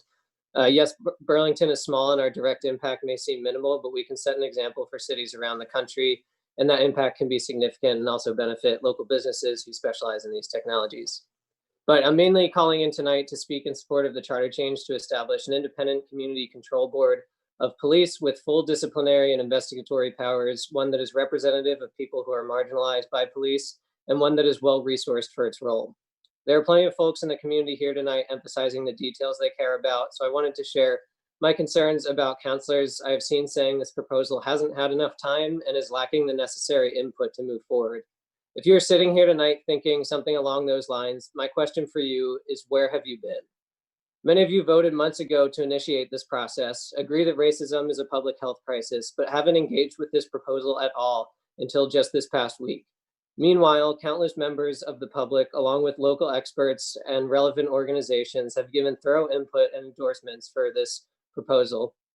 So to sit here now and say you have issues with it and want to gather more input or go in a completely different direction, when you have had months to speak up and work with the community on this, is irresponsible. It's abusing your power, and it tells me that you don't care enough about community members that suffer at the hands of police to be proactive and engage with this issue as an ally. This is epitomized by the mayor waiting to post his proposal until this meeting already began. As Nell mentioned earlier, Moreau's proposal completely throws out the community control board, and even the police commission can only override a decision by the chief with one short of a unanimous vote. This isn't even remotely close to what the community is asking for. He's blatantly playing games to obstruct this proposal. I'll skip to the end here. This proposal is a creation of dedicated counselors, law experts, and most importantly, the public. Do not throw this out. Do not jump to a last minute proposal coming from the man at the top. Maintain the integrity of the current proposal's core values and get it on the March ballot. Thank you. Thank you. All right, our next speaker, I believe I've located you, Grace. So I'm going to enable your microphone, and Grace is going to be followed by Emily Wanzer. So Grace should be all set. This is Grace Warlick. Use she, her pronouns, and I'm a resident of Ward 1. I've lived and worked in Burlington for 5 years. Calling in support of passing the charter language set forth by Councillor Freeman for the creation of a community control board. I want to start by saying the idea of this draft proposed being rushed and cannot be an excuse here. As city councilors, I feel that it is your position and role to be keeping up. These charter change committee meetings and charter draft language proposed by Councillor Freeman have been occurring and available for over a month. The pertinence of this to your constituents and the safety of BIPOC constituents has been loud and clear and should warrant your close attention. Concerned public members and BIPOC organizers have tuned in and done so much painstaking work reading through and suggesting upon language and policy. Holding police officers accountable is a very pressing issue, and to truly investigate and discipline them independently from the Burlington Police Department is essential. These issues must be handled with great care, and adding them to the responsibilities of the Police Commission is broadening their scope past their capacity. 2 officers remain in uniforms with blood on their hands, and one of them has been paid out $300,000 in a comforting retirement package. It doesn't sit right. The harm that was done will alter the victims of this violence without proper repair. The physical harm caused by Officers Bellavance, Campbell, and Carreau is held in a feeling of vulnerability and fear by Burlington citizens. To properly address these issues, the board must have the power to investigate and discipline officers. There must be a place for public complaint that is entirely autonomous from the institution of police that has harmed them. The Police Commission's advisory stance has proven null and void to the action that must be taken. This board will not give a seat at the table. the board will not only give a seat at the table to BIPOC and the most marginalized who should be centered in relationship to the police, but it will allow for folks to be able to take real action. We are so lucky to have BIPOC community members who are willing to do this work. What we have here has been thoughtfully deliberated in the countless hours and unequivocal attention of Perry Freeman and community members. It is your job to listen and get it on the March ballot and let the public vote on it. It's their decision. Please do this. Thank you. All right, our next speaker will be Emily Wanzer, to be followed by Julie Masuga. Emily, I've found you and have enabled your microphone. Hi, my name is Emily Wanzer. I'm a student in Burlington, resident of Ward 2. I had some words prepared about why I support the community control of police and the proposed policy introduced by Councillor Freeman, but as I've listened to my peers in my community speak, I've realized that the only thing that I have to say tonight is that if you do not support this charter change, you are failing us all. This is about keeping us safe, keeping those most marginalized by our oppressive systems safe. Listen to what our Black leaders, our Black women, and Black people of marginalized gender identities are telling us. Vote yes, put this on the ballot in March. I also want to lift up our immigrant neighbors and community members and say no mas polymigra. Finally, I would also like to add that I support the charter change for just cause evictions. I'm a renter here and I didn't even know until a few weeks ago that I could be kicked out of my own home without any reason for why. We know that Burlington has a housing crisis, and if my 4 housemates and I were kicked out, it is very likely that we would not be able to find affordable places to live. I also support the charter change for decarbonization. Now is the time to act to save our planet and ourselves, and this action must happen at every level. These measures must go on the ballot in March. Black Lives Matter. Thank you. Thank you. Next speaker will be Julie Masuga.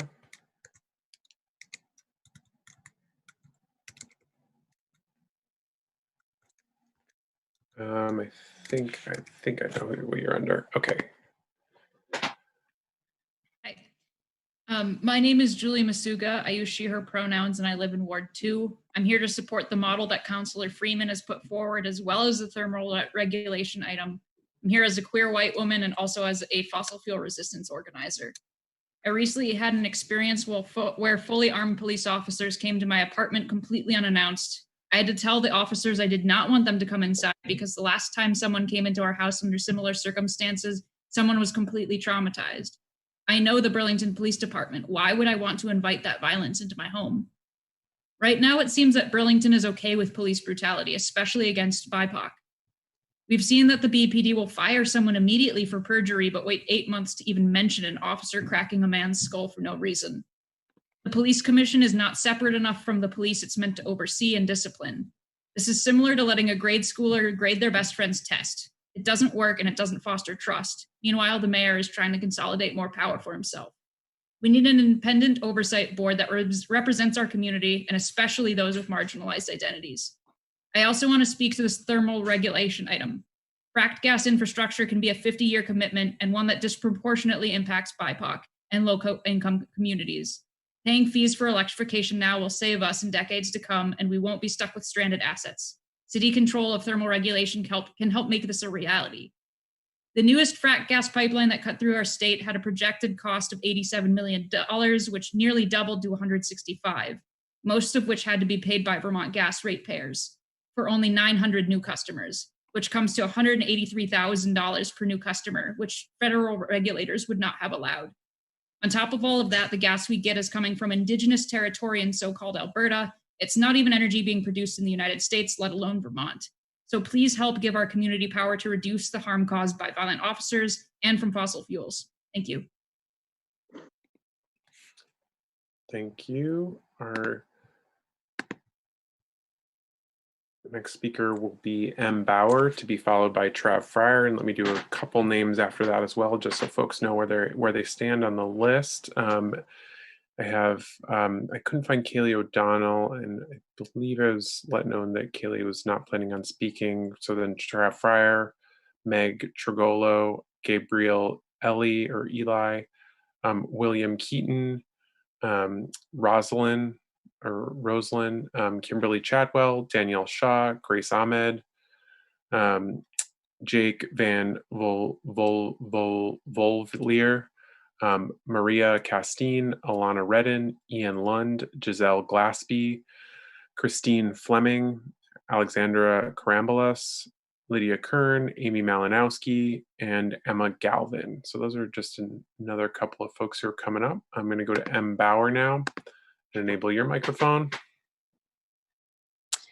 Hi, my name is M. Bauer. I use they, he pronouns. I'm a white trans Ward 2 resident.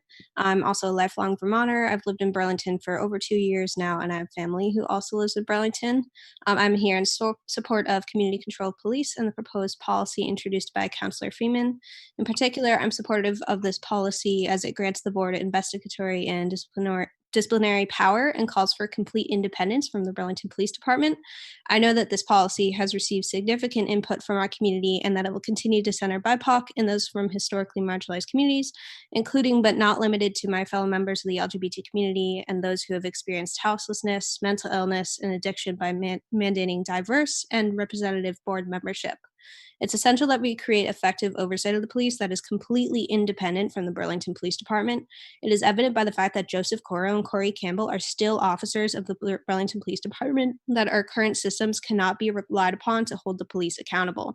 Community organizers have put hours of mental and emotional labor into addressing this wrong. As others have said before me, if the city can acknowledge that racism is systemic, our leaders have a responsibility to take action to work to end it and let our city vote on this policy. I'll add that I am also in favor of the Just Cause Evictions charter change. Thank you for your time, and I yield the rest of my time. Thank you.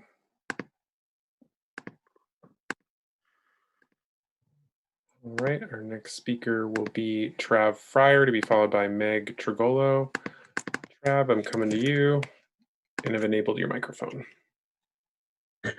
Hi, thanks for having me. I'm Trav Fryer, a cis white man landlord in Ward 2. I've lived in Burlington most of the past 15 years. I'm calling to support Councillor Freeman's community control of police resolution. I think the police must be accountable to the people, and to do that, we need a completely independent body from the Burlington Police Department to oversee the police department. Seems like common sense to allow it to be voted on in March. It shouldn't be a huge decision just to allow it to be on the ballot. So thank you all for your work on this, and I yield my time.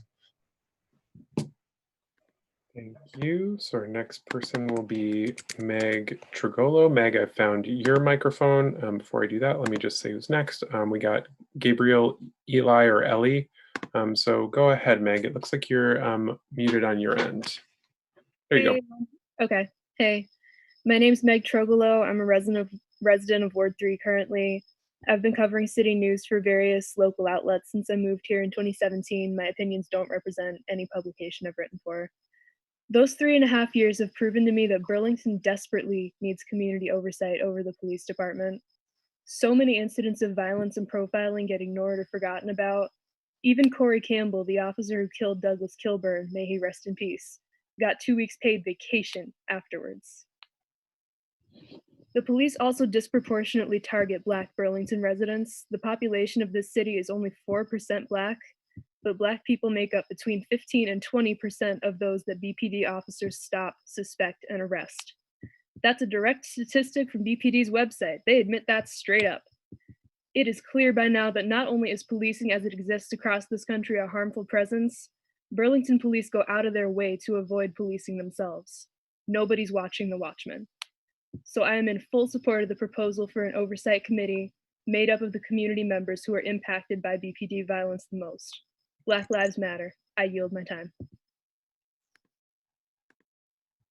Thank you. I was not able to locate Gabriel, Eli, so I'm going to go to William Keaton next. Actually, I believe I already, okay, William Keaton. Yes, there we go. I found you and enabled your microphone. All right, awesome. My name is Will. I use he, him pronouns. I've been in Burlington for 20 years as a local. If American exceptionalism is the idea that America is invincible, I think Vermont exceptionalism is the idea that Vermont is like a paradise for white people, where politicians build pits in the city, as people like swim at the beach and ski in the winter or whatever. And I think we can all say that that's a lie that conceals the blood and violence endemic to our state and the country in general. We have to realize, we as white people and active agitators, is that this is not radical change we're asking for. This is one step towards eradicating the police, an institution fundamentally built in slavery and slave patrols and the terrorizing of Black people and Indigenous people and many other types of people. So yeah, we're not really in here, begging for you to do this. We're in here, demanding that you do your jobs, and then, we, the people, will do our jobs by holding you accountable. That's all I really have to say. I see my time. Thank you. Our next speaker will be, I was unable to locate Roslyn, so I've got Kimberly Chadwell to be followed by Danielle Shaw. So Kimberly, I've enabled your microphone. Can you hear me? Yes, I can. Go ahead. Okay. My name is Kim Chadwell. I use she, her pronouns. I am a white resident of Ward 3 here in Burlington. I have lived here for 2 years and plan to make Burlington my long-term residence as I pursue an education in software engineering. 2 of my 3 younger sisters also live in Burlington, and we are collectively invested in getting this charter change for community control of police introduced by Councilor Freeman onto the March ballot. I had further points regarding different aspects of the policy, but people who have gone before me have really driven that home. So I want to speak to those who hesitate to back the community control of police.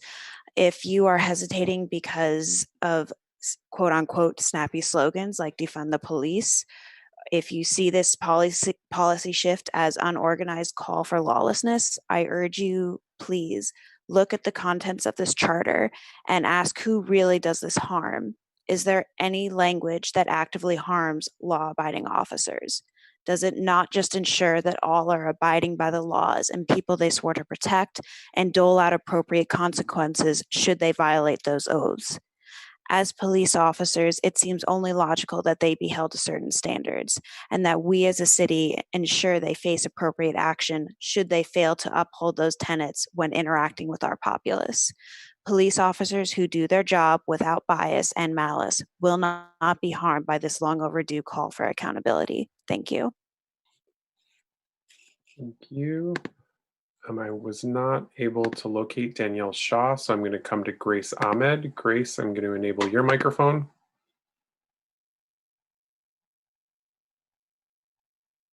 Hello.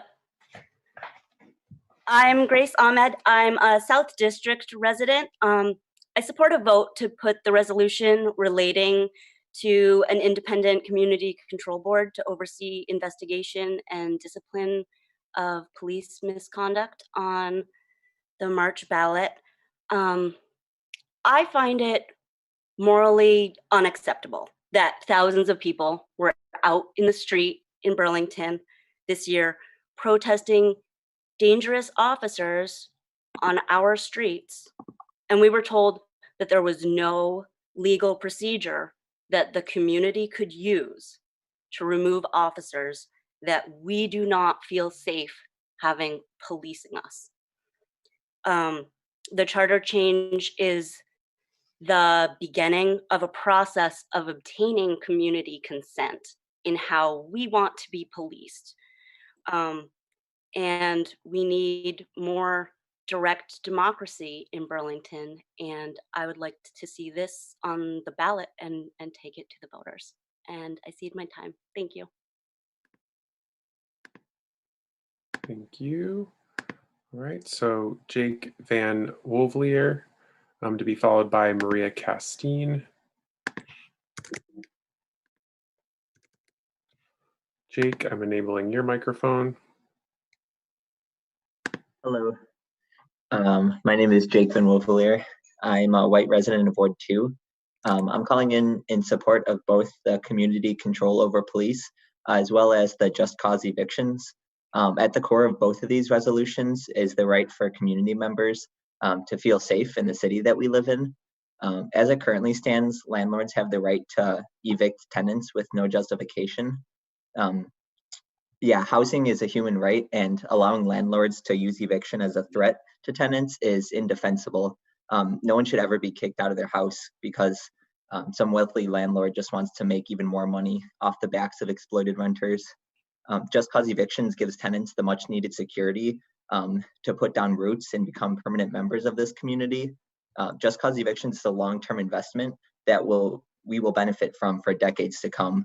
Additionally, Burlington's also experiencing a housing crisis, and we desperately need tenant protections in place if we want to protect the soul of the city, and that soul being, of course, the working class tenants who make the city function. Working class renters are already being gentrified out of the city, and we need immediate action in the form of just cause evictions to prevent our city from becoming a place where only the wealthy can afford to live. I yield the rest of my time. Thank you. Our next speaker will be Maria Castine. Maria, I've enabled your microphone, and Maria will be followed by Alana Redden. Hello, can you hear me? Yes, I can. Go ahead. Hi, my name is Maria. I'm a resident of Ward 6. I grew up in Milton, Vermont, spending a lot of my weekends in Burlington, and I have been a resident for about 3 years total. I'm also an educator in the Burlington School District. I'd like to express my support for both the Just Cause resolution and the charter change for the community control of police. I see a lot of similarities to this situation as last year when we were working on the No Mas Polymigra resolution, when Mayor Weinberger brought up his new memo the day we were going to deliberate it, as well as people being afraid to join in to something that created substantial change. You all signed the resolution, or a lot of you signed the resolution over the summer, and now it's time to make a change.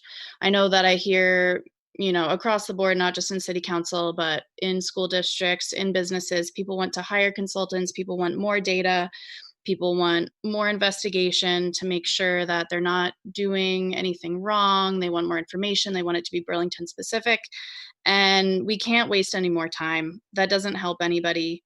As someone said before, if you're waiting to feel comfortable, that's not going to happen. You need to support the people who have been spending countless hours and days creating this. And it's time to put it on the ballot and have people vote. Thank you.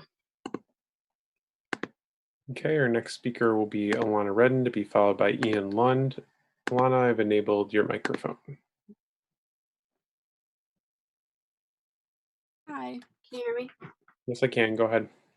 My name is Alana Redden, and I'm a resident of Ward 6. I'm calling in support of the proposed charter change to establish a 100% community-led board that has both investigatory and disciplinary powers to oversee the BPD. This feels like, and has been proven to be, the next step in advancing the priorities of the Racial Justice Alliance, the Battery Park movement, and protecting our community. I had my whole spiel written out, and then I was just listening to the call and the BIPOC speakers before me and reading through the charter change, and I just have been so struck by the arrogance of you, Mayor, and many members of the City Council that you have continued to show over the course of the summer, in the fall, and now leading into the winter. I think that your whiteness and your fear of losing power have stood in your way of the incredible opportunity that organizers of this city have offered you month after month, issue after issue. Community members, specifically BIPOC leaders, are spending time that they don't have doing the research, the planning, the visioning that you all should be brave enough to do. I feel like I just keep watching you let these amazing policies and strategies and ideas just like slip through your fingers because you're so burdened or stuck in your fear around what changing this might mean. And to make matters worse, Mayor, you continually try to bypass the A++ work being created around you to then propose like a D- alternative. It's insulting, it's degrading, and the BIPOC leaders deserve so much more respect than this. So I just want to remind you that you are elected to be listeners and representatives, not experts. We can't be experts on anything. Your job is to listen and to listen to this plan that was informed by actual experts in our community, at the ACLU, from cities around the country. You are being offered an opportunity to say, thank you. I accept this and I want to put this forward to the community so that we can hear what the community thinks about it, because that's your job and that's democracy.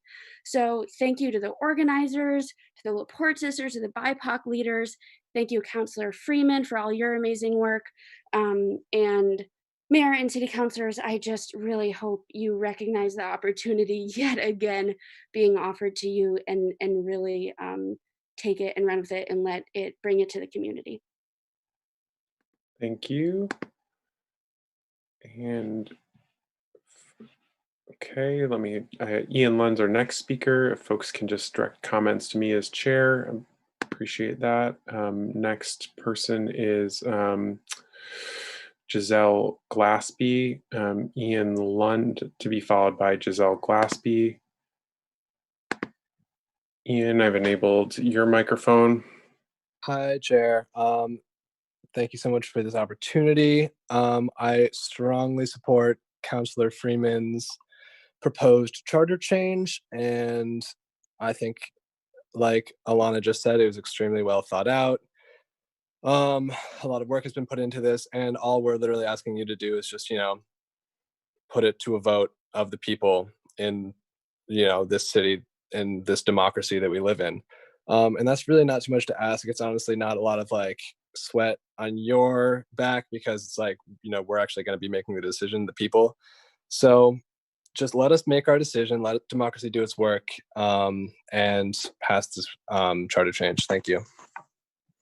Thank you. Next speaker is Giselle Glaspie. Giselle, I've located you and I'm enabling you to speak. Your next person will be, or the next person on the list is Christine Fleming. So Giselle, go right ahead. Hi, I'm calling in to both support the community control of police and just cause evictions. Just cause eviction is yet another way to help the community here in Burlington. Landlords are yet another example of people in power who are used to impose fear and control the community. Landlords should not have the right to use the threat of eviction to renters and lead renters to feel unsafe in their own spaces and feel unable to report misconduct and code violations. People want to live in Burlington and want to be able to stay here, but don't want to continue having people in power controlling and forcing fear into their community members. I yield the rest of my time.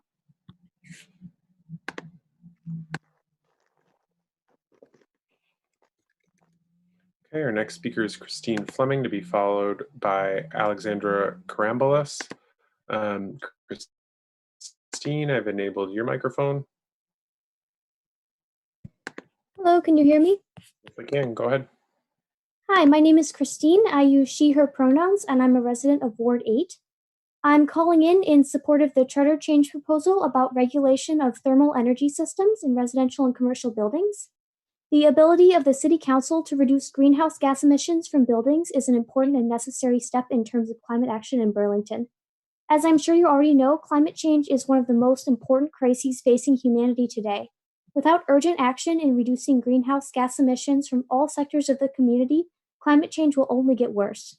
Burlington has the opportunity to be a leader in addressing this crisis that is threatening literally the entire world, and I strongly encourage you to support this charter change and any future climate action. Thank you. I yield the rest of my time.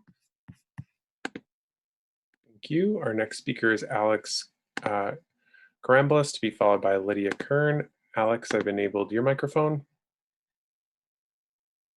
Hi there, my name is Alex. I'm a resident of Ward 4, and I currently work as a crisis counselor. I'm calling in support of Councillor Freeman's charter change proposal for an independent community control board. This is about saving people's lives, and we need your courage, ongoing and relentless courage to stand up to the systems that needlessly kill and harm our people. The disciplinary processes currently in place are shielded from public knowledge and recourse and were created to protect the police from accountability. It is more dangerous to continue this system than it is to change it. Further, the continued employment of violent officers has shown us that no one individual should be in charge of discipline. The unilateral authority of the chief of police poses a serious conflict of interest and has proved to be a failure. You all, as our leaders, have committed specifically to reforming our policing systems this year when you signed the racial justice as well as the protesting and public safety resolutions. And that commitment included a timeline. We've waited years, decades, and centuries where these issues have been present and nothing has been done and no changes have been brought to the table year after year. When community members are engaging in these processes more than our elected officials, we have problems.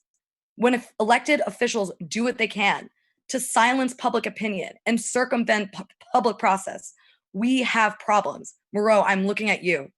To be clear, these were public discussions that have been happening for months about this proposal, which has received tireless community review, editing, and feedback, and has been backed by organizations leading efforts for reform, such as the ACLU, the Vermont Racial Justice Alliance, the Peace and Justice Center, the Battery Park Movement, and the Black Perspective, just to name a few.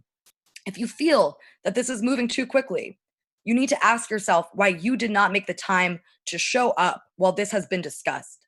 The public cannot be denied the fulfillment of this critical promise for structural change because of a lack of commitment and, honestly, competency for the work that must be done to deliver. We need you to proceed with urgency, as if this is a matter of life or death for you or your family, because it is for somebody else. This is what we mean by dismantling systemic racism. If you can't do that job, move out of the way. Please, let us vote on this issue and stop safeguarding the system. Thank you. Thank you.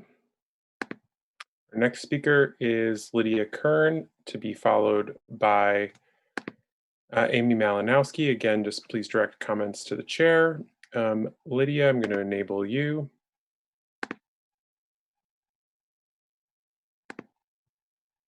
Hi, everyone. My name is Lydia Kern, and I'm an artist and a care worker living in Burlington for the last 9 years. I currently live in Ward 1. I'm just really blown away tonight by words by so many spoken. The Laporte sisters, Mark and Christine Hughes and Jabari, just thank you for everyone who's been at the forefront of this. We need this charter change. Like Christine said, we don't need a rubber stamp meeting. The police commission has not sufficient community control of police with investigatory and disciplinary power is necessary for those in our community to feel safe.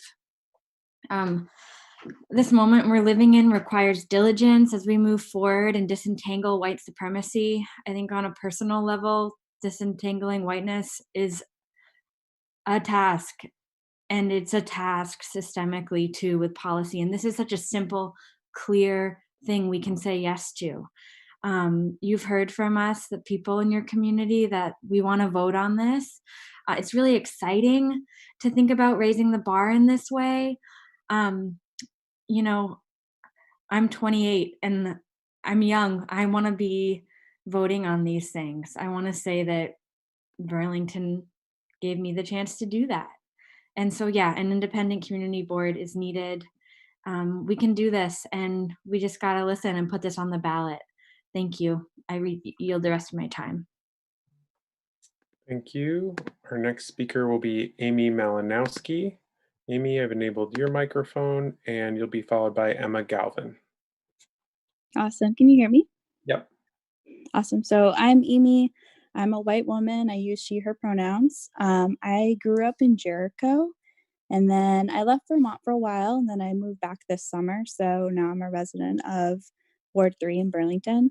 So I'm calling in to just be like one more voice among all of these voices, sharing my support for community control of police and the proposed policy from Councilor Freeman. I'd never listened to or called into city council meetings until this summer. And as I've been following along, I'm really excited to see this proposal come to life.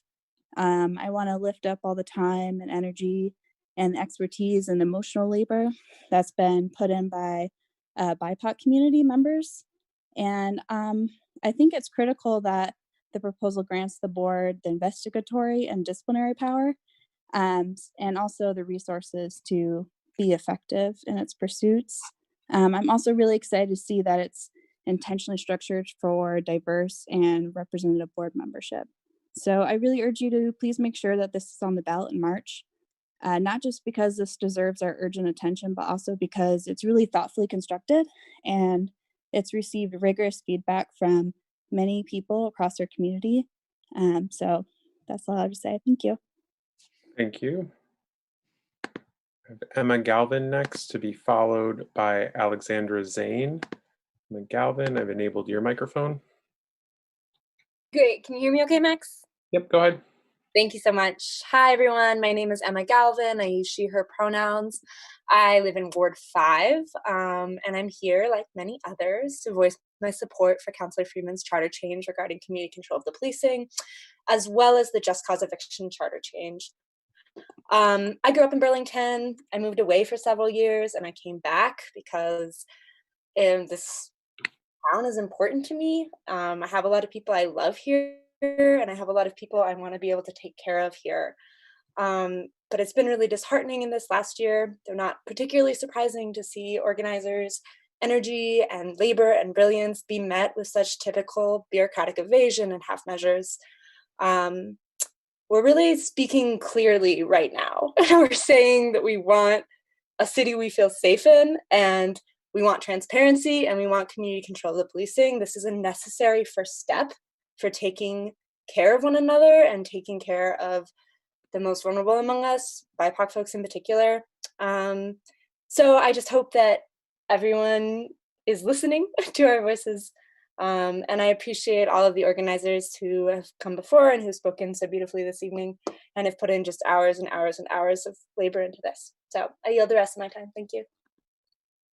Thank you. I was not able to locate Alexandra Zane. Alexandra, you can use the raise hand function for me to find you. If you are on, I'm going to go to Stephen Margolin next. Stephen, I've enabled your microphone.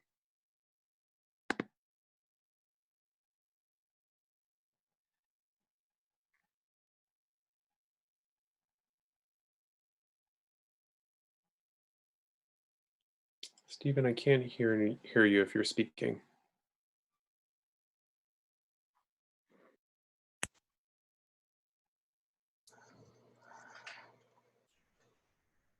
Still can't hear you, Stephen.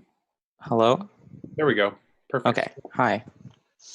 I just want to discuss some points that were made earlier and I think remain salient. Most notably, when this meeting started, Commissioner Gamesh indicated that of the problems that the police commission currently faces, the two biggest are that the chief of police is a hindrance to the process and policy regarding disciplinary actions in such ways that they have total and ultimate authority that stops the police commission from doing anything.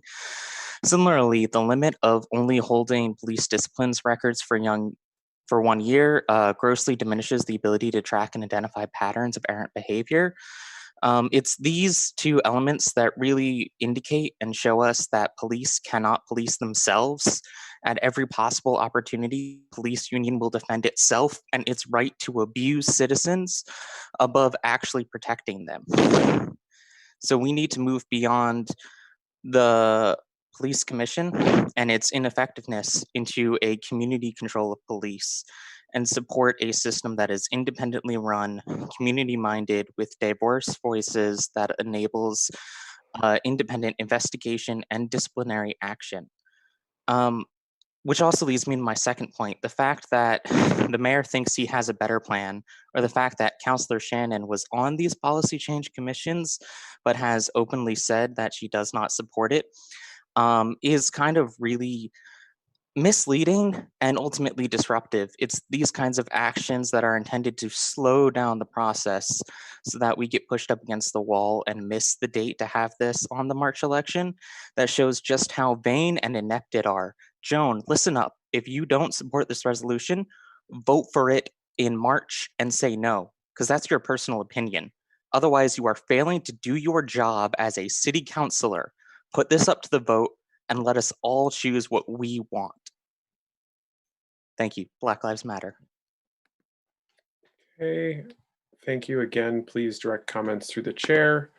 Our next speaker will be Wiley Redding, to be followed by, and I'll read off a bunch of names here just so that folks know if they're coming up.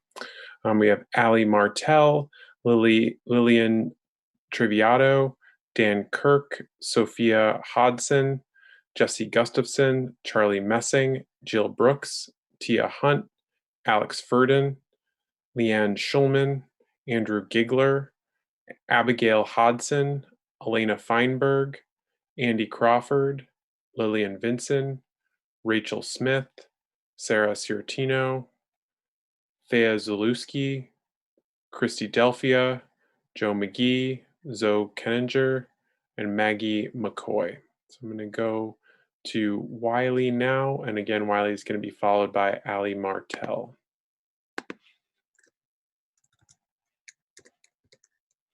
Okay, Wiley, your mic should be enabled.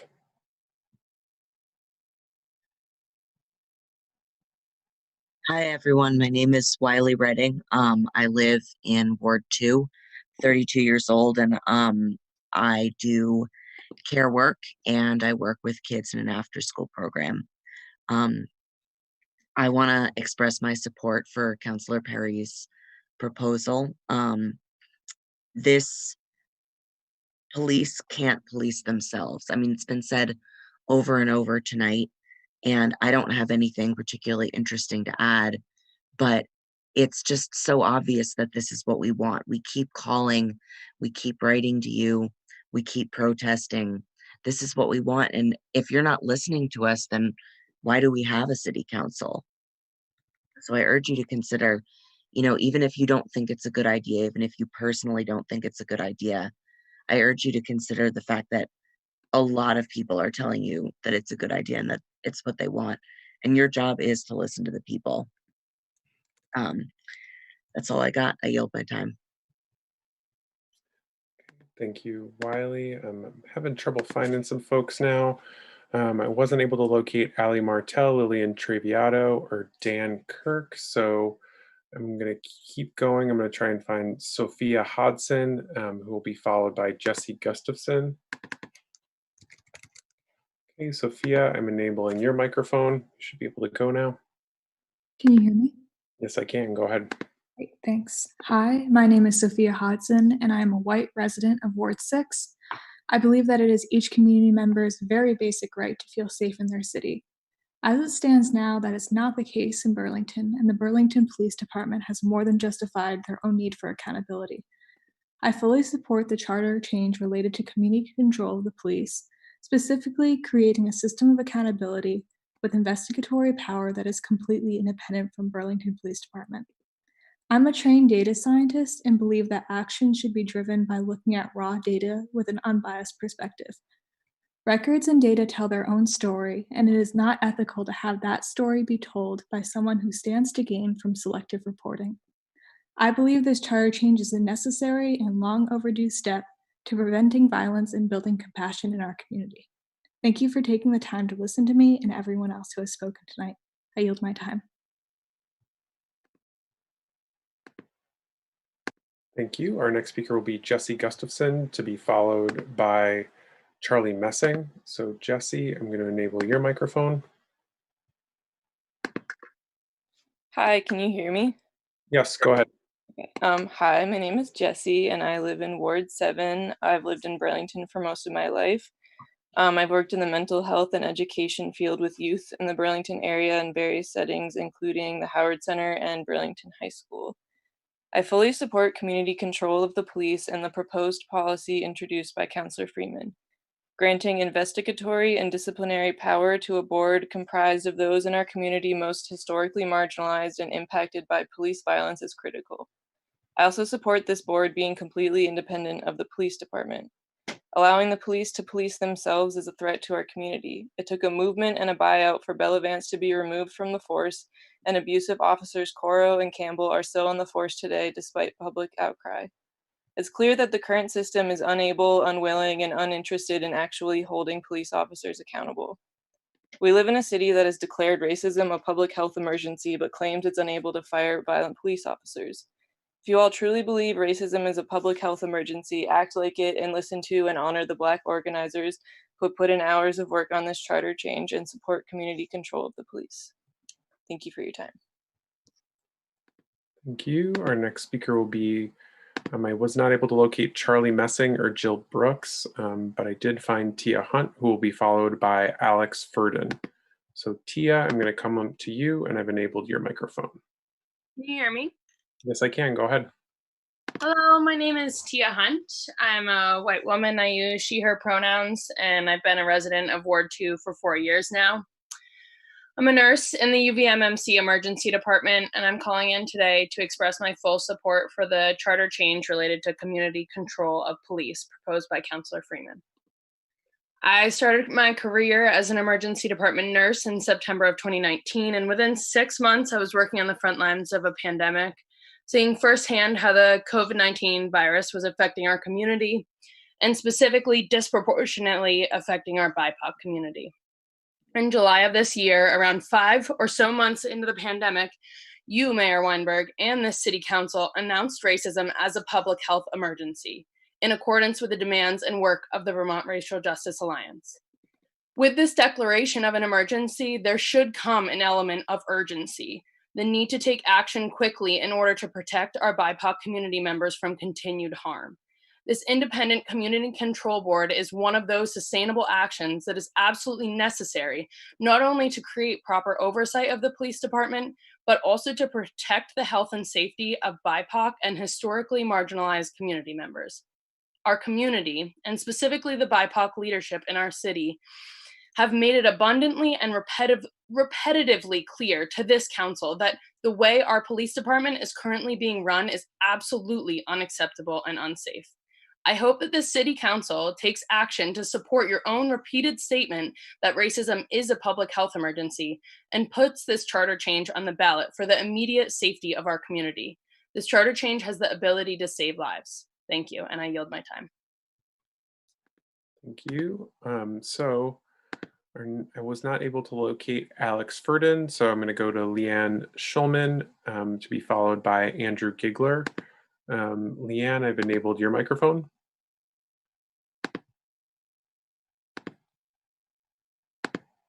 Hello, my name is Leanne Schulman. Hopefully you all can hear me now. I am a white cis woman. I use she, her pronouns, and I am a resident of Ward 7, where I've lived for 6 years now. I am calling in to support the charter change proposal by Councilor Freeman, as well as the just cause eviction and the proposal relating to climate change and housing weatherization. Regarding community control of the police, this is something that is long overdue and has been demonstrated through the actions of our police leadership in this city to be eminently necessary. I really hope that this council can trust that the citizens of Burlington should be able to vote on how our community police officers are overseen and who gets to control who controls the police. It should be the community, and we should at the very least get the opportunity to vote on that. I strongly urge all of the council members to vote to get this on the March ballot. There's been lots of discussion about this. I've been able to participate in just a few of those meetings, and I greatly appreciate all of the people who have worked so hard to make this possible. I yield the rest of my time. Thank you all so much. Thank you. Our next speaker will be Andrew Gigler, to be followed by Abigail Hodson. So Andrew, I'm going to come to you and enable your microphone. You should be able to go. Hello, can you hear me? Yes, I can. Go ahead. Hello, my name is Andrew Giggler. I am a white cis man, use he, him pronouns, and a resident of Ward 1 in Burlington. I'm a student at UVM and live in Burlington for over 3 years. And at UVM, I've worked as a resident advisor, and I'm currently a peer mentor. I support the charter change introduced by Councillor Freeman, and I thank Councillor Freeman and all of the community members, especially BIPOC community members, who have had a role in developing this charter change. I agree with pretty much all of the reasons said by everyone who has spoken before me. The current police commission does important work, but it does have limited disciplinary powers to fire police officers. It has no true investigatory power, and it is not completely independent from the BPD. Burlington is in clear need of an independent body with real power. And to all of the city council members who still are considering if they are going to approve this proposed charter change or not, I simply ask you to listen to all of the BIPOC leaders and put their concerns first when considering what public safety in Burlington should look like. These BIPOC leaders have been marching the streets, speaking at public meetings, and getting in touch with local lawmakers nearly every single day since August, when the Battery Park movement began. But their demands and efforts go back much further than that, and many of them have dedicated their lives to this. Please do not put your concerns first. Just simply listen to me and the nearly 136 other people, I believe, that have called in this meeting, all echoing the same demands. Listen to people in Burlington that are willing to step up and make this fight part of their life, especially the BIPOC people that do this every single day. Thank you. Black Lives Matter.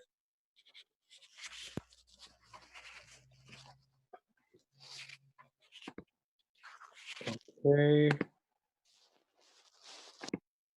So our next speaker will be Abby Hodson, to be followed by Elena Feinberg. So Abby, you should be able to speak. Hi, can you hear me all right? Yes, I can. Go ahead. Great, thank you.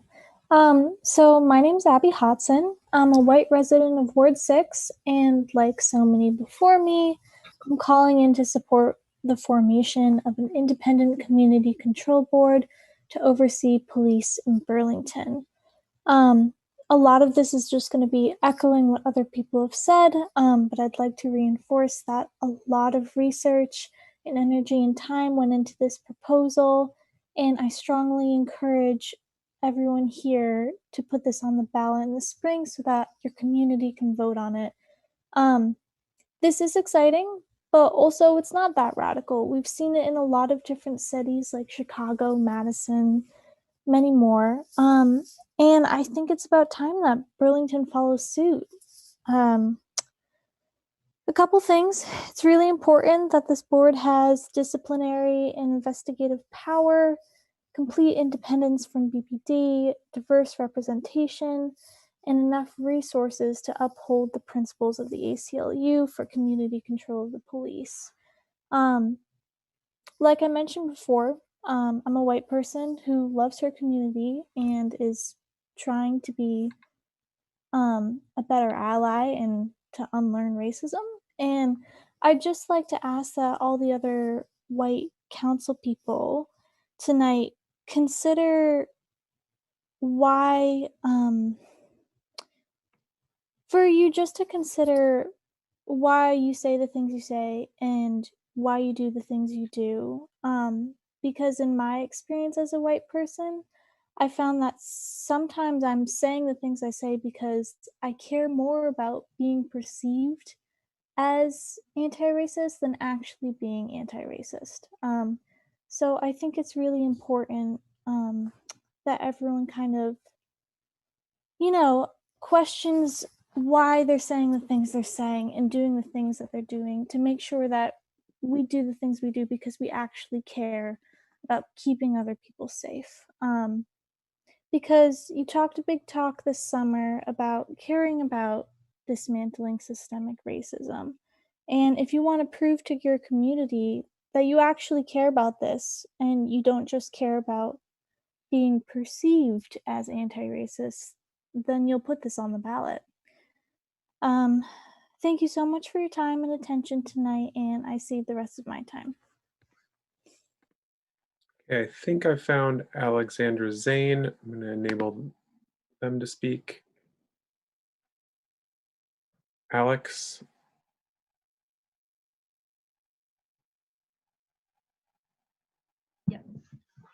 Okay, so this isn't Alex. This is actually a BIPOC. Can you hear me? It's okay. So Morel, this is actually for you. So, as a BIPOC, I feel disrespected that you're using your daughter as protection. I don't fuck with that. All right. So if you're really fucking with Black Lives Matter, how about you stand up and actually do something that actually matters? All right. Thank you. That's all I want to say. Black Lives Matter and fuck you. And wait, one more. That's my foot being put down. Bang. Please don't do that. If we could just please direct comments to the chair.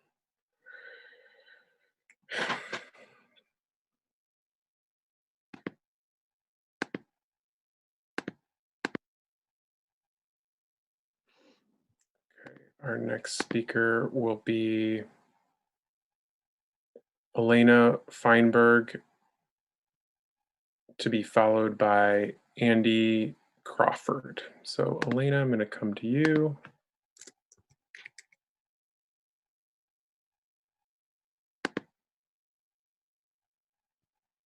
Elena, you should be able to speak. Can you hear me? Yes. Great. Hi, my name is Elena Feinberg. I use any pronouns. I'm a white, non-binary person and a resident of Ward 3. I've lived in Burlington for 9 years. I'm speaking to voice my support for just cause eviction, as well as my support for community control of policing and the proposed policy introduced by Councillor Freeman. As you heard, this proposal includes input from BIPOC and historically marginalized groups in our community, while also aligning with the ACLU's principles, as well as those of Operation Phoenix Rise and the Battery Park Movement's demands as well. I support the creation of a new independent community oversight board comprised of diverse representatives, and that board will have investigatory and disciplinary power over the police. Police cannot police themselves. Community control over police is necessary. This proposal is really well researched, and it is what democracy looks like. Please support putting this charter change on the ballot in March. Thank you. Okay, thank you. Go to Andy Crawford next. I was not able to find Andy, so I'm going to go to Lillian Vincent. Lillian, I have found you and have enabled your mic. Hi, can you hear me? Yep. Okay. Hi, my name's Lillian. I'm a white resident of Burlington. I live in Ward 8. I've lived here in Burlington for 6 or 7 years now, and I've lived in Vermont for the past 13 years. I was calling in to support the Just Cause Charter change and also the community control of police charter change. And yeah, I mainly want to talk about the community control of police one, just that the police were created to uphold white supremacy and enact racial violence. And seeing resistance to the community control, it's really clear where people's priorities are. On one side, you have literal white supremacists who created this. And on the other side, you have experts like the ACLU, the Racial Justice Alliance, the Battery Park Movement, the Black Perspective, and I believe also the majority of people in Burlington, but we won't be able to test that unless you put it to a vote. BIPOC activists have given so much time and energy to create this and to educate all of us in the public about how this would work and answer all of our questions. And if you haven't been taken advantage of that, I think you're not doing your jobs and you're being lazy as community members and as neighbors and also as public servants. And yeah, I really hope that you put it on the ballot for March. And Black Lives Matter, I yield the rest of my time. Thank you. Our next speaker is Rachel Smith, to be followed by Sarah Ciortino. So Rachel, I'm going to come to you now. I've enabled your mic.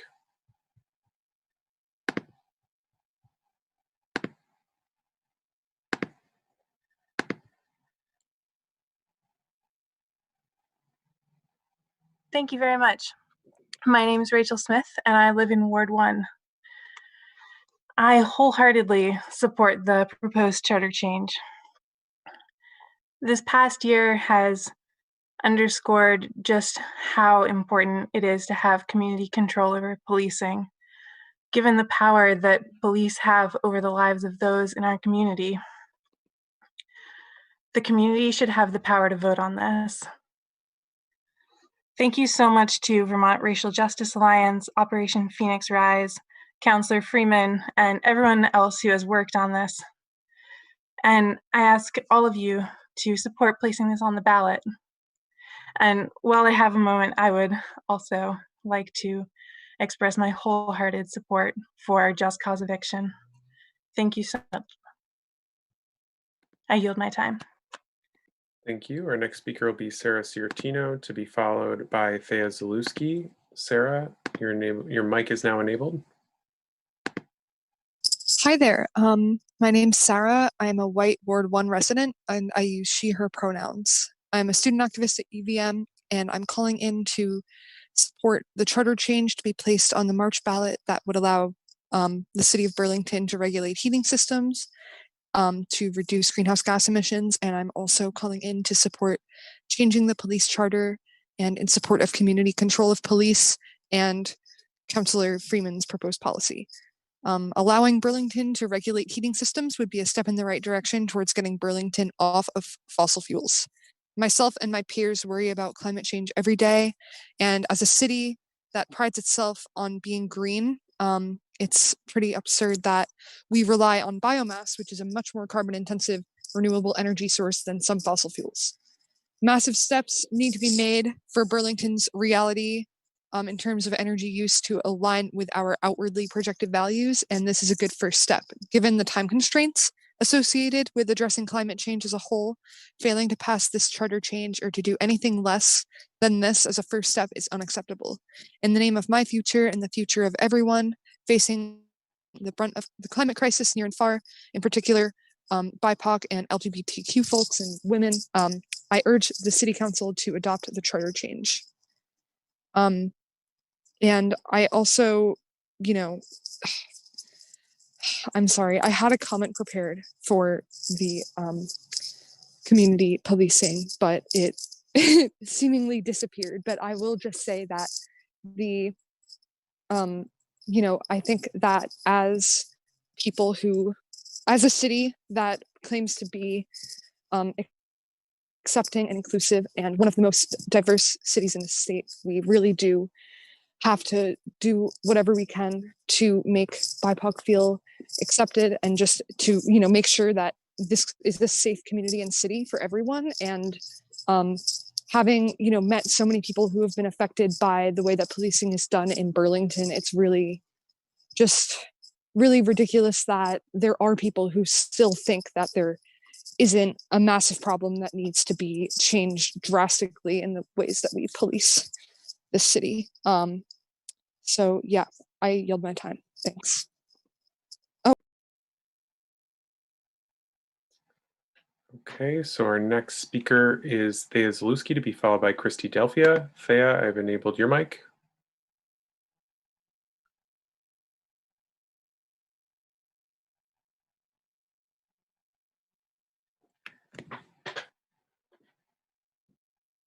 Thea, you should be enabled now. It looks like you just need to unmute on your end.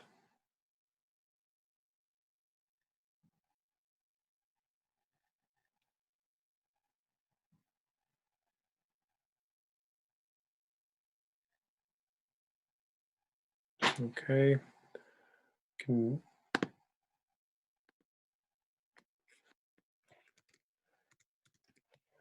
to Christy Delphia. Christy, I've enabled your microphone. Good evening. Everyone knows exactly what I'm here for. I've been the driving force behind Just Cause Evictions since the CDNR meeting started in February. Started back up again in the end of June, beginning of July.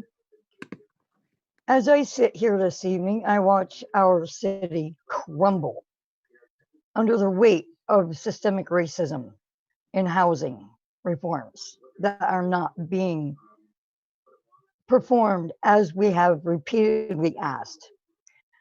I sit here in an apartment with my 75-year-old mother during a breathing pandemic and have had to endure drugs being cooked in a building that we are living in, causing us to have fans in our windows at 15 below zero, sitting here with blankets on our legs and our winter coats on because the landlord refuses to turn the heat up. We are being evicted from this apartment because we have complained to code enforcement. We are allowed to be evicted by this system for no cause, and that's exactly what the eviction is about. We are being forced to prove that this is a retaliation eviction. This is absolutely unacceptable behavior from certain people using their powers to use city officials to let landlords know about things happening in the city and not notifying tenants, to deals that have been made that have now been broken, which is one of my biggest pet peeves I've had to deal with all of my life. We are screaming for these reforms.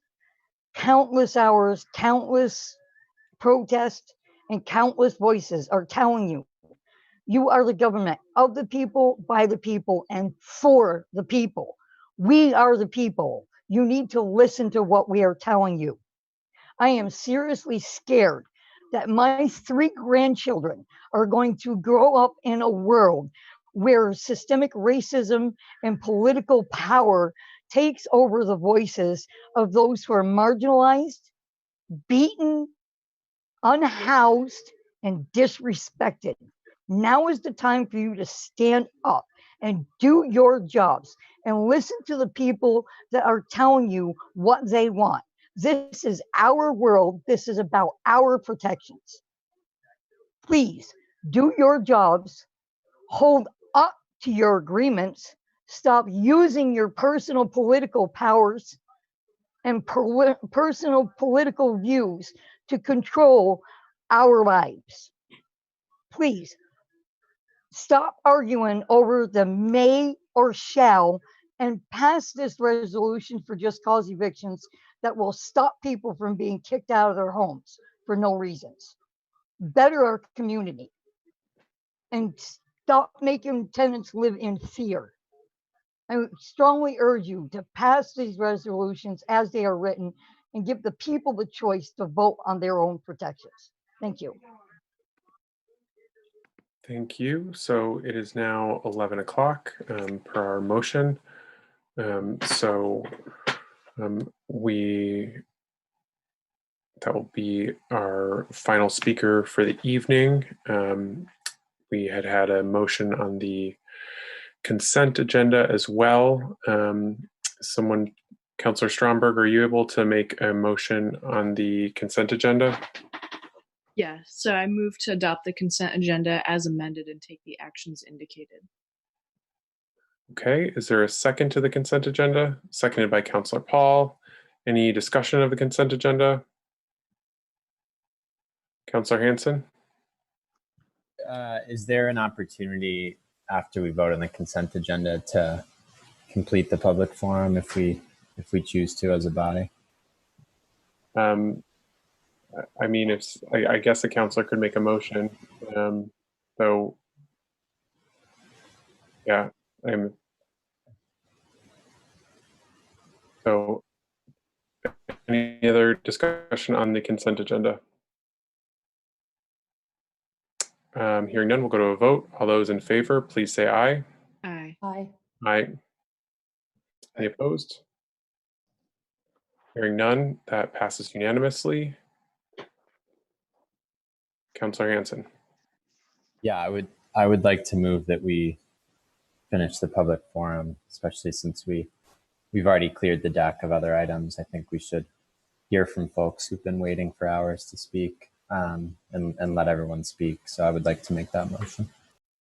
Okay, seconded by Councillor Hightower. Councillor Hanson, just so I understand, you mean Burlington residents and non-Burlington residents? Yeah. Okay. Okay, so there's a motion and a second. Is there any discussion of the motion? Councillor Yes. Jang. How many people left, do you think?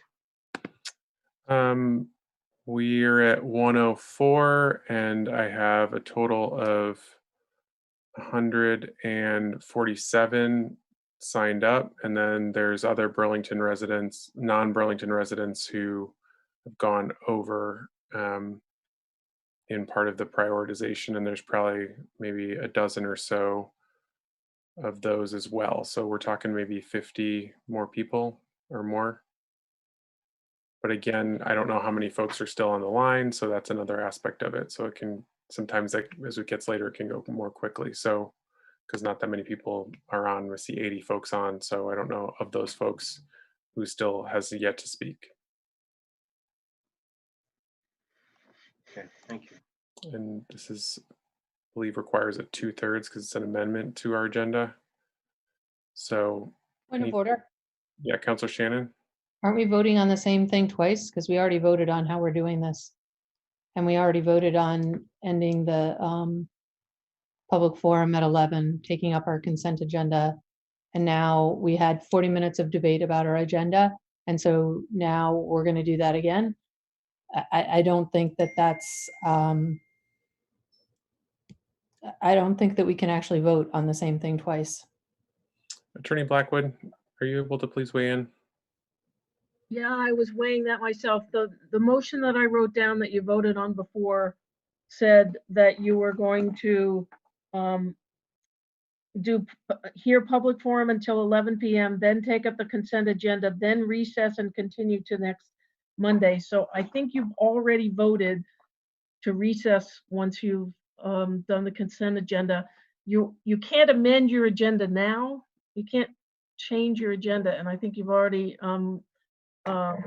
voted to recess after the consent agenda. Okay. Councilor Hanson. Can we reconsider then the motion, Attorney Blackwood? My concern is that the open meeting law now requires your agenda to be the first item that you work on, and once you've set your agenda, I'm not sure that you can change it again. Okay, I mean, my interpretation from the maker of the motion was that we weren't meant to continue the. Do I still have the floor? Or? I'll come to you next, Councilor Paulino. Yeah, my interpretation from the motion was that the whole idea was that we would complete the public forum tonight so that next Monday we could dive into our work. The way that we're doing it right now, we would just reopen the public forum next Monday and continue. So I don't feel that this is consistent with, and also I feel that as a body, we should be able to make this decision at this point. Councilor Paulino. I appreciate Eileen's clarification of the previous motion, so I wanted to ask a follow-up. So it's a point of information, point of order, I'm not sure, but it really is, we can't really entertain motions if we voted already and it was to recess immediately after.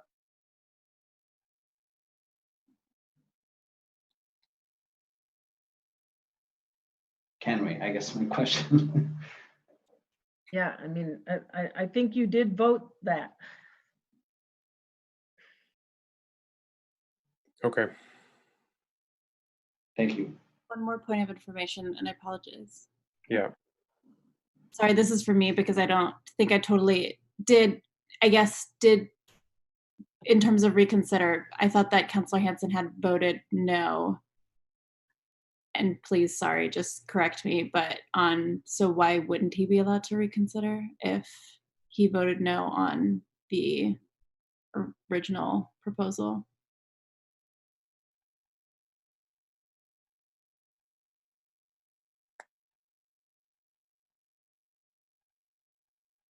Attorney Blackwood, are you able to answer that?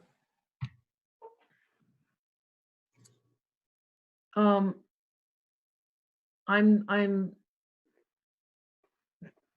thinking about it.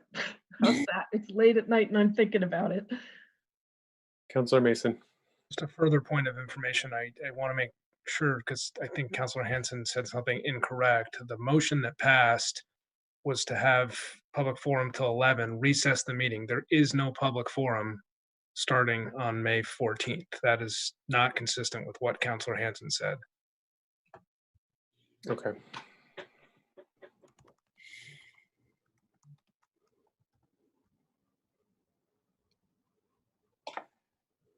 Attorney Blackwood, any further thoughts on this?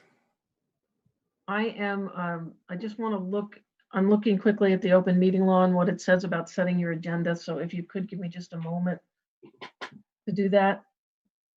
President Tracy, may I weigh in? Yes, go ahead, Councilor Shannon. I thought that I may have misunderstood the question, but I thought that Councilor Hightower's question was about the fact that Councilor Hanson had voted no, so why can he not make the motion? Was that correct? Is that the question? Yes. Question, yes. So he can't, only those voting in the majority can make a motion to reconsider. Right. I realized that after I asked it, but. Okay. Okay, I answered my question about the agenda. You can't add or delete anything to the agenda, but I'm not sure this would be either an addition or a deletion. This would be continuing something that you were just already hearing that was on it. So I think you could move to reconsider if a proper motion for reconsideration was made. Councilor Freeman.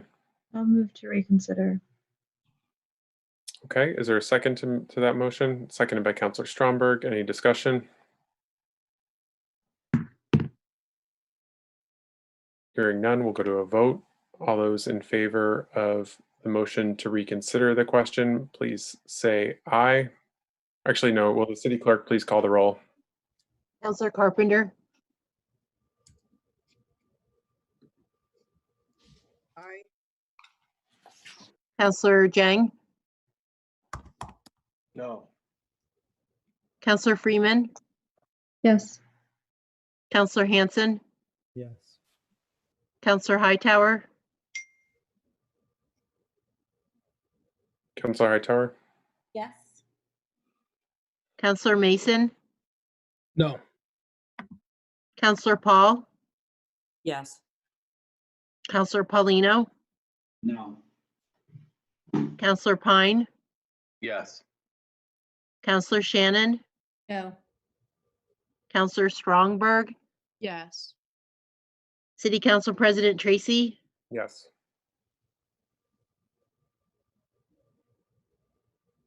Eight ayes, 4 nays.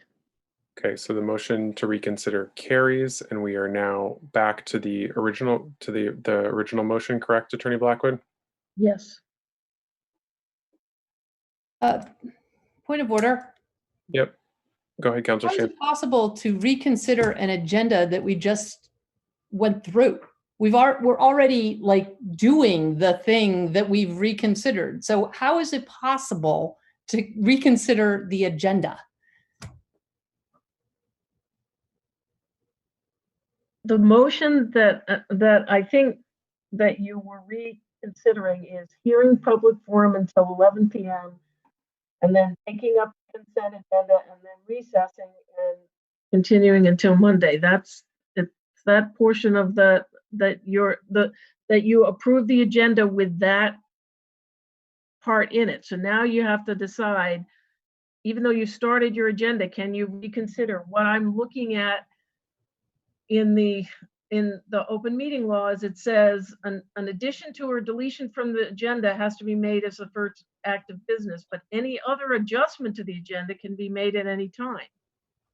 So I'm looking at this as you adopted the agenda with that additional language in it, and that now it says you can make an adjustment to the agenda, and you're doing that by reconsidering the agenda. You can't undo what you've done of the agenda so far, but what you haven't yet done, it seems to me you can adjust. I don't believe that's a reconsideration. Point of information. Councilor Freeman, go ahead. So is the motion, Attorney Blackwood, now then if we did want to extend the public forum Would I be amending Counselor Hightower's motion, or would I just move to extend the forum?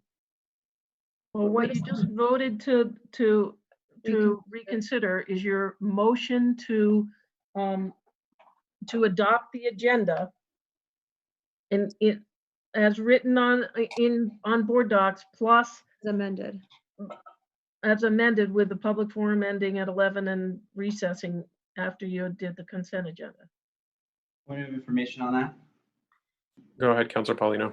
So I thought earlier, Eileen, you had clarified you had to be in the majority of that vote of the of Councilor Hightower's amendment to the agenda in order to reconsider. I thought we clarified that.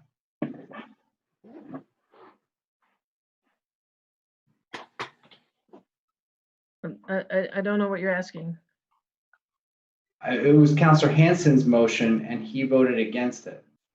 Councilor Freeman made this motion that you're looking to reconsider, that you just voted on. But she also voted no.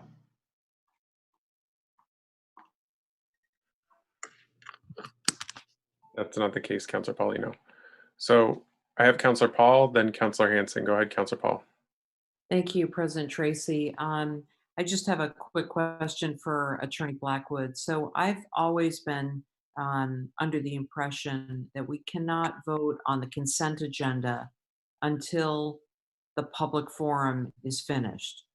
So should we have voted on the consent agenda on the off chance that there was someone in the queue who wanted to speak to a consent agenda item?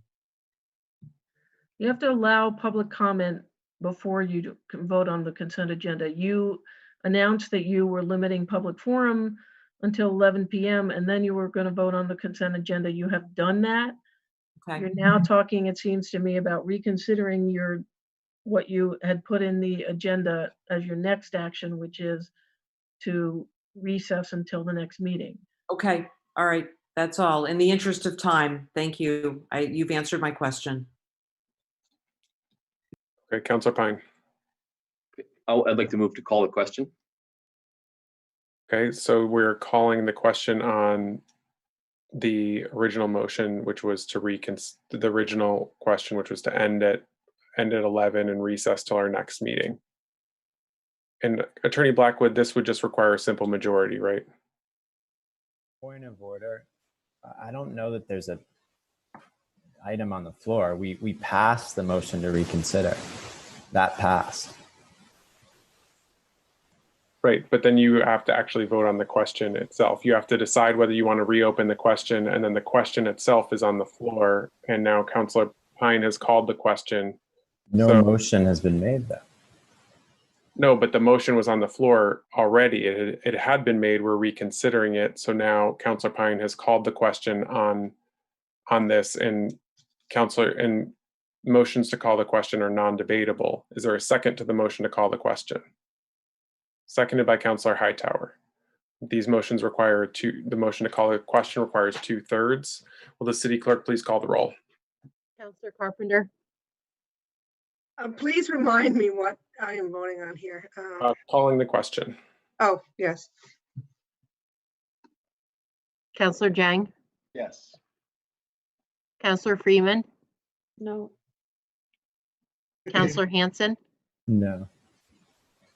Councilor Hightower. Councilor Hightower. No. Thank you. Councilor Mason. Yes. Councilor Paul. Yes. Councilor Paulino. Yes. Councilor Pine. Yes. Councilor Shannon. Yes. Councilor Strongberg. No. City Council President Tracy. No.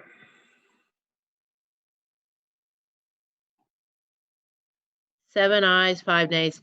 Okay, motion to call the question fails. We're back to the question itself. Councilor Freeman. So I can move to amend that the underlying motion to continue the public forum, right? Yes. So I'll move to extend the agenda for tonight to include the rest of the public forum. Okay, so I will complete the public forum. So I'm sorry. So the motion is to complete the public forum of the people who are currently signed up for the public forum.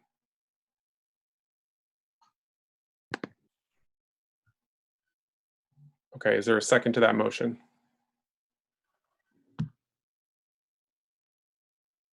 Seconded by Councilor Hightower. Any discussion?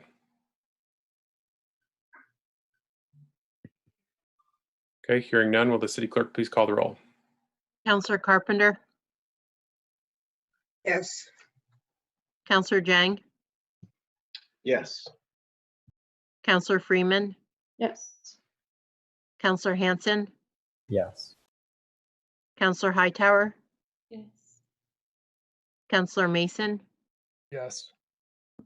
Counselor Paul, Yes. Counselor Paulino, Yes. Counselor Pine, Yes. Counselor Shannon, No. Counselor Strongberg, Yes. City Council President Tracy, Yes. 11 ayes, 1 nay.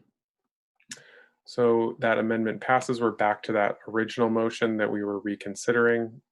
We're ready to vote on that as amended. So as I understand it, we're saying we're going to complete the public forum, the people who have signed up, giving them a chance to speak, and then we'll recess the meeting at the end of that and then go into the rest of the agenda in that we have not dealt with this evening and are not planning to deal with this evening. Any further discussion? Okay, let's go to a vote. All those, will the city clerk please call the roll? Counselor Carpenter, Yes. Counselor Jang, Yes. Counselor Freeman, Yes. Counselor Hanson, Yes. Counselor Hightower, Yes. Counselor Mason, Yes. Counselor Paul, Yes. Counselor Paulino, Yes. Counselor Pine, Yes. Counselor Shannon, No. Counselor Strongberg, Yes. City Council President Tracy, Yes. 11 ayes, 1 nay. Okay, so that passes. We're going to complete our public forum tonight, then we'll recess and we'll deal with the rest of the agenda. We'll go right into our agenda on the 14th. So, which is the deliberative items that we have not dealt with this evening. So let's get back into that public forum. All right, so our next speaker is Joe McGee.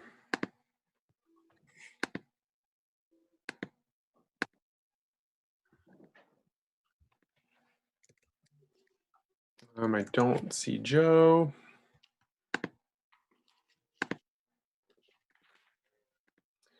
So Zoe Kinninger. Don't see Zoe.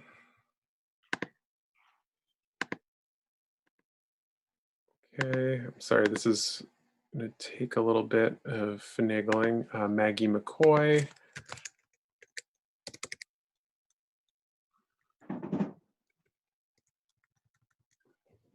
Okay, Maggie McCoy, I couldn't find you. Hannah Sadek. And just so folks know, on deck we have Hannah Sadek, Emma Chaffee, Sophie Aronson, Erica Victoria, Sienna McGraw, Joey Corcoran, Liz Kessler, Mary, Oscar Flemmer, Skylar Pierce, Matt Kimball, Grant Taylor, Whitney, Joseph LaRiviere. Okay, so I'm going to look for Hannah Sadek now. Okay, Hannah, I found you. Thank you for using the raise hand. That helps. Enabled your mic. You should be able to go. Awesome. Can you hear me? Yep, go ahead. Wonderful. So my name is pronounced Hannah, and Hannah Sadek, and I am a lifelong born and raised resident of Vermont, not currently in Burlington. I'm here in Cavendish. I use they, them, or ze, here pronouns, and I'm using my voice to add to the support for this Burlington charter change regarding the community control of police. As a lifelong Vermonter of color, as a working class non-binary queer person, And as one who has been here, experienced violence of the police in Vermont and in Burlington, and has been really grateful for my friends and for BIPOC Vermonters for standing up for this, for having a new independent community control board to oversee the local police, one that includes both investigatory and disciplinary authority, one that holds the police accountable to our community that they serve. And that's very important to me, and to have the community control board being composed of individuals most directly impacted by policing. It must be transparent and it must be independent of the Burlington Police Department. So again, I'm here to add my voice to the community in support of approving the proposed charter change recommendation and having these proposed changes on the annual city election ballot in March 2021. I'm doing this also for my little cousin, who is a woman of color, who went to UVM and who's currently in Burlington. And so that one day when I go back to Burlington to visit friends, that I feel safe and supported. So thank you all for your work. I yield my time. Thank you. Emma Chaffee, I'm going to come to you, or Chafee, to be followed by Sophie Aronson. Emma, I've enabled your microphone. Hi, can you hear me? Yep, go ahead. All right. Hi, my name is Emma Chaffee. My pronouns are she, they, and I'm white. I'm 21 and have lived in Burlington all my life until I moved to Winooski this past summer. I'm calling in to reemphasize that community control of police is a necessity which is way past due. I wholeheartedly support Councillor Freeman's proposed policy, and I stand with the Battery Park movement and in support of the Racial Justice Alliance's Phoenix Rise initiative. The charter change must be included on the March ballot. To get it there is not a burden, it's a moral imperative, and you do not need more time. It is way past time. To the white council members, you must realize that it is a gift to get input as you have from BIPOC members of our community, and especially from Black women and femmes who have put in countless hours of work towards this charter change and towards your job. To tell them that you need more time is honestly laughable. I'm especially looking at you, Joan. Stop putting a time limit on and rolling your eyes at Black lives. You all need to stop acting like Black liberation is a burden on our comfortable white lives when it is anything but. White council members, the police cannot police themselves, and if we continue to let them, we are not only complicit in, but personally responsible for the perpetuation of harm against Black people in our community. White councilors in Mammoth, I hope you know that most of you were elected not because you were the best option, but because you were the privileged option.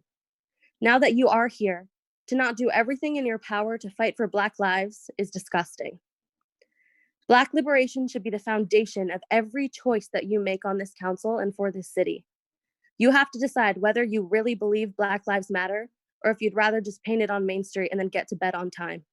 Thank you. Okay, thank you for that. I was not able to locate Sophia Aronson or Erica Victoria. I'm looking for Sienna McGraw. Cannot find Sienna or Joey Corcoran. Wait, do I see Joey? Maybe Joey Corcoran.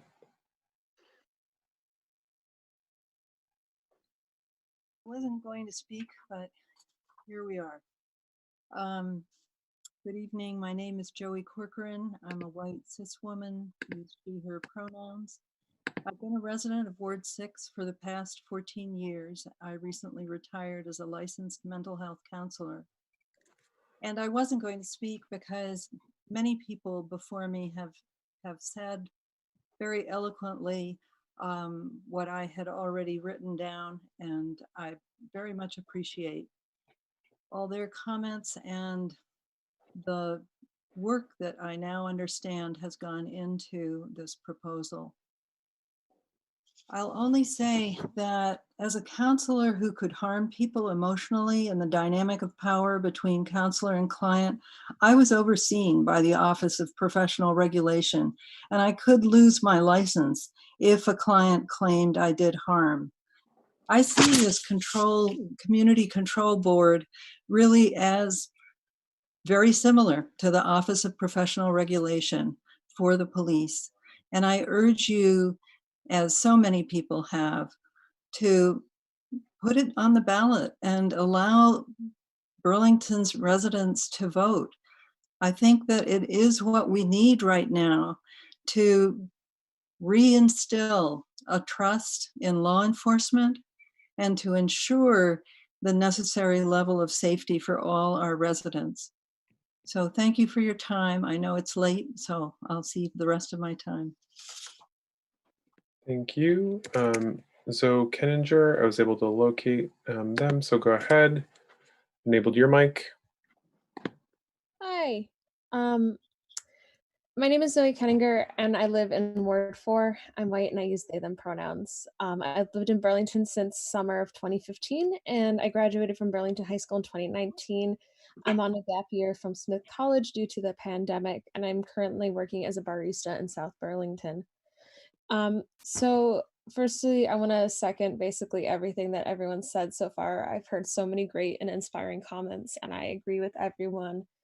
I want to focus on some of the main questions I've seen when I've interacted with some of the counselors over the issue of the charter change. These questions involve why creating a new board is necessary and how it will be different from the current police commission. Firstly, the Community Control Board would have a much different job than the Police Commission. As detailed in the jurisdiction section of Councillor Freeman's proposal, the Community Control Board is tasked with investigating complaints and disciplining officers as they see fit based on these investigations. The board would have full investigatory and disciplinary power to do this, and as it stands now, the Police Commission is not able to do most of these things. It's severely limited in its disciplinary and investigative abilities, and that is the problem. Based on this, it's clear that these are two very different bodies. However, the Police Commission still has an important role to play. Its job in oversight, advice, and review of policy are also essential, and therefore we call for the existence of both boards to work together, supplementing each other in order to hold BPD accountable and keep the community safe.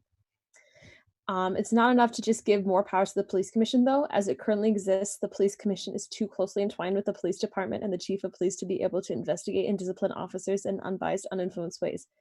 Therefore, the creation of a whole new, more independent board is essential in order to effectively discipline officers and hold the Burlington Police Department accountable. Finally, I want to recall that at the beginning of the Battery Park movement protests, when we called for the firing of violent officers Jason Bellavance, Corey Campbell, and Joseph Coro, in response to our demands, many counselors said something along the lines of, "If I could do something, I would, but I can't. Our hands are tied." I am delighted to tell you that here finally is something you can do, something that will make a real difference. Voting to put the charter change on the ballot will help you more effectively keep the public safe from violent officers, and you won't feel as though your hands are tied like that again. So I call for you this evening to vote to have Councillor Freeman's proposed charter change on the ballot to give the people a say and to allow for community control of police. Thank you. Thank you. All right, I'm going to go to Liz Kessler. Liz, you're next. I've enabled your mic. Good evening. I'm a Burlington resident and a teacher at Essex High School. I work daily with young people from so many different backgrounds who are hungry to live in a just community and a culturally affirming space. This resolution resonates deeply with me as an individual, as well as an advocate for young people in this state. The proposed charter change would dedicate space and power to people from historically marginalized communities within the systems that govern Burlington. This proposed change reflects the concerns and demands of the same people who endure the daily injustices inflicted by systems designed by and designed to serve the wealthy and white residents of Burlington. Vermont's cultural and economic future depends on the implementation of concrete policies that give voice and power to people of color, and the dedication of resources to systems that integrate their expertise and wisdom into governing bodies. This charter change would result in a well-crafted, systemic improvement to current justice practices. Perhaps you council members harbor some reluctance to move forward with this proposal because you fear that police power would be compromised with the passage of this resolution. I encourage you to imagine an outcome in which the dialogue and action among community leaders evolve to better ensure the safety of all, especially people of color, new Americans, differently abled folks, people experiencing homelessness, and queer folks. This reform represents a tangible step toward creating space for marginalized voices in our governing bodies. It has been thoroughly researched and vetted by community members of color who have had enough of unchecked and deeply biased policing practices here in Vermont. Please listen to those community members who have spoken out and support a vote on the creation of an entirely new and independent board for the community control of police. Thank you. Thank you. Our next speaker is Mary Lacey, to be followed by Oscar Flemmer. Mary, I'm going to come to you. Hi. I'm a Ward 3 resident. I've lived in Burlington since 2014. And I just want to say that I support the Community Control of Police Board. As many have said before me, we need accountability from an independent and resourced body. I'm grateful to all the work that so many have put into this proposal. And I think it's something the city deserves to be able to vote on at the very least. I yield the rest of my time. Thank you. Our next speaker will be Oscar Flemmer. Oscar, actually, I'm going to change over. We're going to switch speakers and let the Amy Bovey from the City Clerk's office leave us. Thank you so much, Amy, for managing the timer for so long. Very much appreciate it. Councilor Paul is going to take over the timer now. So, Councilor Paul, I don't know if you're able to share your screen or if you need. There we go. Perfect. Wonderful. Thank you for your help with this, Councilor Paul. Give me just a second. Okay. Okay. Go ahead. Good. Okay, great. Thank you. I'm going to go to Oscar Flemmer now. Oscar is to be followed by Skylar Pierce. Oscar, I'm enabling your microphone. Hello. Hi, my name's Oscar. I use he, him pronouns, and I've lived in Burlington my entire life. I'm showing up tonight in support of Freeman's proposed charter change that will put control of the BPD into the hands of the community where it belongs. I'm white, but I grew up on North Champlain Street with my half-sister who is POC. She doesn't live here anymore, and in a discussion with her recently, we revisited why. And the city council meeting frustrates me because it reflects many of the reasons she would never in a million years return to Burlington, Vermont. A lot of it lies in representation and how this community silences her and people like her. It silences them in very direct ways that many of you carry out by suggesting we don't return to the BIPOC femme voices that have quote unquote already spoken, when what this actually means is these community members have been following and critiquing this process from the beginning with a vested interest in their community and their own safety, and have followed it more closely than the mayor and many within this council. And it silences them in less direct ways, where after these community members exhaust themselves to be heard, you let this valuable commentary go in one ear and out the other, or are so bold as to act as if the extent of this public commentary is somehow a burden upon you. Literally thousands of people have been calling in since June in a concentrated effort to dismantle systemic racism in our community. And the fact that the mayor submitted his own proposal at the beginning of this meeting, and that his proposal will likely be considered with similar weight, is mind-blowing to me when you hold it up to a process of community collaboration that has spanned months. Moreau knows he can get away with dismissing countless hours of public input through his bullshit process of balancing the appeasement of white property owners and maintaining our harmful status quo, which at any moment could cost us yet another life.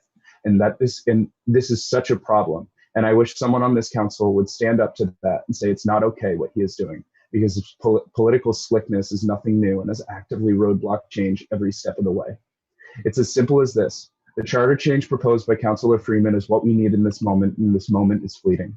The community, with an emphasis on voices of BIPOC and other historically marginalized groups, has come out in droves and committed their time within and outside these meetings to critique this proposal and make it adequate for the March ballot, which it needs to be on.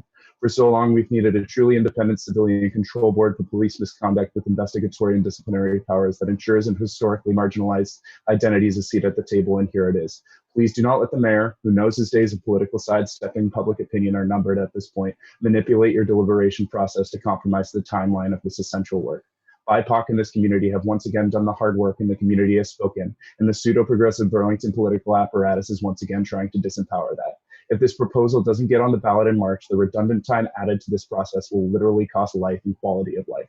Lastly, for those of you who have become so callous that the majority of your input in this meeting has been to do your best to wrap up public comment as quickly as possible, silencing your constituency to have an easier job, please consider quitting that job and leaving it open for people who actually want to represent their community. Councilor Shannon, at this point, it seems like you get a weird power trip over minimizing public input. Thanks for the time. Black Lives Matter. Thank you. Folks can please keep their comments focused on me as the chair. I'd really appreciate it. It really just really helps the whole the discourse and us to focus on the issue at hand. If I made that request several times, I just would ask that people please respect that. Skylar Pierce is next. Skylar, I'm going to enable your microphone. Hi, can you hear me? Yeah, I can hear you. Go ahead. Hear me? All right. Thank you for allowing me to speak. I'm Skylar Pierce, and I am a cis white woman. I live in Burlington in Ward 2, and I am in full support of community control of police. We need a board that is independent from BPD to avoid any kind of bias. The board needs to have disciplinary authority so we don't have to sleep night after night in Battery Park, to get our city to hold police officers accountable for their actions and to ultimately prevent these actions from occurring in the first place. This board needs investigatory power to make sure the public is obtaining accurate police data. This board needs to be transparent to the community. Most importantly, this board needs to have representation from the affected groups and needs to listen to the affected groups in order to accurately represent the needs of the community. Freeman and other contributors have provided us with the community control of police that meets all these needs that the current police commission cannot cover. The current police commission board is just not transparent enough and has limited disciplinary authority. The question I have for you is, why not put it on the ballot? Like, why is this something we're questioning? Why fight something that protects the citizens you are all supposed to be representing? Let the people decide what will make them feel safe. We all just want to see some of the authoritarian power that BPD holds dispersed to groups that can make actual positive, influential changes in our community. I just want to say thank you for voting to not silence the people that you should be listening to. Thank you. Okay, next speaker will be Matt Kimball, to be followed by Grant Taylor. So Matt, I found you and I'm enabling your mic.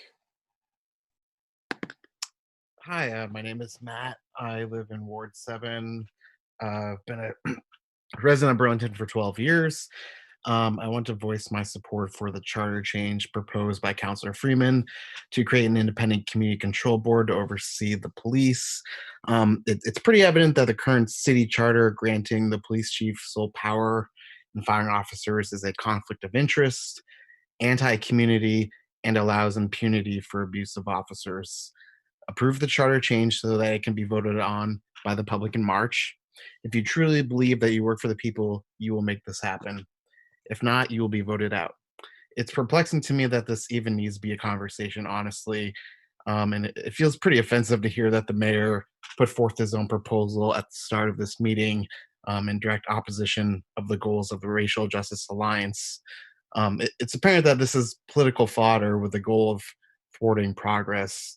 I did want to share just a quick story. A coworker of mine, who is a person of color, recently disclosed to me that they had stopped working for our organization for the first half of this year. And the reason why is because every time they left their home to make the commute to work, they were repeatedly profiled by an officer at an intersection where they were given false travel citations. And this repeated incident forced them to resign from their position at our organization, as they could no longer afford to keep receiving these citations. And the complaints they submitted to the department were subsequently ignored. I find this beyond acceptable that this is happening in our community. So please stand on the right side of history and don't allow your fear to disrupt the lives of others. Thanks. Thank you. Sorry, I've had trouble finding some folks for the next round, the next speaker. So look for Grant Taylor, person who just signed up as Whitney, Joseph LaRiviere, Ella Causer, and Rachel Siegel, Amanda Skian. Found you, so I'm going to go to you next, and Amanda is to be followed by Clark. So I'm going to go to Amanda first, and then we'll go to Clark. And it looks like you need to unmute on your end.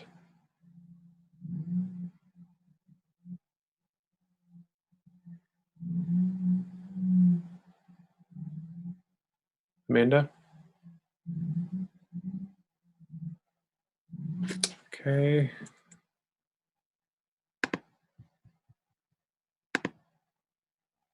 Then go try and find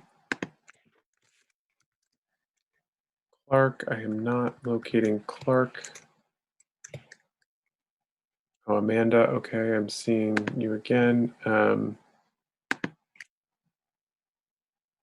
it looks like you have talking permitted, so you should be able to go.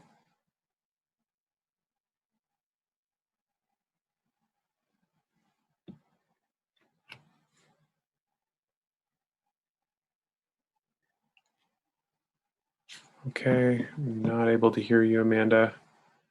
Looks like you're muted on your end. Hi, I'm so sorry to leave you waiting. Can you hear me? Yep, go ahead. First of all, just thank you all for staying later. I really appreciate that. And I also appreciate, I don't agree with everything that's being proposed, but I appreciate the care that's gone into what you're all working on. Tonight, I'm going to focus on just cause eviction. I've sent separate comments on the police oversight charter change. I think some of that language is problematic and is leaving us up for litigation, but I sent that email separately. With regards to the proposed charter change for just cause eviction, I want to thank you for the care that was put into that. It was initially exciting for me. I've rented all my life, and this proposal felt like a victory for tenants. But as I've listened more and read more about how this charter change may affect the community at large, I have some reservations about the language as it's proposed. It doesn't allow enough flexibility for landlords to evict tenants who create hostile or threatening environments for other tenants or for the landlord. The threshold for proving criminal behavior is high, as it should be. But this means that people may feel unsafe, yet have little measure for relief if this charter change passes. For example, sexual harassment. It's not really something that you're going to prove criminally. Another point of issue is that landlords may find themselves in challenging financial situations and need to live in one of their rental units. I've seen this happen among families experiencing divorce. Perhaps more importantly, this proposal is onerous for landlords and creates less incentive for them to take risks on leasing to tenants with little rental history or a troubling past, because they'll fear that they're going to be permanently saddled with problematic tenants.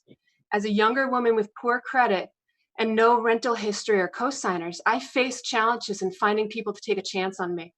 And I worry that we have so many people in this community who may have criminal records, poor references, or bad credit. And this is going to create a more challenging environment for people to take risks on them and get them into long-term housing. I would ask you to look to what Portland, Oregon has done, which allows landlords to evict tenants without just cause, but they have to pay a month of rent to tenants. This would encourage landlords to think carefully about evictions, while also allowing them to remedy for extenuating circumstances. The proposal as it stands now may reduce eviction, I think it will, but it'll increase discrimination and make it harder to get people into apartments. Thank you so much for all the care that you put into this. Thank you. Our next speaker will be Phoebe Perrin, to be followed by Sophie Howitt. Phoebe, I located you and have enabled your mic.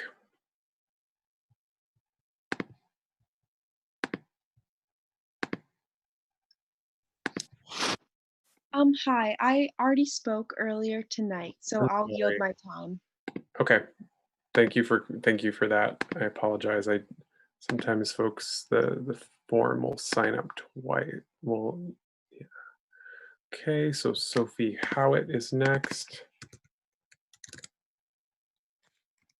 I'm not locating Sophie.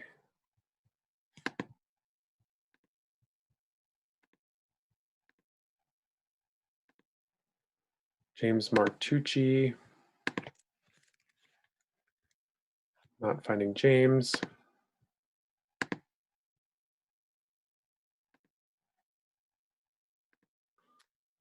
Annalie Pratt.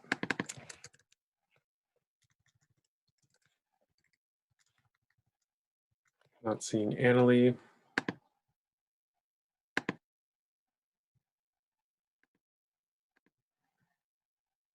Okay, Deborah Kraft. I have located you, and Deborah's to be followed by Betsy Pennebaker. Deborah, I've enabled your mic. Hi, can you hear me? Yes, go ahead.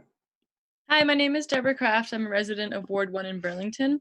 I've lived in Burlington for 4.5 years, and I'm involved in many different parts of Burlington life, including the food service industry, the music scene, cycling community, and mutual aid efforts. I'm calling to voice my support of community control of police and of the policy that Councillor Freeman has proposed. I support this proposed policy because I believe that a police department needs a completely independent body made up of community members to provide input when police officers need to be disciplined. This way, we don't end up with police officers policing themselves. This proposed policy has received input from many BIPOC and other marginalized groups in Burlington, giving voice to people that are often underrepresented in society and disproportionately targeted by police. These are the voices we should be listening to if Burlington wants to take the work of dismantling systemic racism seriously. There are police officers in Burlington who have resorted to violence instead of de-escalation who are still serving as officers today. As a community member, this does not make me feel safe. I feel that civilians should have more power in deciding what conduct is deemed acceptable and in deciding how officers should be disciplined after incidents of brutality or wrongdoing have come to light. Thank you for your consideration and your time, and I appreciate you all staying on late to listen to your community members. I see the rest of my time. Thank you. Our next speaker is Tom Proctor, to be followed by, and I'll read off a bunch of names, Ella Miguel, Alyssa Breda, Erhard Monka, Hazel Civalier, Eric Mayer, Maggie Stanley, and Forrest Richard, and Jonathan Silverman. So I'm going to go to you, Tom. I've enabled your mic, so go ahead.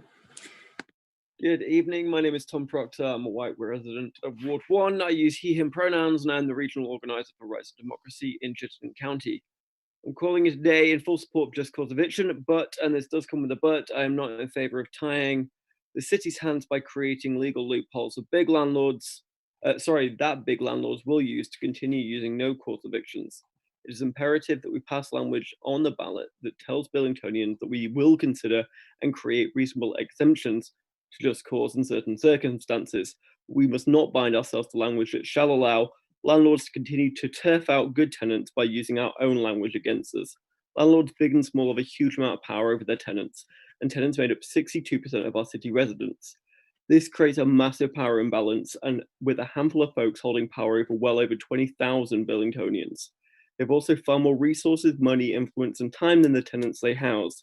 By banding our hands for restrictive language, we allow the bad landlords this charter change seeks to target, to use their considerable resources to continue to evict tenants for no good reason. I urge you to spend this next week before the next meeting on Monday to come back to the table so we can thread the needle on language and find a way to create just cause language the majority of the council can get behind, but most importantly, the majority of tenants and the majority of Burlington can get behind. I support just cause eviction. I support the charter change on the police oversight reform backed by the Black perspective that Perry has created. I also support weatherization. This is and has been exhausting work on all of these charter change measures. I respect and love all of you that make this your current lives work, all the activists that have done so much to advocate and push week after week just to get the right to put language on a ballot in the hope that you can make this city better for marginalized and ignored people. Councillors, please spend this week wisely. Thank you. Thank you. I was not able to locate Ella Miguel, so I'm going to go to Alyssa Breda, to be followed by Erhard Monka. Alyssa, I'm enabling your mic. Hello, can you hear me? Yep. Awesome. Okay, my name is Alyssa Breda. I live in the south end of Burlington in Ward 6. I recently moved to Burlington in April and have tried to work with the community and really try to continue to listen to our BIPOC leadership in this community and other marginalized groups. Thank you to all of our BIPOC and marginalized people who have spoken and really just like used so much time and energy to take into this that they really shouldn't have to use after you know, effortless times of continually talking about their experiences and I feel like this council and the city just not listening and not taking action. So I very much support community control of police and the proposed policy by Councillor Freeman. It is clear that this proposal is the preferred form of action for many in the community, especially BIPOC and other marginalized peoples, which should speak volumes to this council, as the police and the city are supposed to be serving all of its community members and not harming us. We are the people, we are speaking, and we are standing up for what we believe and want and feel comfortable with, which is holding police accountable and having community voices input. This makes sense as a system to have the community speak if the police are supposed to be serving the community, which with community control, hopefully we will be able to strive to represent all in our community, especially the most marginalized and most affected by police brutality, who are undervalued also in community, including BIPOC, immigrants, unhoused, disabled, queer, and more. I do not feel safe, and I feel that police continue to abuse their power and do so continuously and have little or no repercussions. We need a just system, and I think this is the start, and we will continue to speak up until there's action, change, and justice. Thank you. Thank you. All right, next speaker is Erhard Manka, to be followed by Hazel Civilier. Erhard, I'm enabling your microphone.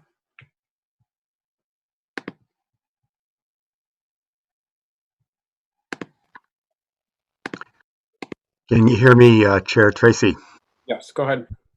Great. Thanks for staying up, folks. It's kind of hard to be articulate at this late hour, but I'll try. First of all, I just wanted to say that I wholeheartedly support and hope that you pass a just cause charter change. I know from talking to counselors on each of the sides of the divide around language, I think you're close. I urge you to stay at it over the next week and resolve your differences for the sake of protecting Burlington tenants that really need this reform. We've needed this reform for over 30 years. I worked on it with Councillor Pine 30 years ago. Unfortunately, it didn't make it then. I truly hope that we can get this on the ballot and pass it, and then get lawmakers to send it back to Burlington to craft a good ordinance at the local level.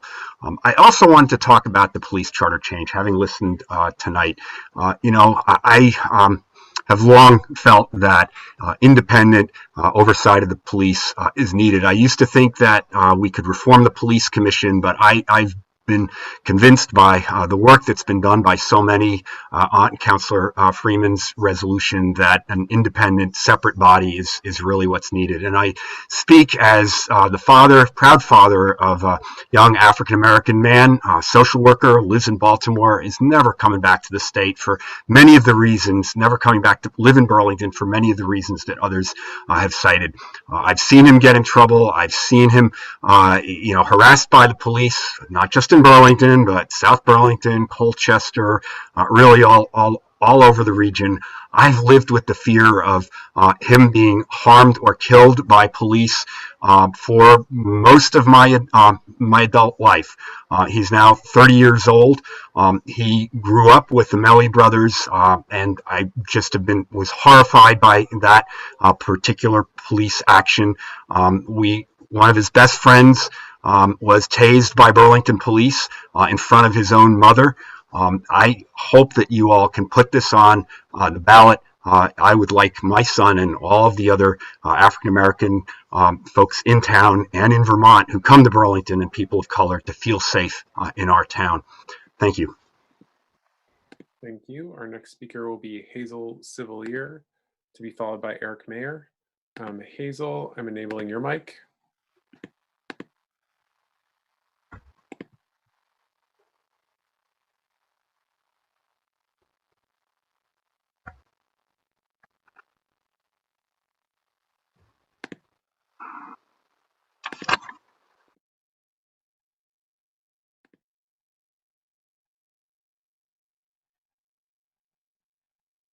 Hazel, I can't hear you yet.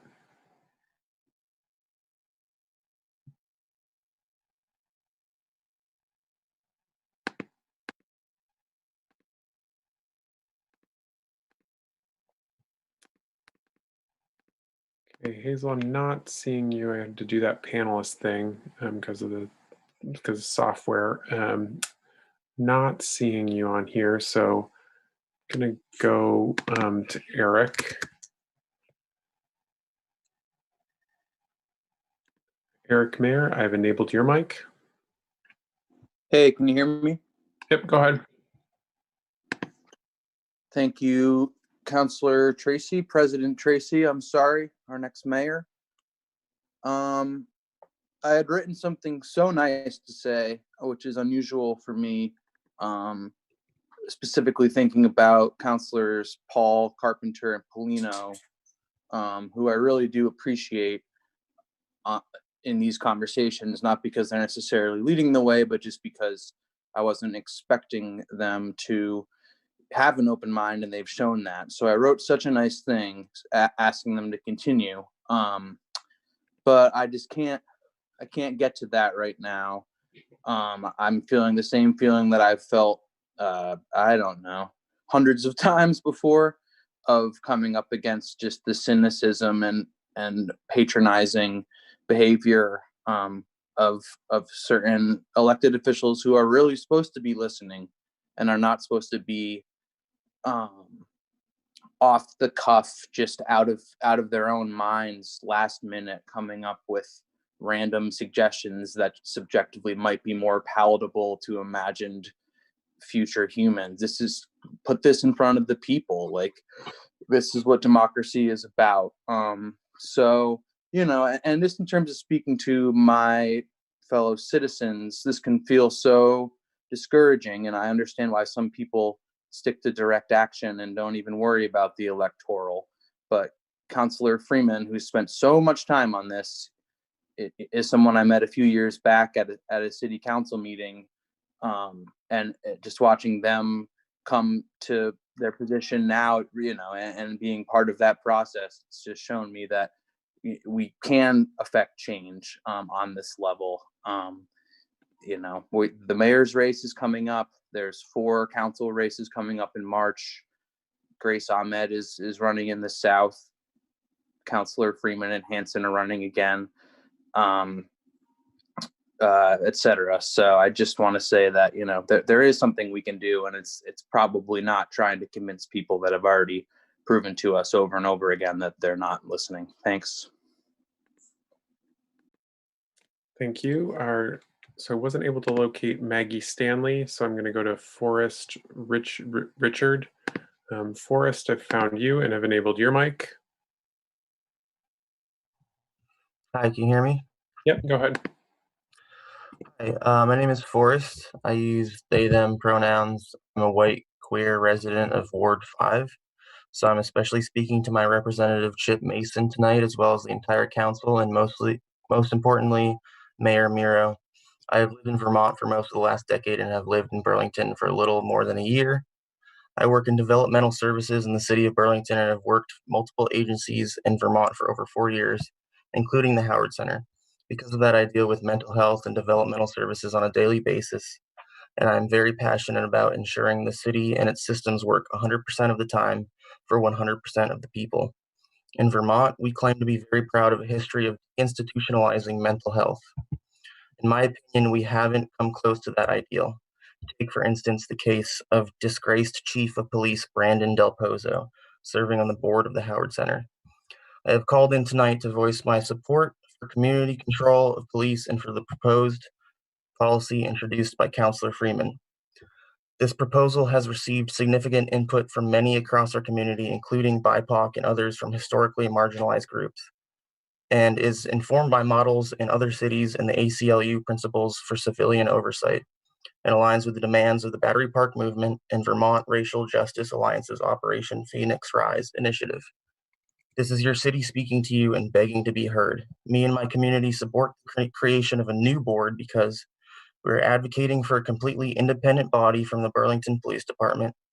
We believe that adding these powers to the Police Commission will increase the scope of that commission past its capacity. We believe the current Police Commission will still be relevant in reviewing and advising on policy related to police. The people of the city are passionately working to make ours an example for every city in the country. We want real change, and we have complete faith in the ability, if not the willingness, of the council and the mayor to make these important systemic changes. And let me just say, I think it's insane that in a so-called democracy, we have to put this much pressure on our representation to allow us to vote on a matter that directly affects the people. Let the people's voices be heard. Lastly, I want to state my utter respect and love towards the BIPOC leadership that have worked day in and day out with no pay and very little credit for their undying dedication to change, despite the constant burnout that all activists have been dealing with, as well as the endless dismissal and roadblocking of the city government. I love you all. Black Lives Matter. Thank you. Okay, our next speaker is Jonathan Silverman. Jonathan, I've enabled your mic. Hi there. I just wanted to speak in favor of the proposal for University Place. I think more bike lanes and having a one-way street right there would make it a lot safer. And I think it would also set a precedent for a lot more roads in Burlington to follow that as well. Thanks. Okay, so thank you for that. I'm going to be coming to Alex Sturgis next. Alex, I'm enabling your mic. And then Alex will be followed by Wyatt Luce. So Alex, go ahead. Hi, can you hear me? Yes, go ahead. My name is Alex Sturgis. I'm a white cis woman. I use she, her pronouns. I'm a lifelong resident of this area. I'm a paralegal at a law firm in downtown Burlington. I'd like to use my time to express support for Councilor Freeman's proposed policy for completely independent community control board with full investigatory and disciplinary power to function alongside the current police commission, and for the board's makeup to consist of folks who have been historically marginalized by the police, including BIPOC folks, LGBTQIA+ folks, especially trans individuals of color, those who have lived experience with houselessness, mental health struggles, substance abuse issues, domestic violence, and incarceration, and free of people with former experience or close ties to law enforcement. But you know all of this. All of you know everything I've just said. You know exactly how much community support that this draft has. And if you don't, you haven't been listening or you don't care. Either way, you have a chance now to open your ears, minds, and hearts to real transformative change that will impact communities you serve in a progressive and positive way. I'd also like to echo what my friend and fellow organizer Nell Carpenter said about the mayor's decision to post his own proposal just as this meeting began. It's conniving and calculated and disgusting. The mayor's proposal is cosmetic change, not structural. It continues to reinforce that Mayor Moreau is not truly interested in dismantling systemic racism. He is interested only in the cosmetic and performative change. Painting a mural is great, and I'm sure it made you feel good, Mr. Mayor. But anti-racism work is not a self-improvement exercise for white people. It does not end when you feel better about yourself. It ends when BIPOC folks stop dying.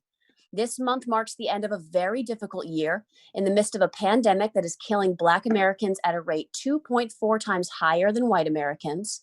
February of this year, we saw 25-year-old Ahmaud Arbery go out for a jog only to be hunted and killed by white men who would not be arrested for another 74 days.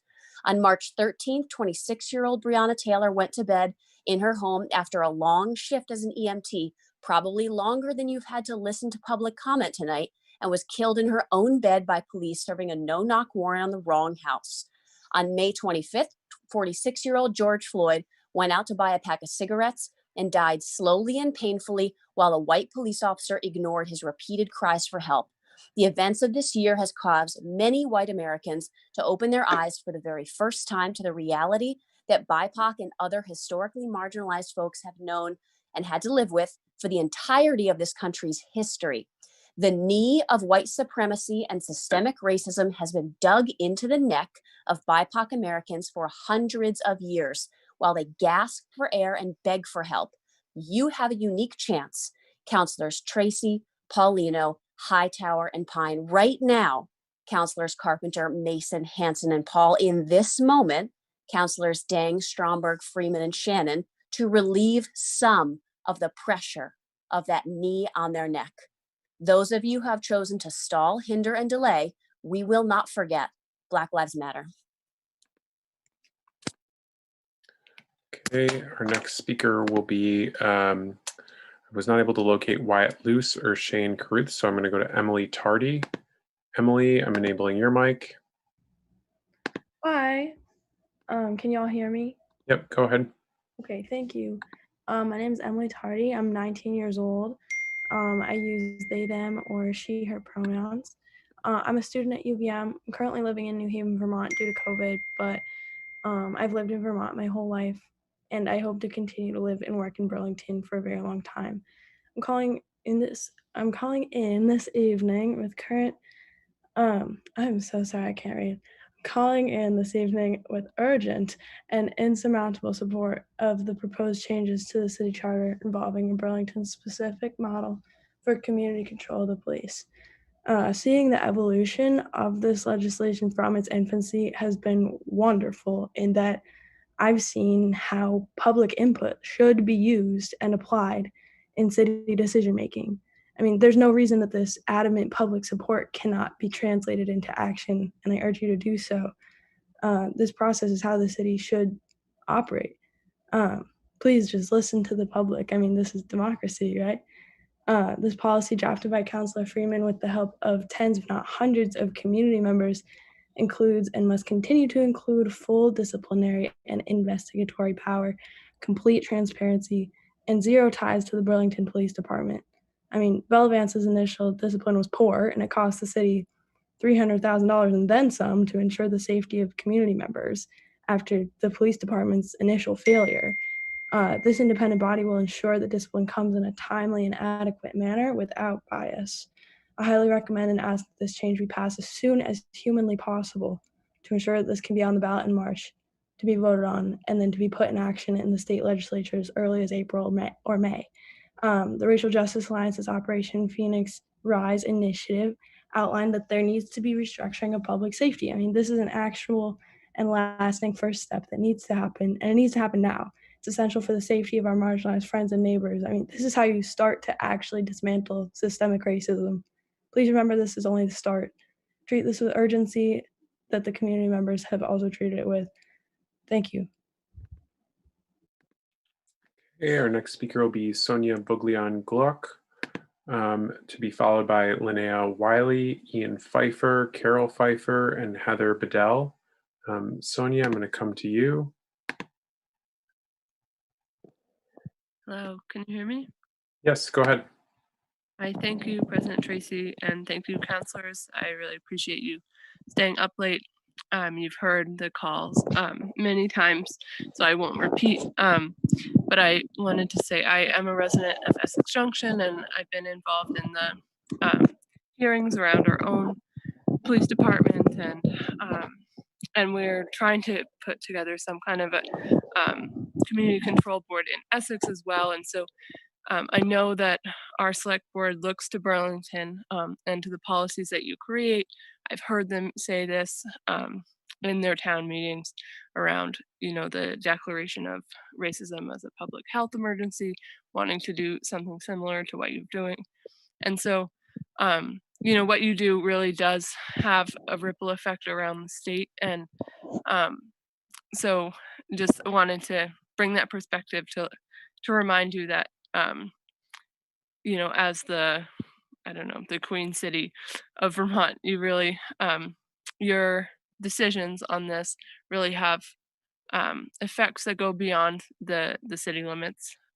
And again, like, I urge you to ensure this gets on the ballot for the people to actually vote, because it should be their decision. So thank you, and again, appreciate you taking the time this evening. I yield. Thank you. Our next speaker, I was able to locate James Martucci. So James, I'm going to enable your mic.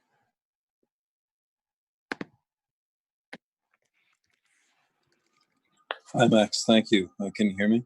Yes, go ahead. So tonight has been a pretty amazing exploration of a number of different perspectives on this issue. A lot of people have brought extremely personal testimony to the table. This is not the first time this has happened. This won't be the last time that this happens. Hopefully this will be the last time this happens on this issue with the charter change. Yeah, with all that in mind, I'm James Martucci. I am a resident of Ward 8. I use he, him pronouns, and I am a handyman in the area. And I'm here just to voice also my agreement and demand to pass this resolution. This charter change document put forth by Councilor Freeman, and just collaborated upon by so many amazing leaders in this community that have been working on this for so long.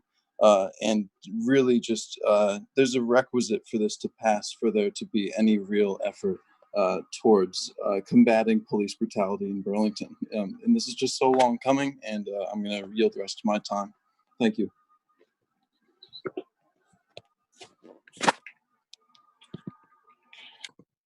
Thank you. Our next speaker will be Linnea Willie. I've enabled your microphone. Hi, can you hear me? Yes. My name's Linnea Willie. I'm a cis white resident of Winooski. I was born and raised in the greater Burlington area, and my family has lived here for generations.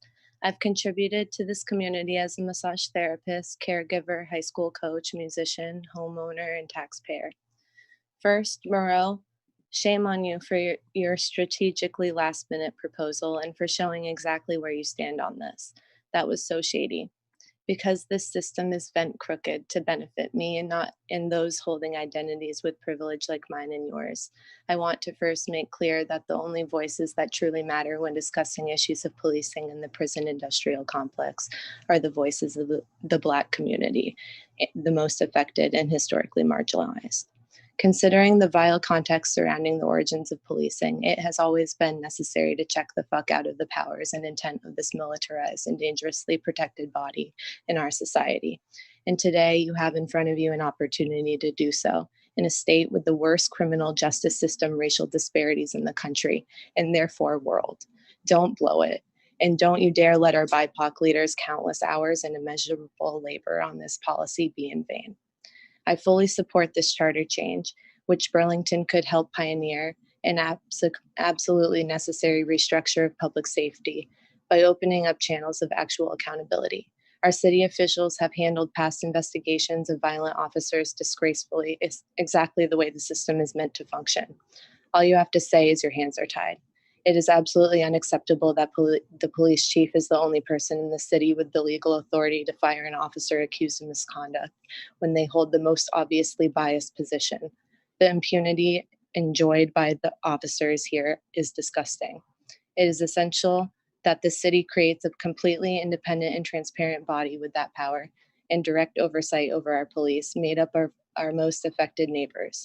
Community Control Board will provide even more value to the city than anything before, with real power to ensure real justice. Please do your part by passing this change in time for March. Thank you for your time. Black Lives Matter. Thank you. I was not able to locate Ian Pfeiffer, Carol Pfeiffer, or Heather Bedell, but I was able to find Thea Zalewski. Thea, I've enabled your microphone.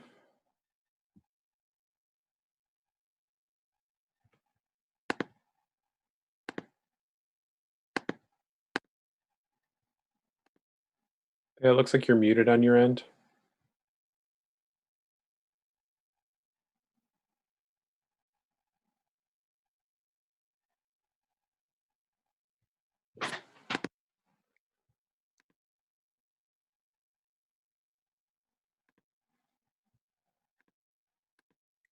Yeah. Still... President Tracy? Yep. I think it's possible that that person may have spoken previously. I had tried them prior and wasn't able to do it. I see that now raising her hand.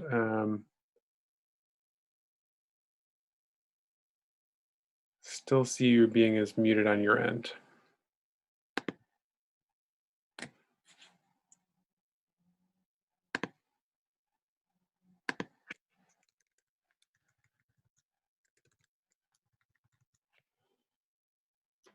Okay, I don't Still can't hear you.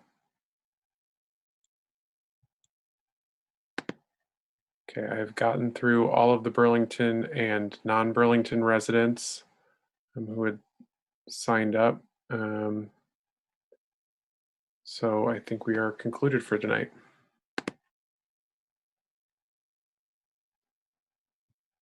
Thank you, everyone. Really appreciate it. Thanks to Councillor Paul for taking over for the timer.